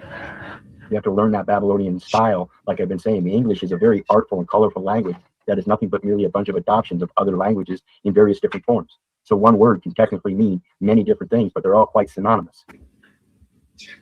very simple definition. It tells you Yeah. the whole legal system is And- based on your presumption that it has power. And they will tell you until it's properly disputed in law. But the thing is that people will hear that and go, well, how do I properly do that? And when I hear that, I'm like, stand in God's word. Yeah, exactly. It's like get over that ego. I mentioned Jacob's ladder earlier, and that's the part where we realize that we are our own demon. When Jacob fell asleep and he had his dream about fighting God in his dream, and this God, however, instead of being the God of the heavens that he supposed it was a physical man. And when he woke up, it was because he realized that Jacob's ladder was that he was himself God. He was the God of his world, and he was the one that was making those choices that affected the outcomes that he was looking for. And whether he was getting the outcomes that he thought of in his mind or not was one thing. In reality, he was his own demon. He was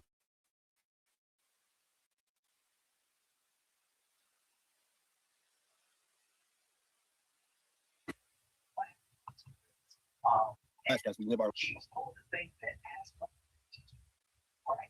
so that you can see that image and likeness, that we all grow in prosperity, become more and more beautiful and more blessed as we live our lives. Yeah. Today, our societies are defunct, and we see all this salvation going on in different venues because we've got, remember the old Indian on the commercials about the litter back in the 70s. It's doing the same way, but it's littering everybody's minds. The litter no longer exists in the material world. It's being fomented here.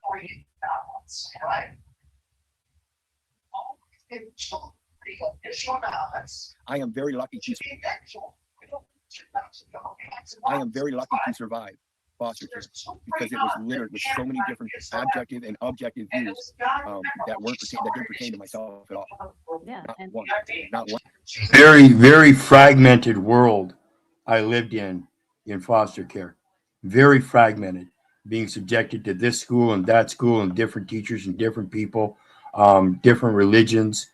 One foster home was Presbyterian, another one was Baptist, another one was Methodist, another was Lutheran. You know, just a plethora of fragmentation throughout those young years. That's part of it. Along, of course, with the scheduling and, you know, all of that to maintain this social life, you know, growing up with a good education so you get a good job. And if you want a really good job, you got to get a further education. And if you really want to make good money, you got to get a specific education, get a really, really good job, or you got to have really, really good friends and family. For what? For more regulation, for more privileges, more rewards.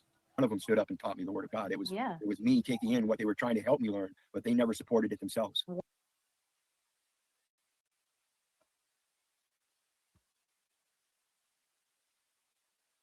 Put me in a very unique position. I don't know why we have all these silent spots. One thing I noticed in my own life growing up and not having connection with my supposed family was, you know, it put me in a very unique position. I'll be darned. I keep doing that. I need a producer. I need a producer. I need a producer. I'll have to learn. So we're talking about the part about growing up in foster homes and being subjected to various different religions and stuff. And these adults all professing some kind of truth to me, but then they acted in different ways. So yeah, I grew up for a long time telling people, you ain't my daddy, and flipping them off. You ain't my daddy. You ain't my daddy. It wasn't a comfortable life, but then all of a sudden I was adopted, and somehow it seemed that the lies quit. How fooled I was. I was the fucking fool. I was the bitch ass slave. No more. No more. No more. I don't even want to say unique, a blessed position to be able to have that time with the one true God, because my mind wasn't getting filled with all this other nonsense. Because at a very young age, I remember at 5 years old, if someone asked me where's heaven and hell, I'd be like, right here. God didn't design heaven for death.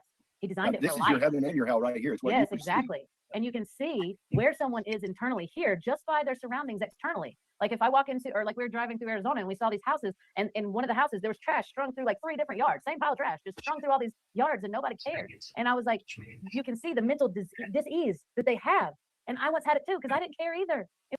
That mental dis-ease she's talking about is, as you notice, she didn't care. It's because people don't care. They're comfortable in their cognitive dissonance.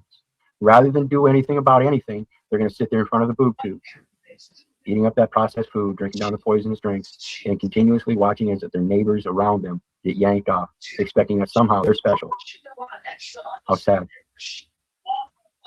It wasn't until I remembered my value, my worth, whose child I was, that I began to, I actually care about everything in my life. I care to make taking my clothes off before I get in a shower and folding them and putting them somewhere a ritual that's amplifying me. It's not amplifying if I just throw it in the floor, you know, and then it's there. So these little things in our life we always overlook. And then going back to what you said on the ladder, Jacob's ladder, I was talking about this earlier and I talk about it all the time, but it's also a ladder of perception. Because when you climb that ladder, you get higher and higher, but you also get deeper and deeper into the root and word of God as you go, going into heaven. And when you get to a certain level, it's easy to see all the levels below that and everyone that's existing on them and what space and time they're in and all that. But all the ones down here, they can't see up here.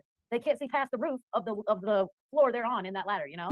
So, and then they get offended when you're like, I can tell that you don't really comprehend what I'm saying, and I'm not attacking you. You just don't comprehend it yet because you haven't reached that level in your journey yet. Or when you tell them about their life and how You don't know Yeah, you me. don't know me at It's all. like, it's not about you. What I'm saying is not about you. It's about the patterns and the algorithms inside of ourselves, how they are the same throughout all of us, because every The patterns, like I said, the history repeats itself. People behave the same way time and time again. When we start recognizing those patterns within ourselves and comprehending better how to wear those different hats throughout the day and understanding the multiple different personalities and how to put them in order, we might find a better way of putting the houses in order and understanding that the government has no place in our house. thing is fractal, so every molecule operates the same in the entirety of the Holy Spirit. And no matter how much I want it to change or somebody else wants it to change to benefit them or keep them comfortable, it's not going to do so. And that's the reality check we all have to come to. Yeah, and you talk about that, the harmonic resonance and stuff. We carry this out in our speech, just like we were talking earlier. The resonance comes out in the word and how it, you know, the intent behind it and everything. And Words create vortical vortexes, vortical currents. Words create vortical currents. This is known. Those vortical currents have an effect on gravity, magnetism, electric, all of it. Words have an effect. Words have meanings. They do things. posed this thing. I told you I was in 12-step program, and I posed this thing in front of all these people in this addict program, using that term addict, and they announce themselves. Hi, everybody. My name's Keith. I'm an addict, and I refuse to do that. Everyone, I'm a living soul. Most men call things like that term addict, with the simple reference, like we talked about earlier. You don't. It's a fortiori, a greater truth. If you want to call me an addict, let's make sure we all understand. Our equal station is not that we're addicts, but that we're all living souls. And that we have addictions, things that we do. Again, I am not an addict. There are things that I do repetitively that some people call addiction. Now, depending on how you look at it, it could also be a dedication or devotion. It's the integral part of communication through the various connotations of the words that we use to describe very similar things. Know what the term, the context of the term that is being used, unless you speak to the author and ask them clearly about it. And when you speak about the term addiction, it has synonyms. One of those very synonyms I can explain through Dale Earnhardt Sr. and Dale Earnhardt Jr. That Dale Earnhardt Sr. died in his dedication to racing. But if I describe it as his addiction to racing, he wasn't addicted. Yes, he was. He was dedicated. He dedicated his life to racing. And I'll be damned, just like any addict out here who dies from his father's same addiction. I don't doubt that Dale Earnhardt Jr. might one day die of his same father's addiction. And this is why I tell people also get a thesaurus. A thesaurus will help you understand the definitions better because it's more in the context of a definition that is described by many different words. How we perceive the language and how the resonant frequency and how you can get other people to think differently about tune of a frequency being given off by that very communication. And that's why we have to be aware of those terms. Like I said, I only wish people would learn how to coin their words. Otherwise, I have great faith one day you might learn how to just burst your lips. I can take literally today, like I said earlier, you call me Keith, I tell people all the time, you can call me asshole, and I'm going to tell you, let's get it straight. I'm not an asshole. I'm the whole ass. When it comes to my perspective, I love you guys. That's my duty. I don't care whether you love me or not. That's right. Same thing with what you call me. I don't care what you call me. It's how I interpret and observe my reality that you have to bear attention to. It's funny that you go over the term asshole because I get called that a lot. And it's all because when it comes to Dad, when it comes to him, his will, his truth, what's righteous, all of that, I will not waver. Not a centimeter, not a smidge in the direction away from him, because I have done it before and I know the suffering, and I refuse to turn my back on my father again. He has done nothing for me but give me life, give me liberty, freedom, everything that I could think of. Like, I was looking at my food earlier as I was preparing it. And I have to take a quick break here real quick, folks. So please enjoy a quick break. Take time yourself to go to the bathroom, grab a bite to eat real quick or whatever, or just sit back and enjoy this, and I'll be right back.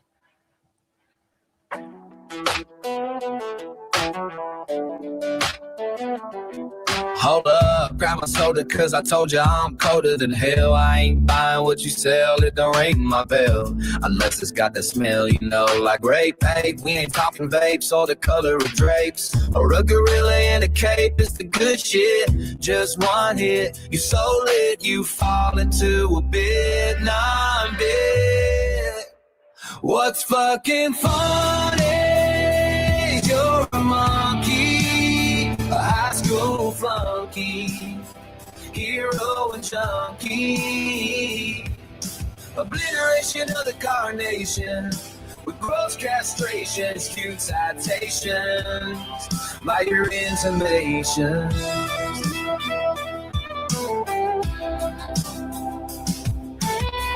Get real, young man, there's only one stand. You can't stand a suntan, how you gonna live on the land? Obliteration of the carnation, with gross castration, in skewed citations, by your intimations. I'm a truth in rotation, you're a cheap imitation. Dark said hums, 808s make the ground shake. Cold as the grave, every word's a landquake. You're a flicker in a cipher, I'm the flame that won't fade. Step into the night where the shadows are made. What's fucking funny? 'Cause you're a monkey, a high school flunky, hero and junkie. I'm gonna click another hit of this good shit, and I'm already it, so take over, it's been non-bit.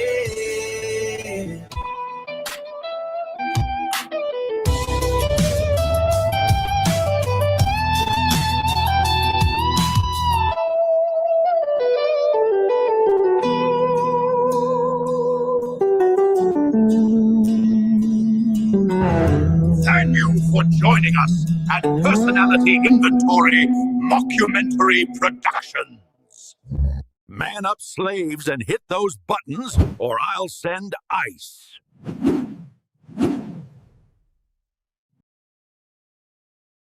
as I'm sitting there looking at it, I'm like, you know, just a few years ago, I was crying from being hungry and homeless and sharing a plate of food with a rat. And now my food pantry stay stocked, and I never have to run. And my experiences in life and the homes that we have and the places that we go, they just keep compounding and rising and rising and rising. And one thing about it is I never had to force my way into any of these situations. So therefore, I know they will never be taken from me. And I also know that if God has risen me here, he's not going to kick me down here unless I kick myself down here. And I want to take a real quick second to remind everybody, please hit those like, share, and subscribe buttons. All three channels, Keith Little, El Peril, and Hecklebus. And of course, there's PayPal links down there for anybody that wants to share some love. And of course, the StreamYard link is pinned for anybody who wants to join the panel. We're about halfway through, so we're going to probably be about another hour. Thank you kindly for all your support, and we're back at it. So there's nothing for me to fear. I'm not going this way. I'm going this way. So that's what I call no ledge. Yeah, yeah, it's the same. There is no ledge. I mean, yes, I could take knowledge. Anyone can take knowledge and jump off the ledge with it, because knowledge and wisdom are two different things, and discernment is between it all. Oh yeah, you have to have the experience so that you can discern what is good knowledge and what is bad knowledge. Then you have knowledge. Then in that, in practicing like a bicycle, discerning again on that good knowledge, what is best of the good knowledges, and that is wisdom. And that's where you get into the various different levels of your talents. You can have a talent, you can be pretty good at it, but the better you are at it, the better you're able to express the value of it, as well as obviously the more you use it, the more you learn from others of their talents, because it is an equal consideration when you share your talent. This is the parable of the talents. Just learn how to use them and express them in a progressive way so people see you getting better and better. That's what it's about. Like I said earlier, we're not perfect. We attempt to be perfect. And if that's the attempt and the intent, then just keep practicing. Exactly. It's Yeah. a process. I say it all the time. Process to progress. It's a filtration system. You're just filtering it out and sifting through what makes the most sense. What aligns with God's word. That's why I say, I beat myself up today for looking at that judge and vehemently going, yes. I made myself look like one of the biggest idiots in my own mind. I realize my mistake now. Yes. See, for me, I remember when I first heard about sovereignty, I was petitioning. I was trying to get cannabis legal or recreational in California. And the mayor had just walked up and signed it. And I can't even remember who else had come. But then all of a sudden, this guy comes up to my table and he was explaining, he was enlightening me on what I was actually doing, because I wasn't aware of what I was doing at the time. I didn't realize that I was roping everybody into the system even more. You wonder why the cannabis industry lost millions in just a matter of a couple of years or so. The market's plummeting. Why? And they wanted it to, just like a bank run, just like all the other things they plan on. You people have to be aware when you're falling subject to those licenses and oaths and certificates and all that. It's all bullshit. I really wish you'd quit it. Let those that be part of it and hold them accountable.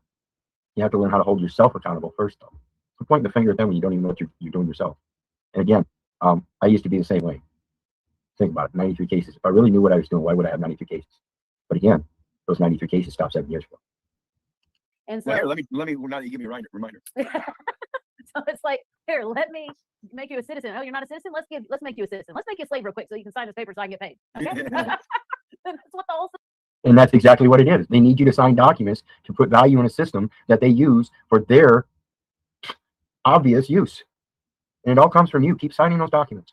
System does. That's why you can't look at people in the system and be like, they're just bad people. They're ignorant people. They don't know what they're doing. They know not what they do. So you can't be upset with them about it. And yeah, I just went to a get together at 4th of July, and one of the guys that goes to he's a great guy, awesome hearted and everything. He's got like 80 acres or something up in Oregon that he grows cannabis for cancer treatment, and he gives it all away free. Great guy, but he does everything by the books and shit and everything. I went up to this party with my bike, and he asked me if I had a license for it because it had an engine on it. You're a great guy, man. You make a shitty person. Yeah. You're a great guy, but you make a shitty person. Well, when this guy first introduced me to sovereignty, I was completely clueless. He shows me his paperwork that he had on him, and then he gives me a copy of this book that this sovereign guy had wrote and then died right after he wrote it, and it never got published or anything, but he had a copy of it, so I have the copy of it, and I gave like 4,000 copies of it away on Facebook. I was just blasting it out there everywhere. And back then, I didn't realize the things that I know now, so I kind of just kept collecting. And as I would collect, okay, now this makes more sense of the journey I'm going on with God. It makes even more sense about my authority, my power, my home, all of that started really like setting in. And I'm going to tell you the same thing. As the years have gone by, if you go back and look at the beginning of my videography, where I started doing these videos on Facebook during my trial and afterwards, you'll see I started out vehemently as a combatant, belligerent character. I was going to sue the United States and get all this. And I had that attitude, and it's changed. And this is what I'm telling you. Over a period of time, you have to be willing to be the change. God grant me the serenity to accept the things I cannot change, the courage to change the things I can, and the wisdom to know it's me. We're trying to change everything else. Change yourself by learning what is true and correct and following that, and nothing else. And then when we did that podcast with Malika, I don't know if you saw the U.S.C.U.N.T.S that we did. If you saw my face go, like I had the biggest revelation of my life, and every single piece of from 2013 all the way up to that moment of all the little tiny, here you go, here's a little tidbit. This is for you down the road. All those just went right into a clear picture. And that's the code that talks about the definition of insane. And when we got off of that podcast, I was like, I can't even go back inside. I have to sit down right now and channel all of this out. And I said right before I did it, I said, all right, God, let's do this. This is all you. Here's my hands. That's what I do. I put my hands down and I go. And like I did when me and you were writing it. And then we got done and I brought it back to you and said, here's more that came out of me because I couldn't sleep and it wouldn't leave me alone. What he does is he'll guide me to a piece of information. As soon as I get it out, he'll go, look up this word in the Bible. And then I'll go look up that word. And then I'll find all the scriptures regarding that word and I'll read through them and I'll discern, oh, that's God. Okay, that's God. That's Satan. That's God. And I tell people three pieces of literature that you should get. And that's a concise English handbook, a college composition handbook, and a 1611 King James Version of the Bible.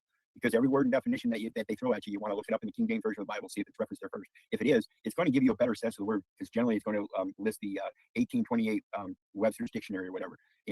And this is the Bible that they use in the courts and stuff. So again, it's Public Law 97-280, wherein they proclaim the scriptures are the basic foundation of the law, which is the supreme law of the land, the Constitution. And we have no issue about it.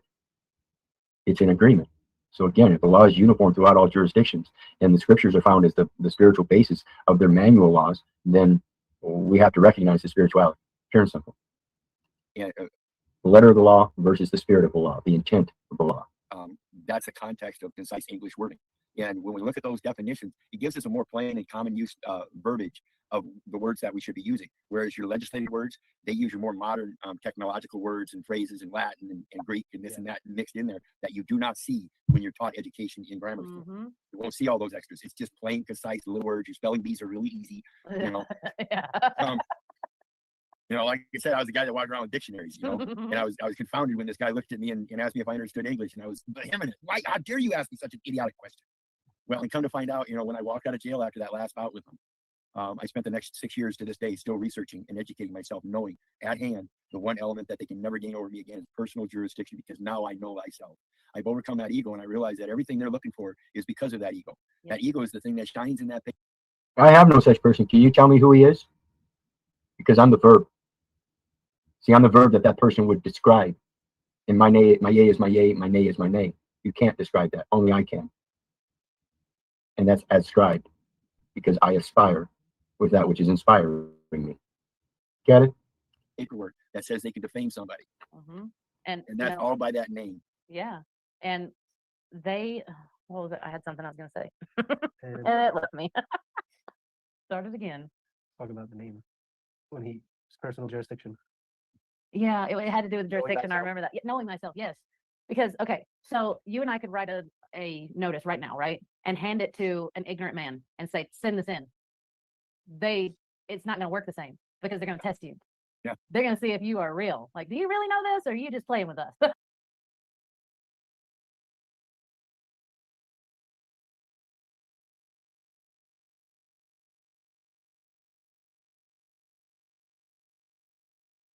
If I have to sign something, but the fact that you even get asked to sign anything, think with logical, but the fact that you're the one that makes the choice of entering that jurisdiction. That's a distinct clarification, because that jurisdiction only exists outside of you because it wasn't born in you. Yes, and they want you to think that you must ask for permission. We keep going back to this ask for permission, but the fact that you even get asked to sign anything, think with logical common sense. If I have to sign something, that means I have to give authority. I have to give you permission. Yeah, I was going to say. I mean, that's So I hope you guys understand that. I hope you guys understand that when they ask you to sign something, they're asking you to sign it. They're asking you for authorization. You are the authority. You just have to understand that and make sure that when they're asking you for authorization, you read the document that they're giving you and requesting you to fill out, and make sure that you put down the proper data elements. That's the error. You're doing it. And in so doing, you're handing them the authority, because like I said, when they read that document, the system is granted that authority. And the people doing their jobs are just saying, I'm just doing my job. Right along with that UCC 3-402 I was telling you about. The authorized representative giving an unambiguous authorized signature on the instrument is therefore not liable for the person named in the instrument. Why would this be?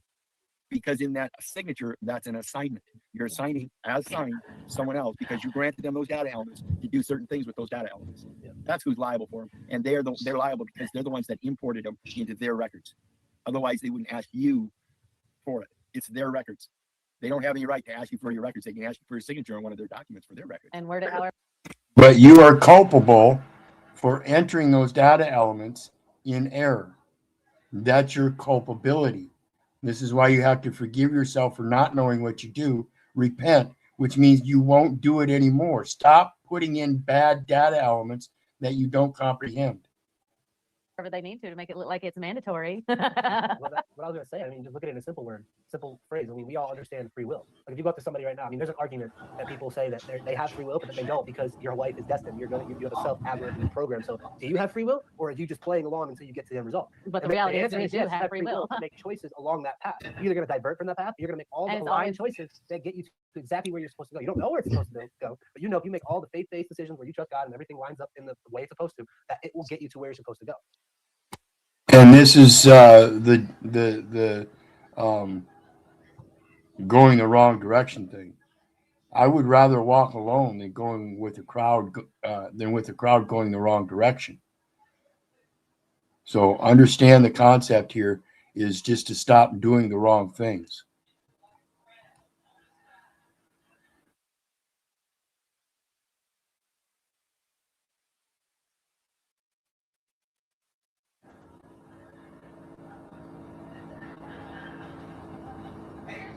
So understanding that aspect, if you know free will, then free will is micro and macro. So if you have free will to make choices in your life, that means you have free will to choose to participate in this system by default. So that means there's a back door. That means there's a way to get out of the system. The only thing that they've done is they made it look like it's impossible by enforcing policies, and hiring agents of the corporation to intimidate you and fearmonger you into believing that you can't leave it, because if you do, we are going to take everything yours. All these conveniences, no more. Yeah. Like, Or like when they make examples of people, because the people came to them. It's like when somebody accesses their birth trust and they do it as a slave instead of commanding that it is now theirs to oversee. They know you don't know what you're talking about. We're going to make an example out of you because you didn't do this properly. So now we can get you because we know you can't defend yourself. So it's just They start calling it fraud and stuff when that's not the intent. We're not. Our intent is to learn how to do it, and that's how we have to express ourselves. I'm sorry, I made a mistake. Can I do it again? Can I ride the bike again? You know, it's Yeah. qualified reason and logic that, well, yeah, we got to let you learn. Because they know God and they know that most people do not.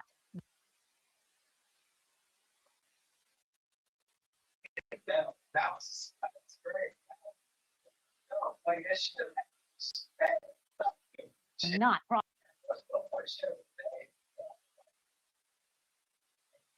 off the fucking line of free will. Yeah, they that's the one cannot they take can't it do. from you. The only Well, thing they can do is manipulate you into giving it to them and acting against yourself on your own free will and accordance.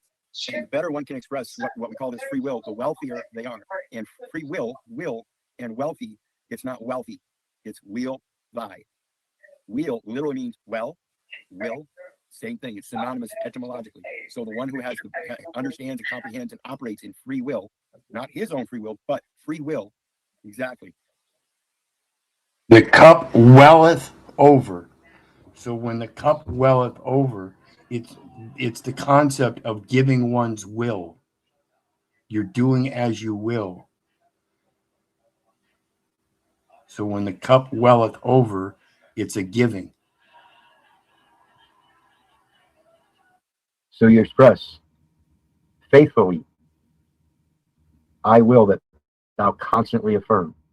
They that have believed in God, be careful to maintain good works. These are the things that are profitable unto men. And if men are to be profitable unto each other, and they're to be prophets unto the nation, why are the nations taking on the profit? Because you're giving it to them. You don't realize you're the prophet, you're the creditor. Give credence where credence is due. Prospers in profiting. That free will. I'm so glad Spreading you said the that. wealth. Spreading the wealth. Spreading the will. Here, I wanted to let people know that you're coming on board to start getting all this information out there. And I remember I wanted to have you say what you just said. I was gonna line it up for you, but but anyway, the class I had asked him, what would you call it if you're gonna put something on the platform and just share all of that wealth with The prosperity of profiting. Yes, and Sharing the wealth of his will. And every word fitly spoken is like golden apples in silver frames. This is why I say coin your words or purse your lips. Just learn how to speak the language that's going to be profitable both to you and other men. And the only way to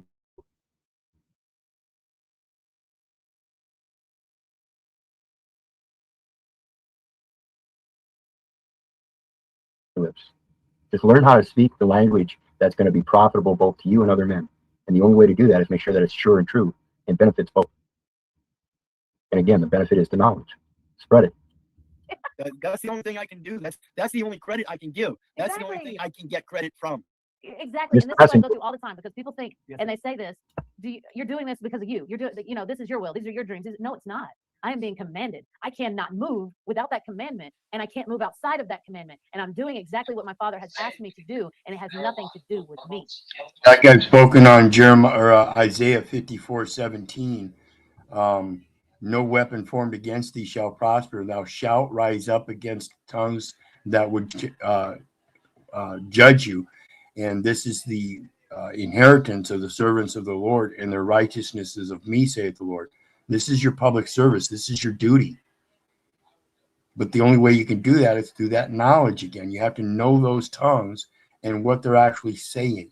You can't just presume to know them or assume you know them without studying them and doing your research and looking into how they actually operate, what different jurisdictions they are defined in, how they're defined differently in the different jurisdictions, things like that. That's why I said a thesaurus is an important tool as well. Standing your square and only being moved by him. Ingress, egress, congress. The Lord shall preserve thy going out and thy coming in from this time forth and forevermore.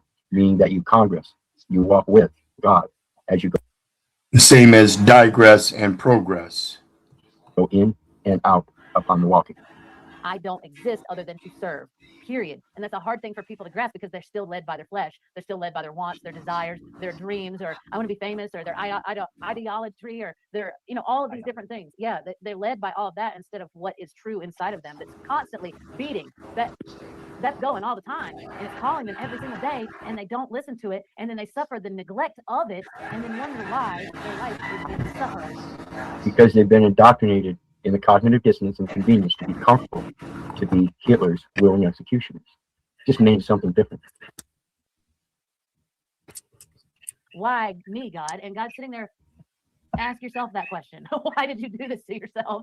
Why did you put yourself in this position when all you have to do is just lean on me, trust in me, and have faith in me, and all things will be provided for you along the path, and you'll never suffer again. John 10:14. If you love me, keep my commandments.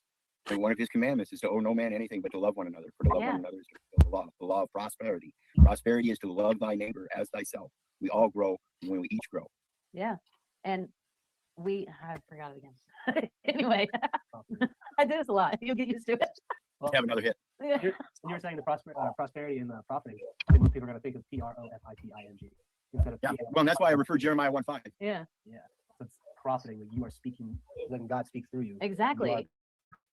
Profiting his word. And that is what we would call, when we first started bringing people in, we had different places or different groups for them. And I was like, well, what do I call these different groups? And he was like, well, these are the disciples, and these are the prophets, and blah, blah, blah. And the prophets were the ones that surrendered themselves to God, got back in alignment with him, devoted themselves to him and his will, and loved him so much that they loved him above all other things. I love my family. I love my children. I love my father first. Because if I don't love my father first, I cannot competently or effectively love them or myself.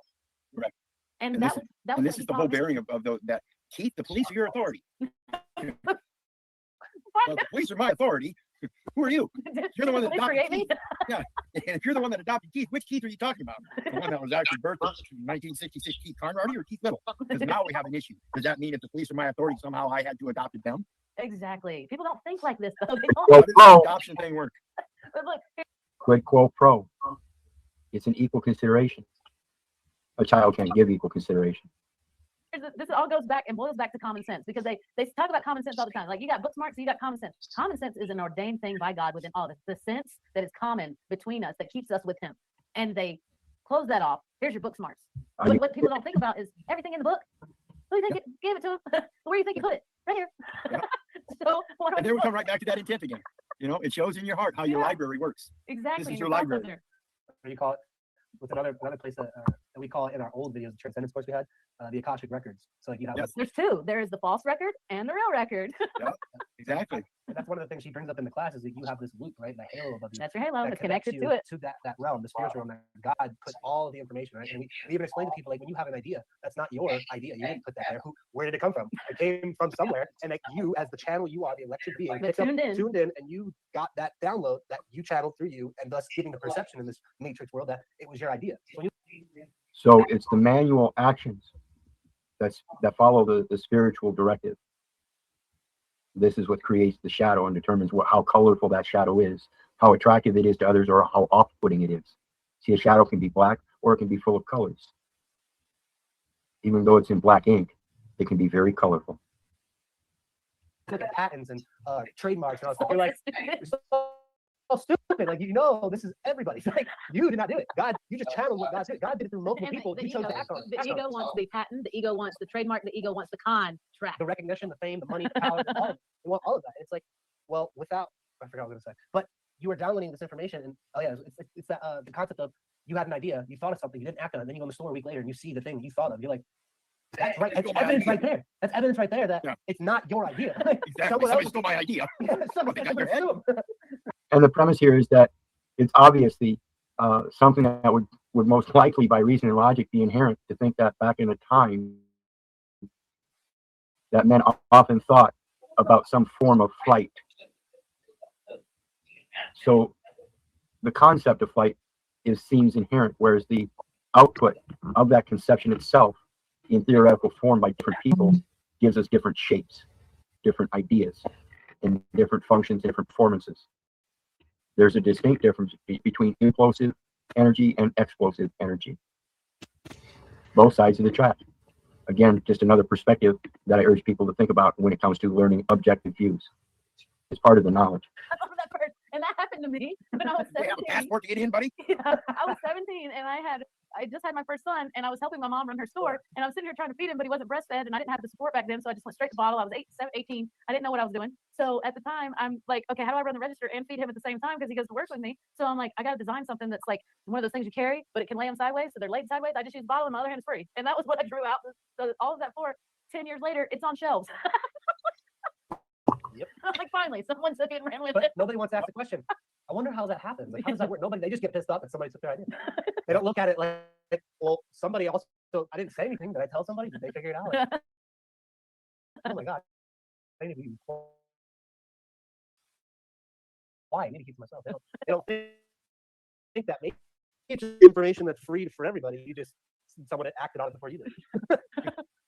You got peanut butter in my chocolate. Oh, you got chocolate in my peanut butter. How many times do you suppose that? You got chocolate in my peanut butter. No, you got peanut butter in my chocolate. It's the same damn thing as legislating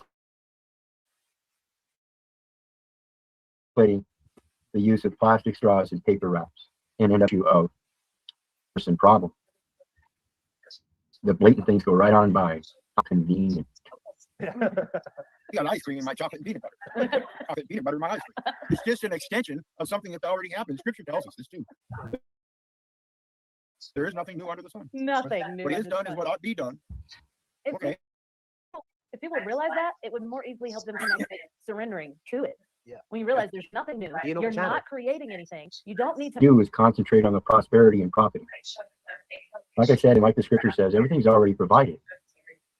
If he provides for even the smallest creature, why would you not think that the provisions for the most mighty, the one that's supposed to have dominion over all, would not be provided for as well? You're not supposed to hide it and bury it. You're supposed to go forth and speak boldly as you ought to. That's your talent, profiting the word of God to yourself. if you manifest outside.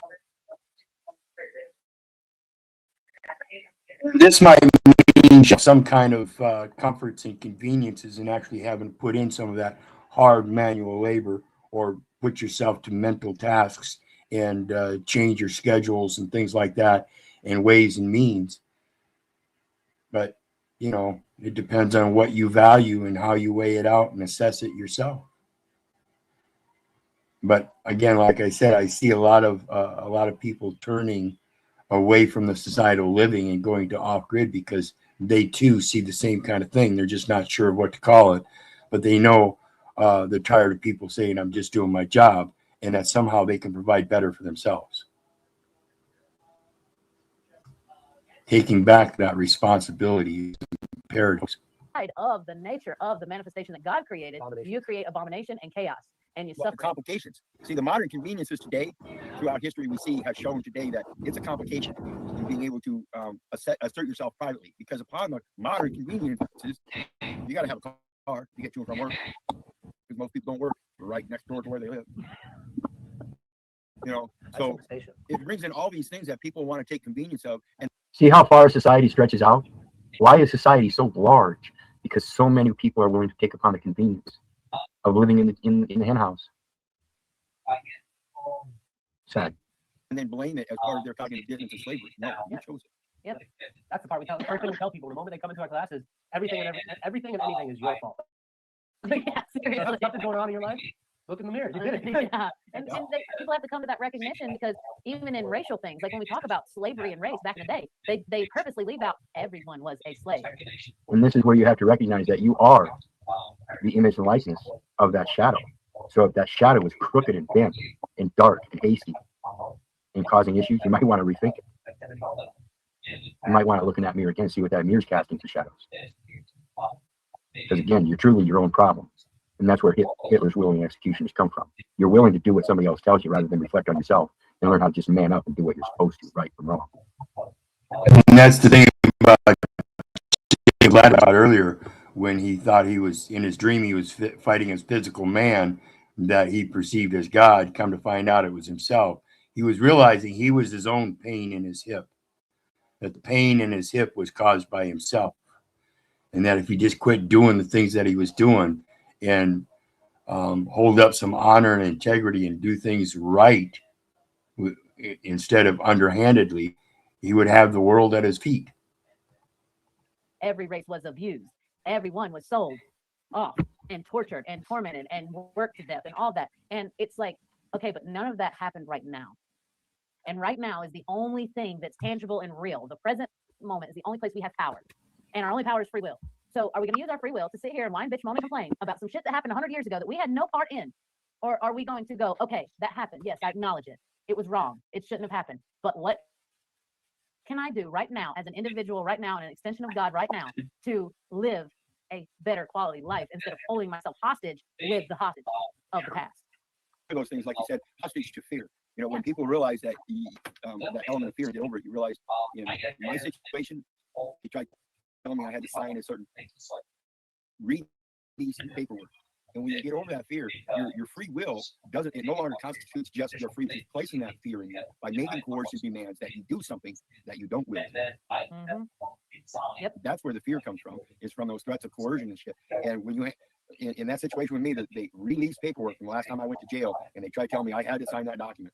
I quit signing for a reason. I'm not going to sign for you. But I got to before we can let you out. They tried to I'm in the lion's den. They haven't let me out of jail yet, and they're threatening that they're not going to unless I sign this document.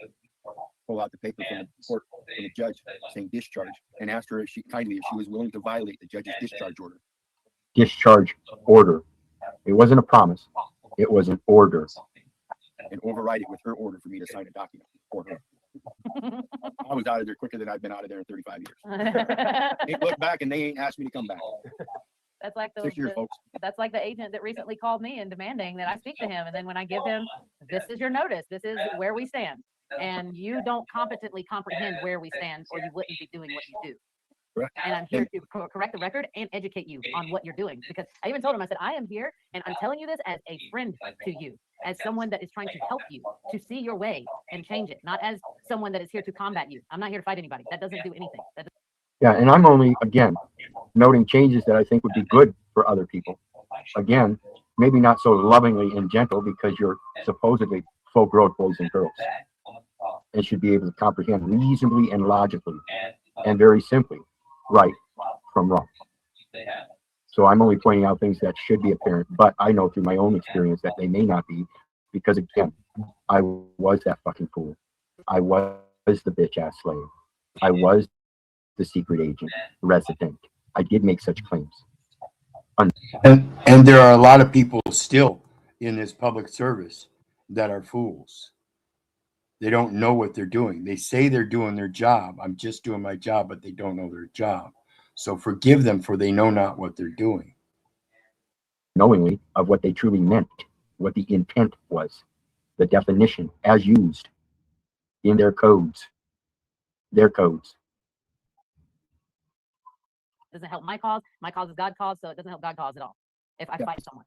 And see, that's why it's important to realize, and I want to stress this to people, that a lot of people can't do what I did. We talked earlier about the premise of change. And my case 6 years ago, I had come to a point already that I was going to educate myself. So I'd already been educating myself for a couple of years. It wasn't as intense as it took on after my last case. But during my last case, I committed myself no more. And what I'm saying there is that, like I said, 3 years prior to my last incident,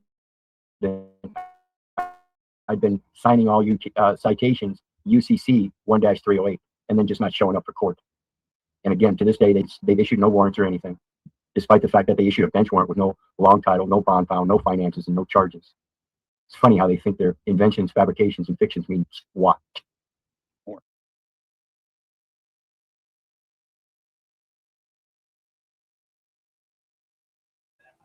And of course, this was in regards to those 11 cases, UCC 3-308 not appearing. This was prior to the charge about 10, 11 years ago of possession of marijuana, sixth offense. So that one there, they took me out of my truck and took me straight to jail. So it wasn't a matter of an appearance. They took me straight to jail. And then, of course, they issued summons documents and everything. And I went through everything with refusing to sign things. And even when they released me from jail, when that, like I said, that judge gave me the discharge orders, and I had them in my back pocket. And that lady across the counter tried telling me I had to sign release paperwork.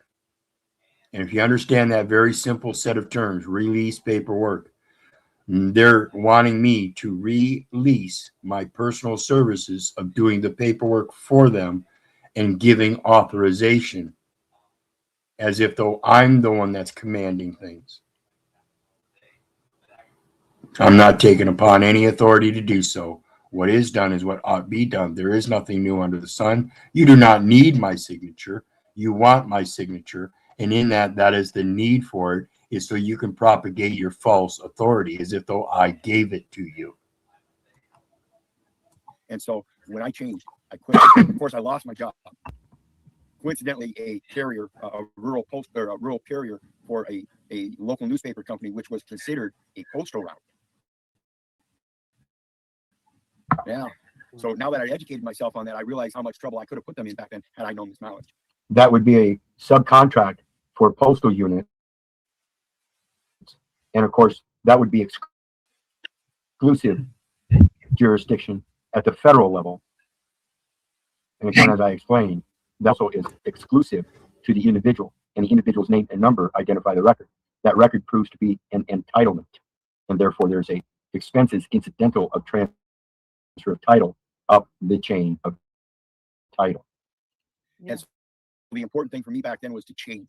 And the best thing I could do to change was to quit the thing I was doing without knowledge, under presumption, and defeat that legal fiction that's being presented in those court cases that I have standing until I can properly rebut them, and educate myself so I can properly rebut them before it gets into that court again. Yeah, and if you properly rebut them, speaking as a child of God with logic and sound mind, the only way they can even rebut it is to come as insane men, and right. They don't want to see one insane person.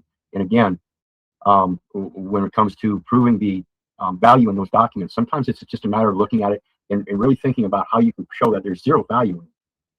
And there are many ways you can do that. You just have to learn them. Let no tongue prosper. Well, because they're mixing jurisdictions here with the multiple languages, I'm kind of confused. What do you mean? And then they have to succinctly put it in plain writing, because that's part of the confusion. There's certain deceptive forms that aren't in plain writing. They have particular terms and conditions for acquiring certain things, which is why they inquire as to what your name and address is, what your name and number is, this and that. You got to quit it until you learn how it's used. Right. So, and this is one of those, and this is one of those things that people have to get over the insanity of fear and come out of that fear and accept that change, because that's the only way you're going to survive. My people are destroyed for lack of knowledge.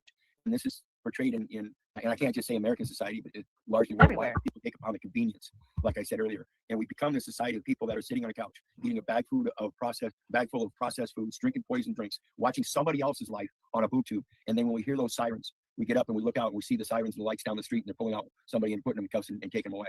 But we turn around, we go back to doing the same thing.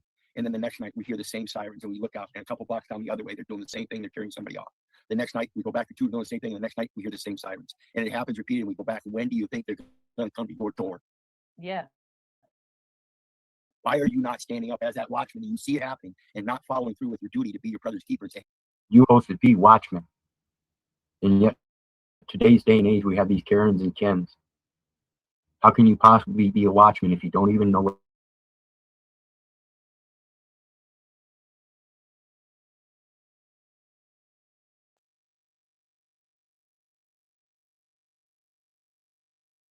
Why are you not standing up as that watchman and you see it happening and not following through with your duty to be your brother's keeper and say, you are supposed to be watchmen?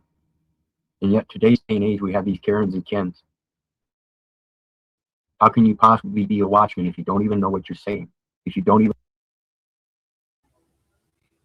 You're calling in and snitching on neighbors, not even knowing what you're saying. The epitome of Hitler's willing executioners, as I said, is the foundation of ordinary people. The ordinary people are the ones that are doing most of the work for this machine of indoctrination because they've been indoctrinated to do so.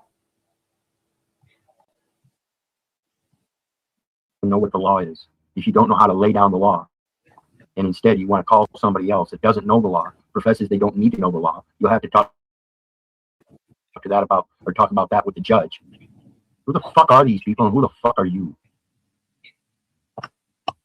Hey, something's wrong here. Yeah. I'm previously talking about how most people would rather sit in front of the TV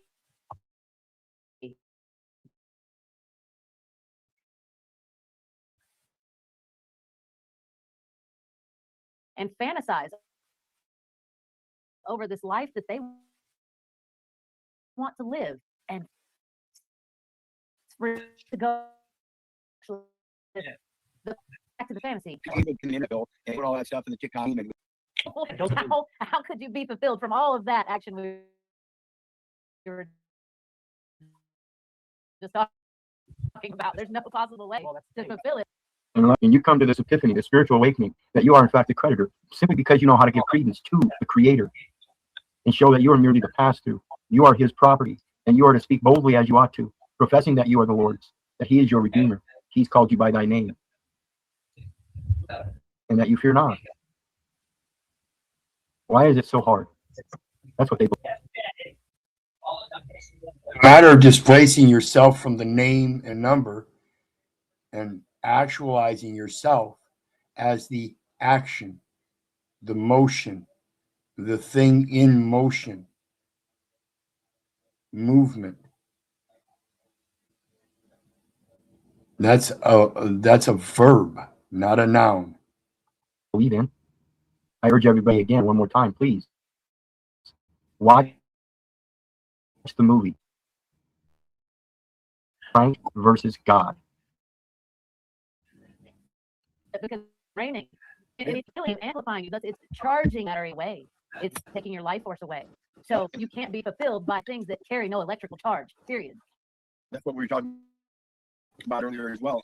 I'm at a point now, like I said, I've been doing this research for 6 years. I'm at a point I'm motivated in prosperity of profiting by getting out there and doing some kind of profiting rather than just on the Facebook Live videos that everybody's seeing. Yeah. You know? Oh, we're gonna get there. We're gonna do that together. I already see it. We're gonna be there together. We're gonna be standing and talking to all kinds of people, and it's all outdoors. There's no walls or anything enclosing us, and we're going to be doing exactly that. And I'd like to make a point here. I'd like to inspire everybody to go ahead and check that link out, and hopefully by more traffic going over there, more people checking them out and doing their due diligence to check out their previous episodes and stuff might inspire them to be more active again in that platform. I think it's a great and powerful way to put the word. That's Last Hour Podcast. Last Hour Podcast. So go ahead and check that out. There's a link on my WordWise Warrior website. I'll post it here in a second.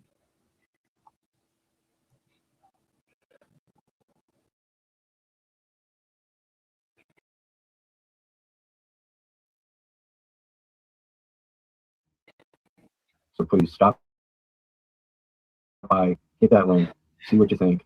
Use that research there to help provide another objective view for what I'm saying. What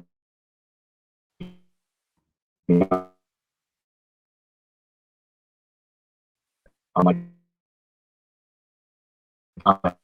various different links of people I support, they several others. So check those out. And The same path, we only wish to walk together, Congress, as we ingress and egress, following the same word, same spirituality, as redeemers, redeeming our brothers and the land that we possess. Well, see, earlier I mentioned the first duty in law is legal notice, and I get that from that I use strictly as an extension of the spiritual has a lawful duty notice. Now, the spiritual presence is the actions that speak louder than words.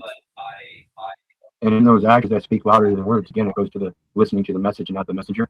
But the actions of the messenger are passing that message, and that's that post to post. One post shall run to meet another post. Messenger to messenger, shewing unto the king of Babylon that the city is fallen at the other end. Quit babbling. Quit babbling. The only way to learn to quit babbling is up against anybody that would place judgment against you and condemn those. And then in the words of the actions of the man who has that lawful duty, he's got to be able to grammatically put them down in a concise order, in a composed and concise order, so that those other people can comprehend what he's saying manually through his spiritual presence. That's what many people forget. It's supposed to first be founded on that spiritual presence.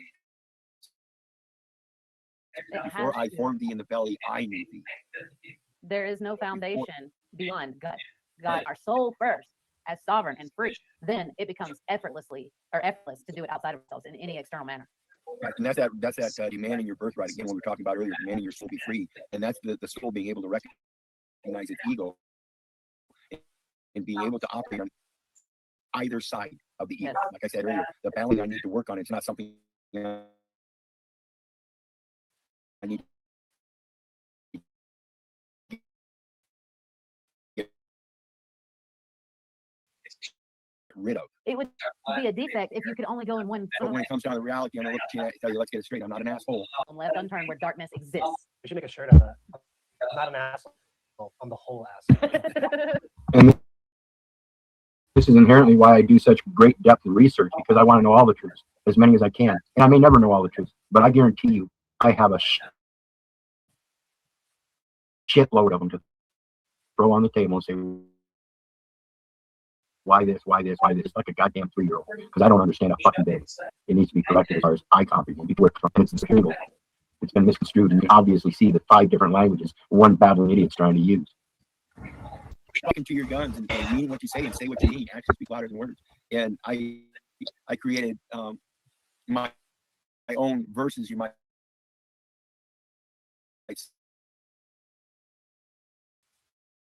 say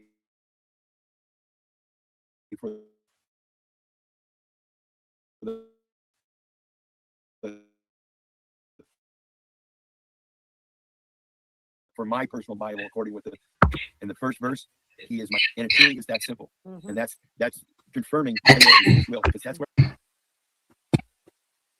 Okay, sorry about that, folks.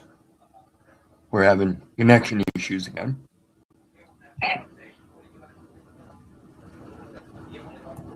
In the first verse, he is my guide. Second verse, he protects me. And the third verse, I shall not waver. And it truly is that simple. And that's confirming my will is his will, because that's where I get it from, the providence of his grace. He's the one that knew me before I was formed in that belly. And that's why I get to go out and profit in prosperity of my love, because it's my love. Like I said earlier, I'm the one that has the duty of loving you. I don't care whether you love me or not. And knowing what love is, because they have people blinded with this, oh, let's love unconditionally in the way that you don't even judge your own kingdom of what you tolerate. You have no boundary. You know, you will let us just do whatever and accept whatever abomination we have created. And, you know, people are very passive. They don't want to start anything or make a scene. That was me. My teacher would be like standing somewhere and somebody would do something unrighteous in front of him and he would go off right then. And I'd be like, stop.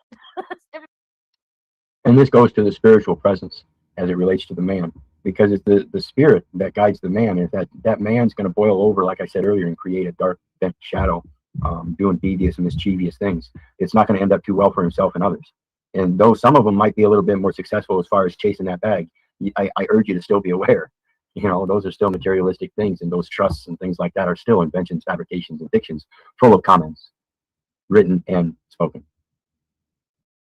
Looking, and he would do it on purpose from that point forward to get that shit out of me that was holding me back. So now when I was doing it, when I first met him, he was the one going. See, I recognize that too, you know, and I would use that kind of aspect of my personal character to help bring other people out of their conflict. Exactly, and filter out what's not supposed to be there as well, and bring it closer. And so I do it in a comedic style. Like my companion, one time we're out at the grocery store and they've got these short carts for kids, right? And so I grabbed one of those short carts for kids and I got on my knees and started pushing it through the store. You know, just something silly that make people smile and laugh. Another time we're pulling through a drive-through at a Dairy Queen, and I got a carload of people and we pull up. And I tell people I love doing things face to face. I hate these machines having to do things through a machine. We were talking earlier about the sound equipment and stuff, and make sure you have good quality. I hate non-quality items. And when you pull up to a drive-thru, it's all crackly and stuff. So I went up to a drive-thru and she says, "Welcome, Dairy Queen. Can I take your order, please?" And I said, "Yo, Charlie Brown." Lickety split. She come right back with, "That will be." So we see how people respond and how our effect is on them. It comes naturally sometimes, and when we see that same vibration coming back, that's what we're looking for. Yeah. The image and likeness coming right back at us. Yep. And when you stand in a righteous space, defending and upholding God's kingdom. And you look in a mirror by looking at your brother. Yeah, and every angel that's in the vicinity, it's just like demons. Demons do the same thing. If a demon, if you are like, "Oh nope, you're not getting out of here today," because we are the portal for that dimension. Like, you're not coming through me today, and they're like, "Oh, fuck, I can't get through that door. I need to lower its vibration so it'll open up and I can get back in there." And so it's like, hey, everybody that's on Earth right now around this door, can you help me lower it so I can get in? Yep.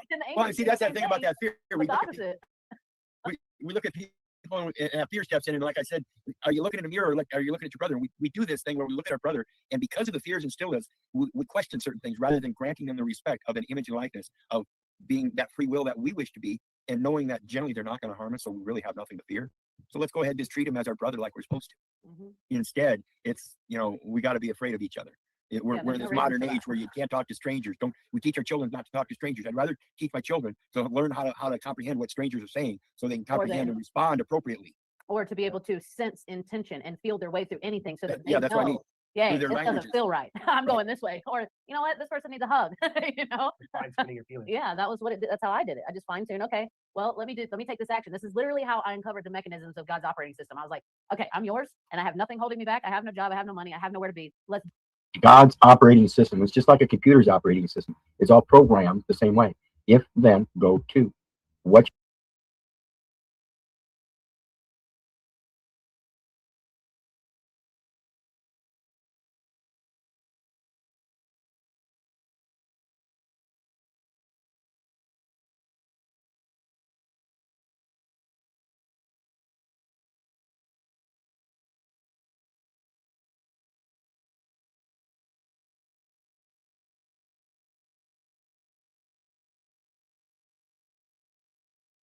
your if that tells you then do this. Is it true and correct? Is it in person? Is it for the living soul? What capacity? What status? You really need to figure this stuff out, folks. I urge you. Do this. I'm going to make a choice. Let me see the consequence of that choice, how it comes back to me. How do you respond to me? And I did that for years, like just observing, studying the mechanism, how it responded to everything that I did. And the picture started getting clearer and clearer until now I can tell anybody in their life, well, this is going to happen per these choices you've been making. It equates to this, and you're going to go through this or whatever. And it's just an equation in my head. It happens quickly and I can see it. And he's watched it so many times where I call this stuff in people's lives and they're like, whatever. Then it happens and they run back to me going, how did you even know this? Always come back. Every person we've ever talked to, it's either they come back in complete and utter defeat of themselves and they're on their knees like, we need help, or they're so stubborn that they keep getting lost and they end up getting further from the last time we talked to them because they're stubborn and prideful in the sense that they don't want to admit that they were wrong and come to terms and be like, okay, how do I do a clean slate? And that's just a normal thing in today's world. Nobody wants to be told that you're wrong. And part of that, again, I'll reflect back to when I talked about impatience and wanting to get things done and over with. And so we hurry things along and start throwing things at the wall, hoping something will stick, things like that. We really got to quit that. There really are simple things that we just need to start instituting into our lives. And the very first thing is to know edge. That's the true benefit. Got to start learning. And it's like, well, and again, in today's world, to the place of it's okay for me to stumble and fall. Yeah, it's okay because I have a choice every second of my life to come back to center, to do it again and try again and do it right. And see, again, that's the thing people are afraid of, is that change, because a lot of times, like I said earlier, I quit everything. People don't want to change like that as a whole unit. And today's modern conveniences where they got their kids in education and they've got a 401k invested in a job and this and that, and come to realize that they got to quit all of that. Yeah, they're attached. That's a lot of if then go tos. And like you said earlier, I'm yours, God. That's an if then go to program. That's the same thing as any computer basic binary program. Yes. Which at the next intersection, it's either an open door. Look that way until I find another path. Yes. I go down that path and see if there's another door that's open or closed. That's it. It's so simple. If then go to. It's so simple when you do it like that, instead of trying to create the path or trying to will the path or trying to manifest the path. Like, none of that shit matters. If we would just go, oh, it's like you're going through a maze, right? The maze is how you run into the wall, and it's like, well, I obviously got to turn this way, or I obviously got to turn around. I have to do something other than keep beating against this wall that is obviously resisting me for a reason. And they teach everyone, go against the resistance, push through, break that barrier. And there's a barrier there for a reason. There are times when you have to break the barrier, but that barrier is an illusion of a barrier. The real barrier, you never want to break through it because it's keeping you from suffering. It's trying to keep you on path with God. But that Even illusion though is that- the barrier. Yeah, and Like, even you though the gotta get through concept it. of the process of that if then go to programming is simple, the process is real simple. If then go to Yeah. the program itself is so long and so many binds and it's literally got more if then go tos than one could possibly realize, and it would seem like it goes on eternally. And this is the problem. People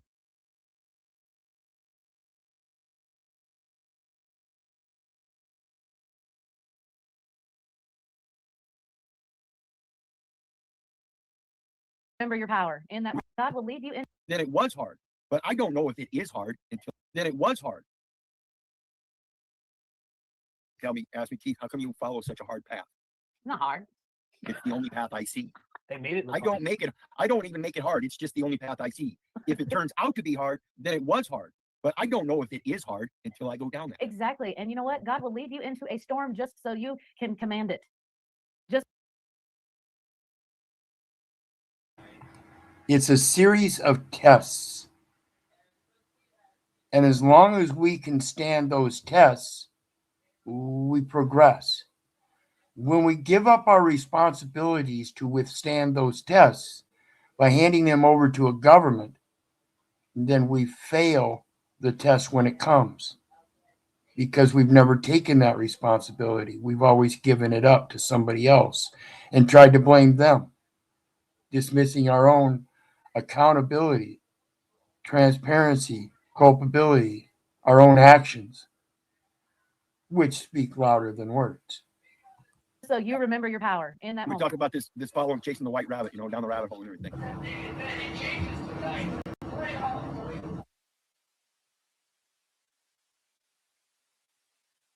Again, my apologies for the silences. It's not always a. And it comes to the point where sometimes you follow down a rabbit hole and you're doing research on this word, and that leads you to that key word. And that's what it's about. The if-then programs aren't always a final path. It's not always a final solution. It's part of a path that helps you recognize a wrong from a right, or a good from a bad, or a try again button.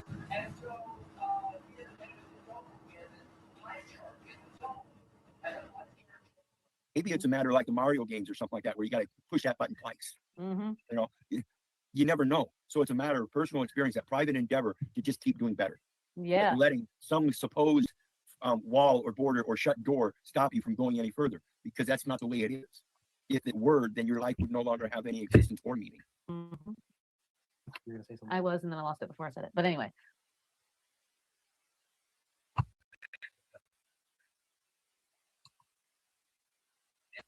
We can catch back up on the next episode because we're going to be doing this every Wednesday from this point forward, as long as Keith is good with that. Sounds good to me. All right. So everyone be looking for Wednesday's episodes that will be with Keith, and we will just go down all the different angles of everything, however God calls us to do it, because I know that he's like me and there is no plan to this other than God's plan and what he sees fit. And so, yeah, like I said earlier, I don't know if they're still doing that, the last hour podcast. We were supposed to get back together, but as life happens, something happened in their life, and we never continued on with it. So I don't know that they're still doing it or not. I do know I still have communication with them on Facebook and in relations to their life and what they're doing, but evidently they're still doing good and progressing, and that's what it takes. Knowing thyself, as we've been expressing through this, knowing thyself and your authority and how powerful it is, particularly when you give it up to somebody else and how they wield it for power, not only against others, but against yourself. So again, when I ask, are we in a police state? I'm telling you, in my opinion, the police state is real. Open your eyes. I see all kinds of Hitlers, willing executioners. If you don't, I don't know why. So please enjoy the next one on the way out. Remember, there's a PayPal link down below for anybody who wants to share some love. Always appreciated. Appreciate everything I've gotten so far. Still short of the goal a little bit. So if you feel a little love, please share it with the PayPal link. And remember, I love you, but I don't give a rat's ass whether you love me back.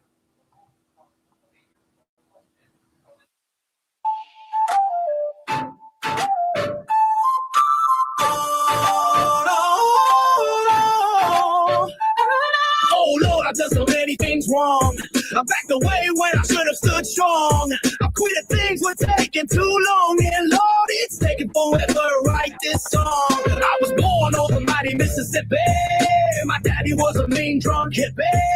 When mama had me, that damn doctor hit me, and now you know why I'm so goddamn living. So listen up and take a step back. Real rap's a journey, not a one-way track. Find your own voice, don't just imitate, cause the real ones rise and fakes ones fade.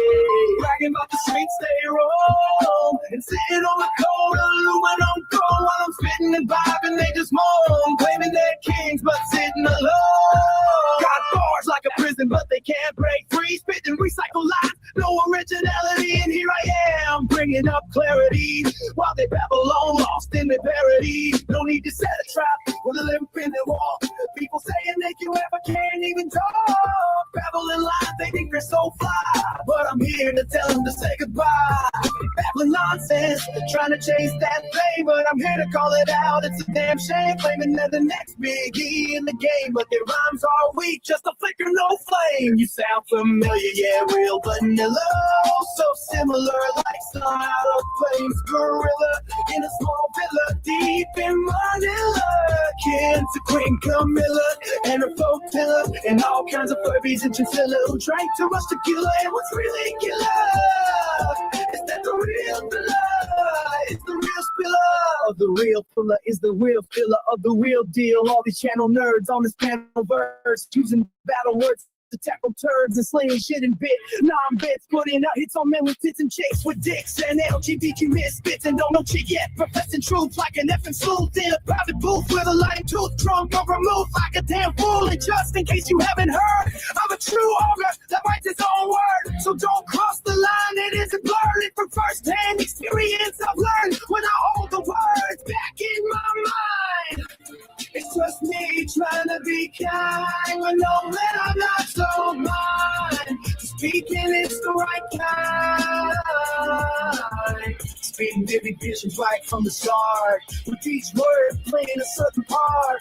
A verbal picture that shows its own art, painted with passion, inspired by the heart. I'm telling you, break the chains with the truth in a world full of babble and giving proof. So drop the act, let the real ones thrive. In this rap game, only the genuine survive. When things have become so problematic, I try to find solutions like an addict looking for a bump to keep up the habit, and the effect seems so damn automatic. It's called a personality or whatever you want to call it. I don't participate chasing the bag by trying to ball it. See, I'm a redneck with no money in my pants wallet, so go ahead and keep hating on me like Jussie Smollett.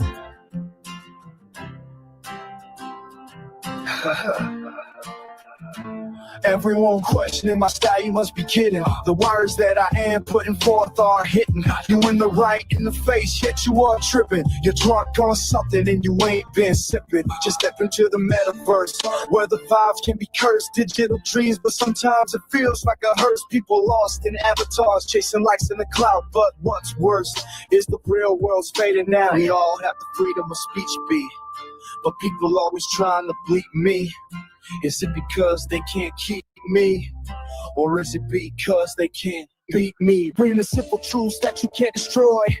All the patent things I've seen since I was a boy. The things that made me cry and brought me joy. The good and bad in my life I learned to employ. Taking from them the experience and leaving emotions behind. And so I learned to be true and no longer accept to be blind.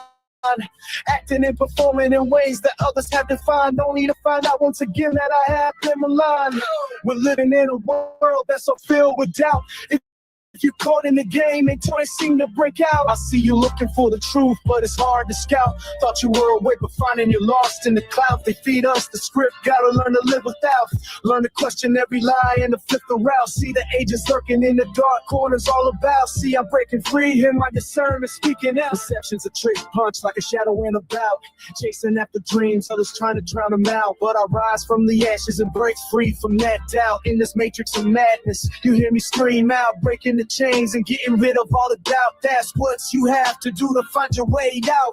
Drink the clean waters and let your vision sprout. In a world of deception, together we'll rise and shine. The matrix way twist what it's all about. Reality's not a screen, it's delusion. You can do it out. Trapped in that illusion and mostly seeing others pout. Feeling like a pawn in a game where they set the route. Bet you didn't think I could wipe this rap. Bet you didn't know that I'm right in fact. So scream all you want and write in caps. All you really doing is fighting stacks. So remember I was born on the mighty Mississippi. My daddy was a mean drunk hippie. My mama had me, that damn doctor hit me. And now you know why I'm so goddamn lippy.